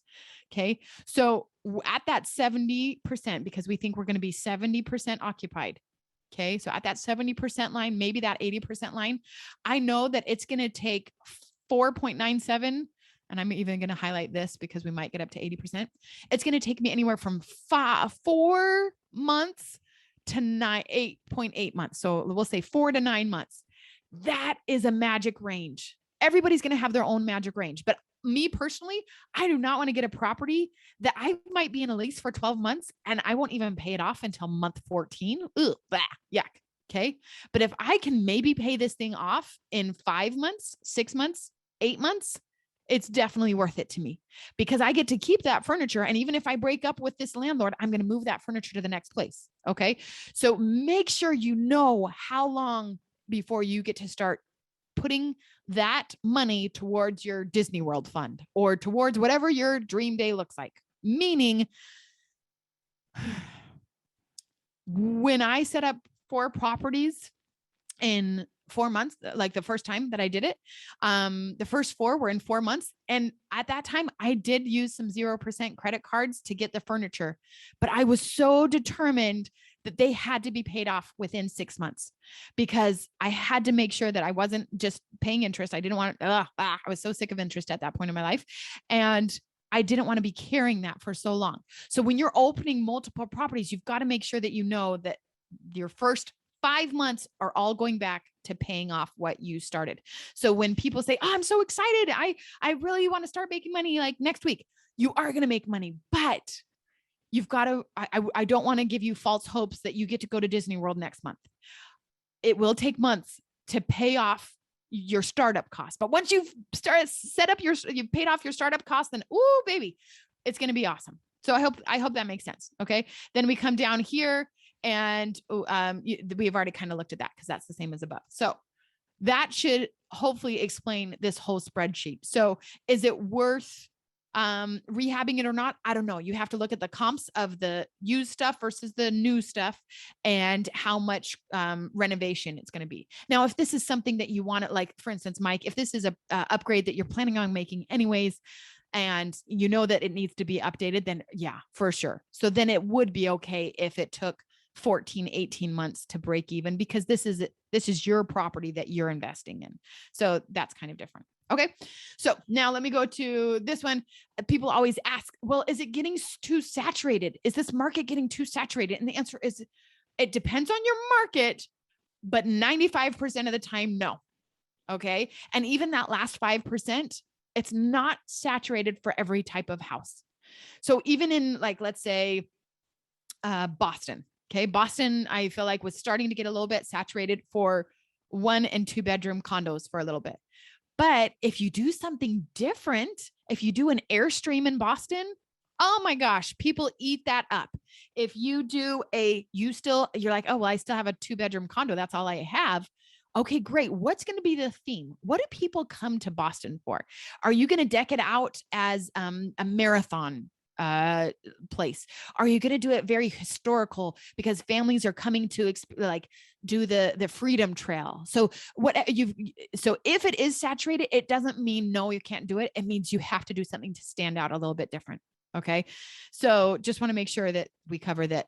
There still needs to be millions more hosts because there's such a surge and an increase in people who are just starting to travel with Airbnb instead of hotels. So the demand for vacation homes soars even as people are returning to offices. Explosive demand for vacation rental has made property managers in a hot commodity. Now, I want to reiterate, we kind of mentioned this before, but people say, like, why did you write your book? Why are you coaching? And the reason why, guys, is because we are kind of like franchise owners. Okay. And if somebody comes and tries your chicken nuggets and they're terrible, they're not going to want to try my chicken nuggets because they're going to think they're terrible. No offense, but like yours. Right. And so, but if you have awesome chicken nuggets, then they'll be like, oh, I want to go try that one because maybe they're as good as I remembered from whatever. Right. So you are not my competition. You are my colleagues. And the better you are at your job, the more people that want to come and try my chicken nuggets. Okay. Now we still have a couple modules after this. I just want to kind of throw this out there that yes, we do have a course that if you want to sign up for, it's awesome. All of these things we talked about, the contracts that we've had attorneys and we paid like thousands of dollars to attorneys to draw up contracts and addendums. We have spreadsheets, we have checklists, over 50 training modules. And all of the modules are usually a video of me, plus maybe a worksheet, plus a spreadsheet. This looks familiar. Hey, yeah, that just happens to be the one we just did. And all of these resources for you so that, and usually there's like a PowerPoint along with it, so that you can get all of these. And most of them are PDFs, but also Word docs. So you can just go in, use the template and change it however you need it to be changed. Okay. So that is the modules, the course. Okay. And the course has over 50 training modules. And so just kind of keep that in the back of your head. Okay. Guys, we're getting rid of the lunch break. I hope that's okay. We're just going to plow through because we only have a half hour left. Okay. Pitching landlords. Okay. This is a cycle that you're going to have to keep on going. So if you need to go to the bathroom or something, just kind of either hold it or you can go real fast. Cause we're just going through. All right. So pitching landlords, this is something you're going to do over and over again. You're not just going to do it 5 times. Please don't just do it 5 times and say, they all said no. And then say, oh, I give up. Okay. You're going to have to do this a lot. You're going to have to do it maybe 30 times, maybe 40. And from that, you might get 2 to 3 yeses. Okay. But once you find 3 landlords, that could be 7 properties. That could be all you need. So you're not going to have to do this forever. This is like the grunt work at the beginning, and then you can be a little bit more smooth sailing after this. Okay. Now in your workbook, you have this spreadsheet. And we're not going to go super into it, but this is just simple gathering and approaching landlord spreadsheet. You're going to go to, I use PadMapper, or you go to Zillow, you go to Craigslist, you go wherever you find rentals. I really like the PadMapper app. It's PADMAPPER. It has a little frog on it. PadMapper is my favorite app that when I'm out in a new neighborhood, and I will use the app to see what's for rent and how much it's going for. So you're going to reach out. You're going to put all the information right there so that when you approach a landlord, you will know right there. Oh yeah, it has 3 beds, 2 baths. Oh yeah. And it's 1,200 square feet. Right. And so that's where you've got all of your information. When I, 18 months ago, like it was like at the beginning of COVID, maybe like it was maybe like February, maybe 2 years ago. It was time for us to get some new properties. And I was really nervous Okay. for some reason. Here. Hey, Audrey, I can hear you. Oh, Do you want me to? This is, I'm putting in my car. Hey, I'm hey taking it- guys. My dad's gonna help me with the project. Hey, Audrey. I'm looking to see who it is. Oh, okay. Oh, okay. I got All it. right. Thank you. The gate's open.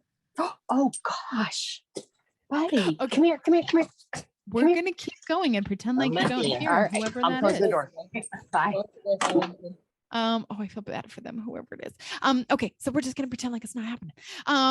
You're gonna fill this out, and I wanted to open 7 new properties, and so I had my VA go and make a list of 100 available rentals. 100, and you guys, it was so funny because on the very first one, no joke, the very first one I called. I was doing this. I didn't outsource this part. The very first one I called. They said, yeah, I have 8 properties. And I was like, oh, yes. And I ended up taking 5 of them. Okay. So you just have to find the 1, the 2, the 3 landlords that get it, because not all of them are going to get it. They've been trained for years to just go get a long-term rental. Okay. So they're not all going to get it, but you're going to pitch them, and you're going to do the things that we talked about before. You're going to talk about the professional cleaning multiple times per week or month. The 5-star review, the standard contract that we can use, whatever contract you want, plus your addendum, the long-term relationship that we want to be the last renter you ever have. And then when you're ready to sell it, we want to buy it. You might even be able to use like a seller financing if you want to. You can get creative with this. Okay. Now, usually I would have you guys practice in small groups, but we don't have time to do that. But let me just show you. This is a video. So we have our course. We also have a mentorship for more if you wanted like a weekly calls or monthly group calls or that kind of thing. So this is for our mentorship students. We also provide this video that's branded to them, but it's something that a way to teach your landlords what it is that you do. So, it's time to find a renter again, huh? Ah, the life of the landlord. Being a landlord has its perks, but it also has its downsides. It is great to own a beautiful cash-flowing property while you are building equity, but the search for a quality tenant can be so frustrating. The good news is, it doesn't have to be. What if you could find a renter who could move in within 10 to 21 days from contract, that would have the property professionally cleaned multiple times per month, and promises to pay on time or even early? Plus, the best part, what if the renter hopes to be the last renter you ever have because when you are ready to sell it, they want to buy it? No joke, we are that renter. No more worrying about late rent payments or the recurring search for a quality renter. Our goal is to be the best tenant you have ever had. And if you have any other rental properties, we hope you send them our way, because we probably want to rent those as well. Contact us today so we can become your next and hopefully last tenant you ever have. Okay, so that's something that we have our students send to the landlord so they really get it. They see that, okay, these people are like a real company. They have a branded video, and it makes sense, and it helps them walk through it, right? Now, other selling points when you're pitching a landlord are going to be that they'll say, well, what if somebody comes in and throws a party? Okay.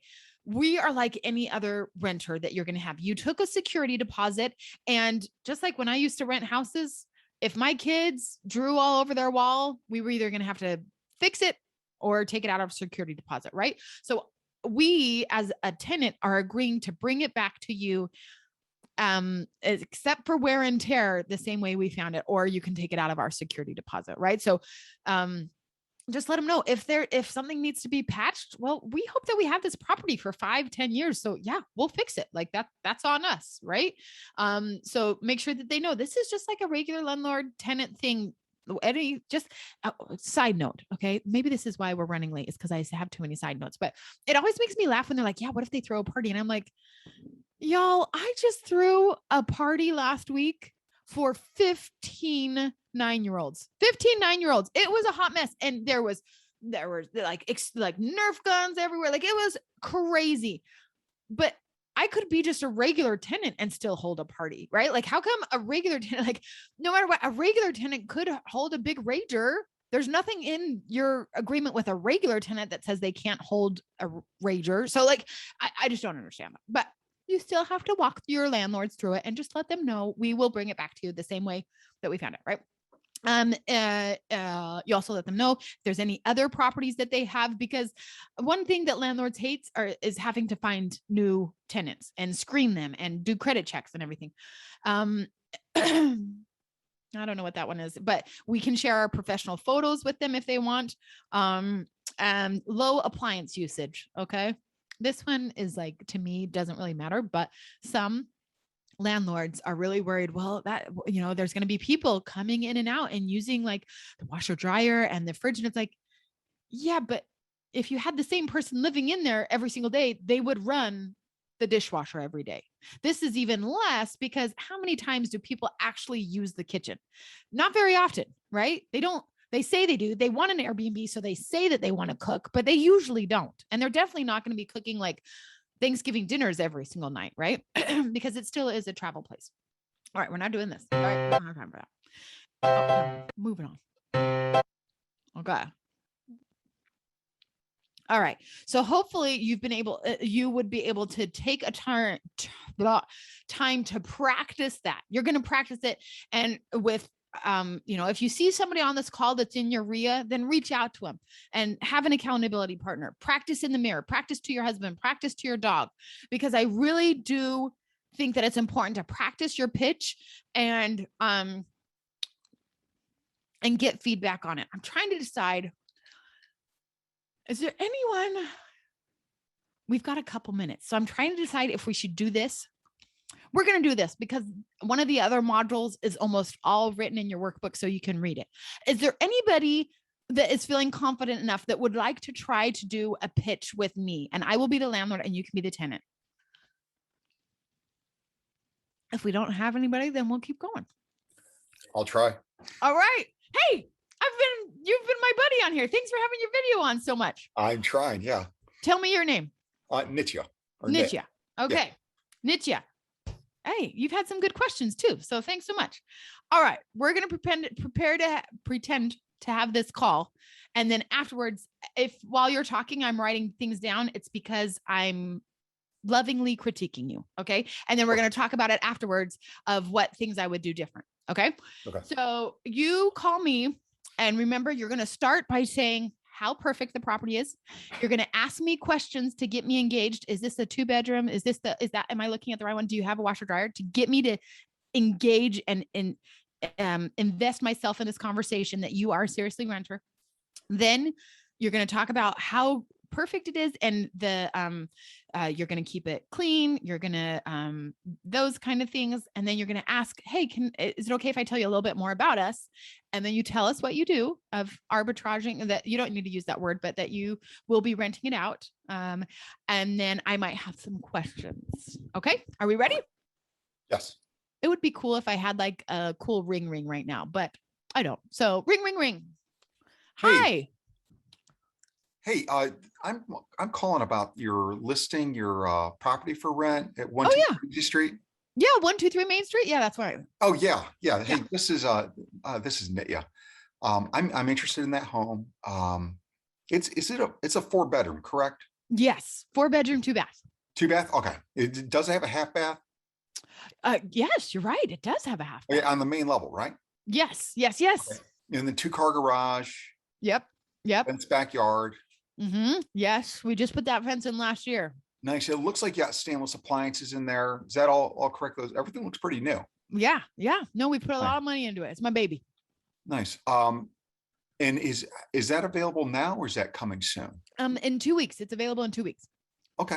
Perfect. Do you know when would you be available to move in? That actually lines up pretty close to what I'm trying to do. That looks just about right. Okay. Would I I'm a little different than your average tenant. What I would be doing is if we could make this work, I would have your place professionally cleaned a couple times a week. And it gets reviewed, so that I'd be trying to get 5-star reviews. We would use your standard agreement. I would have an addendum just to make sure everything's covered. And I'm looking for a long-term relationship with you, especially in case you want to sell. I mean, would you want to sell the place eventually? We're kind of happy right now, but maybe someday. Okay, I would like to be your last tenant. Okay. And then I would take any responsibility for any damage to the home, other than, let's say age, tear, or anything like where normal wear and tear. But like I would take responsible for anything that's done. And I'm also interested, do you have any other properties you may have? Okay, so yeah, I might. I mean, the lease is coming up in a few months, but tell me more. So when you said that it gets reviews, like who do you get reviews from and stuff? Like, I don't understand. I'm in the short-term rental business. Okay. And so for our customers, they review and they make sure the place is clean. They're going to be there. They're going to report any bugs. I mean, they report every little thing you can imagine, and we get dinged on that. So it's in our best interest to make sure everything's clean, the grass is cut, everything is taken care of, and your place is spick and span at all times. Does that make sense? Yeah. So if it sounds like they're kind of picky. If they are picky about bugs and stuff, like will they like be bugging? Will you be bugging me about every bug then? No, I actually, if the place actually needs pest control, because we have a cleaning crew, professional cleaning crew. If they say, hey, if the reviews and everything, if it requires pest control, that's actually something I take care of. Okay. And then as long as you're okay with that. Yeah, no, that's great. That's great. What about like, I've read a lot of news reports of like parties, like thrashing my house and stuff. Like, what do you do for that? Well, first we have a no party policy. We limit the number of cars they can have at the property. And we also get a security deposit from them through for if it's on Airbnb, through Airbnb. And we keep that in place. But also, I mean, like, you have any kids? I do. Yeah. I have you ever done a birthday party? Like 15, 20 kids there? Yeah. And it's like so messy, and there's cake everywhere and presents are open everywhere and the kids are jumping on the couches. You ever had that happen? You've been to my house, it sounds like. Yeah, exactly. But at the end of the day, you clean it all up, and especially with a professional cleaning crew, it'd be even better. But it's good to go, and you don't even know they've been there. Yeah. So yeah, that's what we aim for, is to keep your place as perfect as possible. So for our next customer. Awesome. Okay, I might be interested in that. I'm going to go ahead and you can fill out an application, and then I'll run a background check. But hey, sounds like it might be a good fit. Okay, that's excellent. And will you be emailing that to me, or is that on your site? On the site. Okay, excellent. I'm going to fill that out. Again, my name is Nitya, and if this is the best number to contact you at? Yes.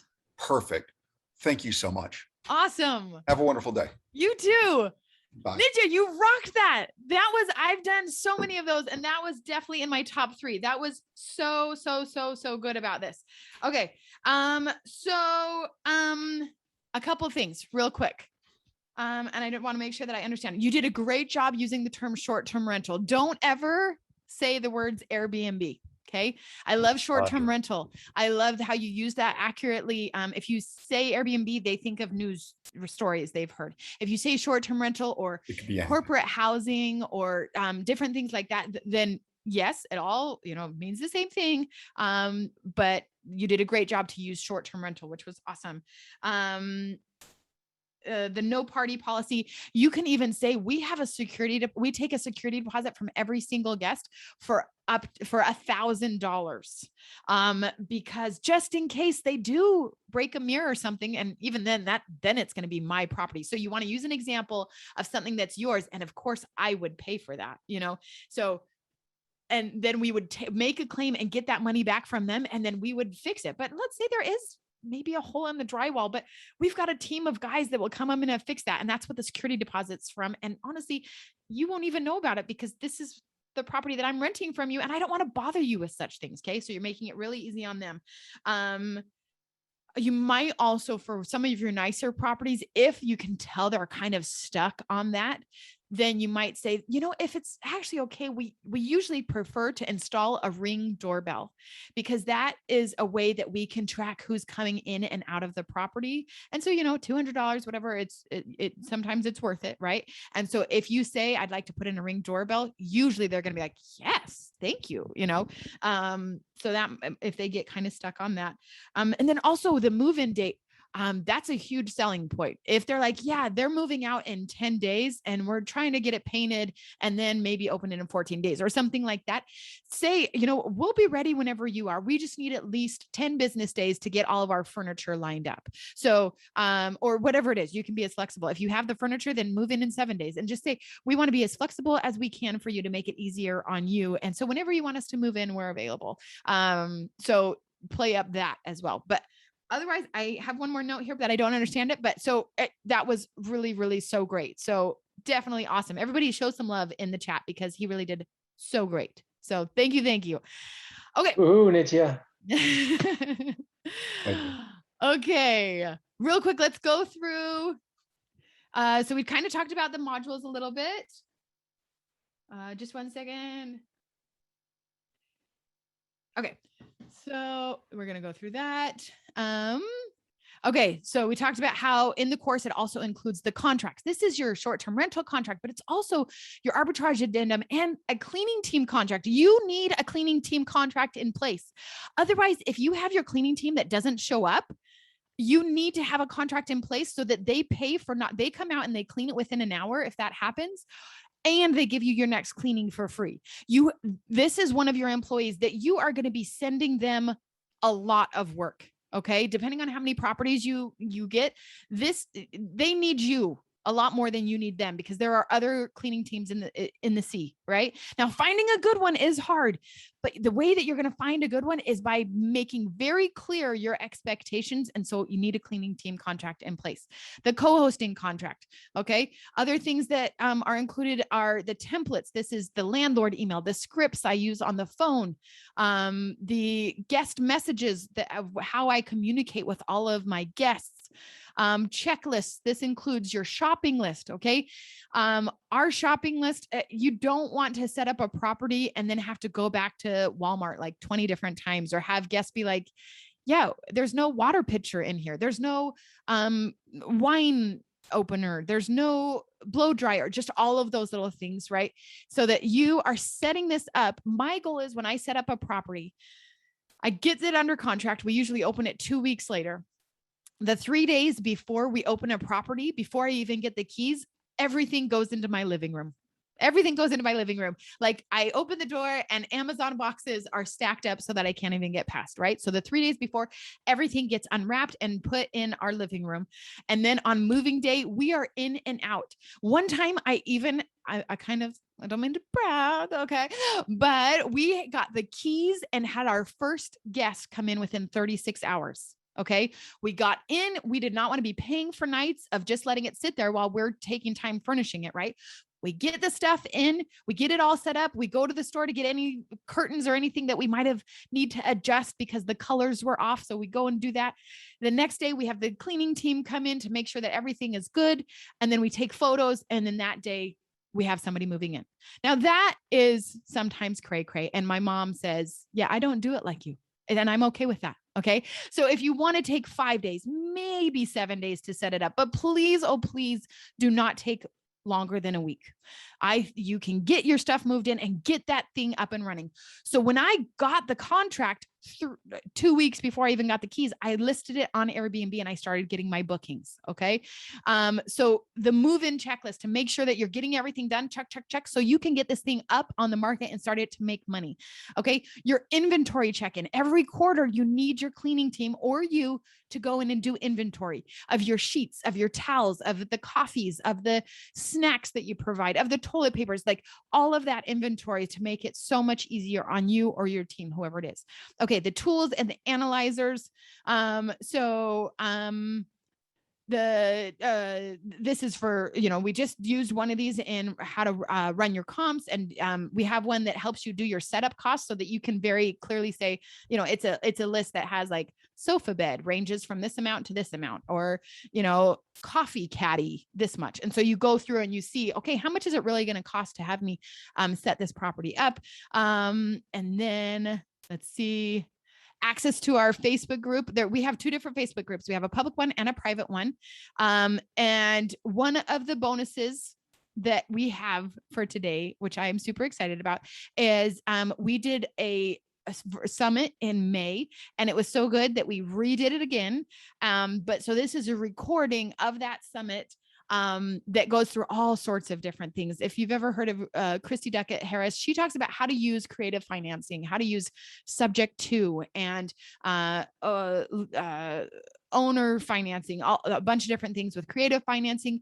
You might have heard of the BNB Boss. She has a great podcast. And so she talks about the differences between long-term rentals and short-term rentals as an investor and what you need to be aware of. And if you're trying to decide between those. LaDonna talks about some of the stuff we talked about with Lifestyle by Design. Brittany Barton, she owns Loma Homes, which is an extreme B&B company that they go and they have multiple properties in Orlando, but they buy a property for, let's say, 400, 500,000, and they put $200,000 to $300,000 worth of upgrades because they make it into like a theme park. So they have people that worked on the set of Jurassic Park that have done their dinosaur house, or that worked on Harry Potter that help build they got in a lawsuit with one of those, we won't talk about it, but so they don't call it the Harry Potter house or anything like that, but it's called like Wizard's Way, or the Star Wars one is called a galaxy experience or whatever that. So they do like extreme B&Bs, like super creative. And she does a great job explaining how that's a different niche within short-term rentals. I talked about Justin. He's with Rabu. Again, I haven't used Rabu, but Justin's awesome. He was the 13th employee at Airbnb, and he kind of talks about the journey and the evolution of Airbnb. And then Rachel talks a little bit about investing in luxury homes. And so the value of all of this is over $5,000. And I think even, I think I've paid over $1,000 for just one of these contracts to be made by attorneys, to be honest, but there's so much packed in here. If all this did was to help you get one Airbnb up and running, would it be worth it? If all it did was to provide one or two or three contracts and addendums, would it be worth it? And what if it was just to make sure that your profits and your costs are analyzed correctly? Would it be worth it? And what if you could get all of that, right? So this is from Brett Beeman. He said, even with coronavirus, the Airbnb Meilani helped me set up will net close to $1,500 in May. Like that was last year in height of COVID, guys. Meilani's enthusiasm and presentation skills, thanks, Jen, made purchasing her online course a no-brainer. The lessons are easy to follow and cover topics on all aspects of the business. Her attention to details have increased my confidence as a business owner. And then Eway said, if you want to get started in real estate and build a real estate investing business, I love this. Meilani's information is the best place to start. I went from knowing nothing when I first met Meilani to arbitrage, co-hosting, and owning my own within a month. I'm serious, guys. In the next 90 days, I want you to have at least one property up and running. I want to help you get there. And remember, I don't like taking risks, so I'm not going to make you take risks. So there is a 30-day money-back guarantee on this. And then if this isn't good enough, but wait, there's more, my friends. Okay. So just for this, we are including 3 months of group coaching, which is a monthly coaching call that you can submit your questions. Or if you say, if there's time, then sometimes we'll do live calls. And if you say, I want to practice my pitch, then sometimes we have time for that as well. So if you want to do what we just did and have me say, okay, you need to work on this, or even if you posted your listing and you want me to review it, we'll do it on the group call. Okay. So this is 3 months of coaching. Because I'm serious, if you sign up, I cannot guarantee it because it's all up to you, but I want you to have at least one property by Christmas. I'm hoping that you have 3, but I'm serious that the 3 months of coaching is awesome. And all of this is for $997 if you sign up. I don't know when the deadline is for the RIAs, but if you sign up through this link, you get all of these bonuses. And these are all there. You get all of this for $997. Okay. Which I promise you is so worth it. Okay. We're not going to have a chance to go through this. This is kind of the extra bonus section, but all of these are in your workbook. Okay. Also the key takeaways. I really recommend that before you get up from your desk or get out of your car, if she's still on listening from her car, maybe you can go into a desk if you're in your car.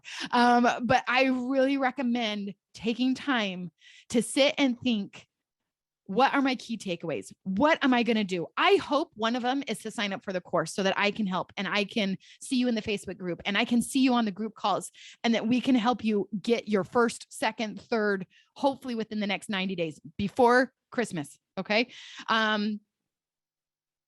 So write down your next steps that you're going to work on. This is all in your workbook, and you're going to write down your key takeaways because I truly want to help you become short-term rental superhosts. And not superheroes, not superhosts, because I'm not even a superhost sometime, right? So superheroes. Okay. So there we go. All right. It's 2:00 on the dot, y'all. All right. So what? I don't know. Let's take like Audrey, maybe like a few questions. But where is the link for them to sign up for the course? Let's start with that. Okay, let me grab that. Okay. Yep. So do you want to go through the chat and ask the questions? But let me grab the link for them to Okay, send while up you're the grabbing that, let me course. just go through these last few. What is the Facebook page called? It is called Why Not Me Airbnb public group, or there's a private one also. Why Not Me Airbnb community. Okay. Melanie, do you offer a co-host yourself? Yeah, we co-host for people. Yeah. That's one of the things we offer. So Michael, let's talk because I really like your property. Yes, Max, all of the course is online. It's all, as soon as you get it, it goes through the RIA portal. And then I think on Monday, either tonight, if they send it to me tonight, then I'll get you all uploaded tonight. If not, then on Monday, my team will upload it and you should have access to the full course on Monday. So you can start watching the modules, start learning, growing, all of that. Let me pull this up. The 3 monthly group coaching calls that you guys are all invited to be a part of. If you sign up, is October 25th, November 22nd, and December 20th. Usually we ask that your questions be submitted by the Friday before. And then if we still have time after that, then we go to live questions. But that gives me a chance. I'm a very visual learner. And so I like to have slides to go along with it because then it allows me to go deeper into details, especially if I'm reviewing somebody's listing or whatever. It gives me a chance to look at it beforehand. So that's why we do that. So we ask you to submit your questions by Friday, and then the calls are on Mondays. So let's see. Okay. So Audrey went ahead and put the link to the course right there in the chat. I cannot tell you how worth the $997 is, because I'm seriously hoping that you make that back in net profit within a month. So that's a few nights listings, right? That's a few nights. I mean, even if you're, at 125, that's like 1 week, right? So I promise if you do it, it can change your life, and it can get you to your dream day. Okay. It looks like you can go to regoddess.com/why not me to see it. And let me just type that in here so that you guys can see that as well. Let me see. It's going to look like, It's easier. Yeah, it's easier to click on the link.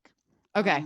But that's what Sarah had sent. Okay. So I think the link is the best way to go. It takes you All right right. there. There you go. Yeah, Okay. so you can type, or you can type it in if you don't have access to get the link. So, Perfect. Okay. So it's not $5,000, it's $1,000. And there's so much great information in there. And I really, and the coaching calls, totally worth it. All right. Let me see. What's the biggest obstacle for newbies? Talking to landlords, 100%, Daniel. 100%. That is the hardest thing, is for people to get up the courage and get used to hearing no. That's the hardest thing. Now, for my students that have been doing it for a while, because I feel like that's a good follow-up question, the hardest obstacle is not letting it take over your life. Meaning, if you still have a 9-to-5 job, awesome. You should be able to be an Airbnb host. I ask you to block out 15 minutes in the morning, 15 minutes at your lunch break, and 30 minutes at night. Okay. There might be occasional other fires. If somebody's locked out, if there's a flood, those are pretty much the two things that are other emergencies. Other than that, everything else can wait until your next time when you sit down to focus on this business. So that's kind of the time management coach in me too, is I don't want this taking over your life. You shouldn't let it take over and be distracting. You should know, okay, that one I can wait until my lunch break and I can answer that question. Okay. So that's for people who have been doing it. That's the biggest obstacle, is for them to get used to letting, like, okay, he's not here right now, so I'm just going to say it. My husband, who is just the best man ever, but he's also a little bit of a stressor and a worrier, that sometimes he's like, I got to take care of that right now. I'm like, you really don't. You really don't. That's going to be fine to wait until tomorrow. If people are asking about their stay in a month, and if there's a high chair at the listing, nope, you don't need to answer that right now. You don't. You can wait until after our date night. If he starts answering texts during date night, I'm like, it better be a flood or it better be somebody locked out. Okay. So, figuring out that timeline is super important. Let's see. For accidental lockouts, you can install keyless entry door locks with multiple one-time use codes and text them the one-time code if they get locked out. Yes, for sure. We definitely recommend using remote locks. We also recommend having a spare lockbox somewhere hidden on the property. So yes, there's lots of different things to make sure that you're doing it correctly, and that you don't have to drive out there. Please don't drive out there. My goal is to set up a property and not be back for at least 3 months. You're going to get to a point where you train somebody else to do your inventory, and you don't even have to go back to your property, maybe annually, maybe, but that's not the goal. Like, the goal is to set up a property. You are there when they take pictures, and then you say goodbye to that property for at least 3 months, hopefully more like 6 months, 9 months, 12 months, because everything else, you should have set up everything else so that you never have to see that property again if you don't want to. Okay. All right. I know that there are other questions, but I think we probably should wrap up. Is that okay, Audrey? Yeah, that's fine. I have one more thing though to say, is, don't forget to save the chat, and go to that link. This program is so awesome. I want everybody to be able to know how to save the chat. If you go down to the below, and where it says everyone, there's 3 little dots. And so sign up for the course now, but also save the chat, so that you have all this good information. So. Okay. So just so you make sure that you see, so on the screen, you've got that, and then you go to save chat, or I think you can download it right there so download to your computer. Okay. Yep. You go to those 3 little dots, and then it'll pull up something, and you click on the save the chat, and you'll be able to save the chat from there. So, and I also had one other question. I don't know if you can answer my question. Yeah, sure. When you have to break up with these landlords or these properties, how do you have that conversation? Great. So, we just did one with Crazy Neighbor, and I love this. This is actually somebody who bought my course, started, and they quickly realized that they wanted 100% passive. Okay. I want to make sure that, running Airbnbs is not 100% passive. I would say it's 80 to 80% passive. We'll say, okay. They wanted 100% passive. And so they hired me to be their co-host. And so we run their property for them. And so with that, I just had to let them know, I'm so sorry. We love your property. If you have any other property, we would really like to consider it. However, due to the neighbor that we've talked to you about, and you're not going to just tell them out of the blue. Okay. Like right now we have a property that is really struggling with bugs, and we're planning on canceling our contract at the end of the lease. But it's a good performing property, but the reviews are getting lower and lower because of the bugs. And so with that, you have to let the landlord know. Just like I hate it. I hate it when people stay for 7 days. On the last day, they message you and say, I can't believe you had such good reviews because of this. And then they go and leave a review, a 1-star review saying, the pots and pans were so old or whatever. Well, I wish you would have told me on the first day, because I could have had 2-hour delivery, new pans out to you. Right. So you've got to, and I communicate that to the guests a lot too. And I say, I'm really sorry. I really wish I could have made your stay more enjoyable if I would have heard anything from you. Right. Same thing with these landlords. Before you break up with somebody, you're going to see if you can try to fix it.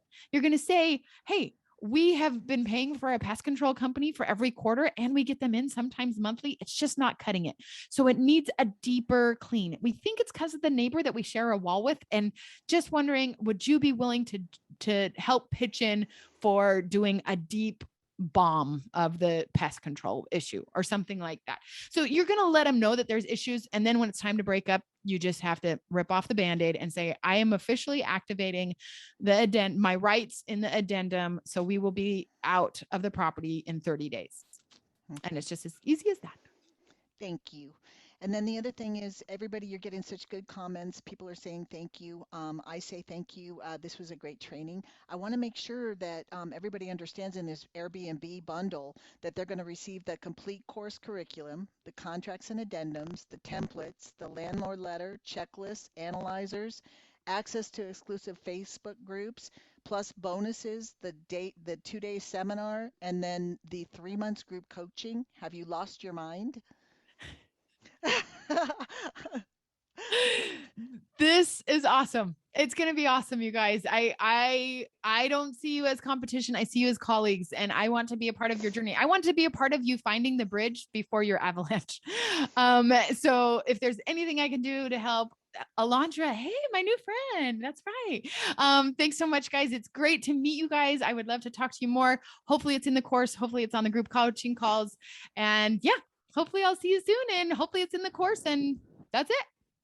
And how long do they have this? I think this will stay active at least through tonight, right? So I believe so. Yeah. So if you haven't had time, or if you're driving, or we'll leave the link up for tonight. And then I'm going to try to talk you into a replay. So you and I'll have a conversation about this, because I really think more people should be able to take advantage of this. So I love it. all right. Well, expect a call. So awesome. Thanks, guys. Have a good weekend. Thanks, my friend. And thanks for being my guest. Yeah, thank you.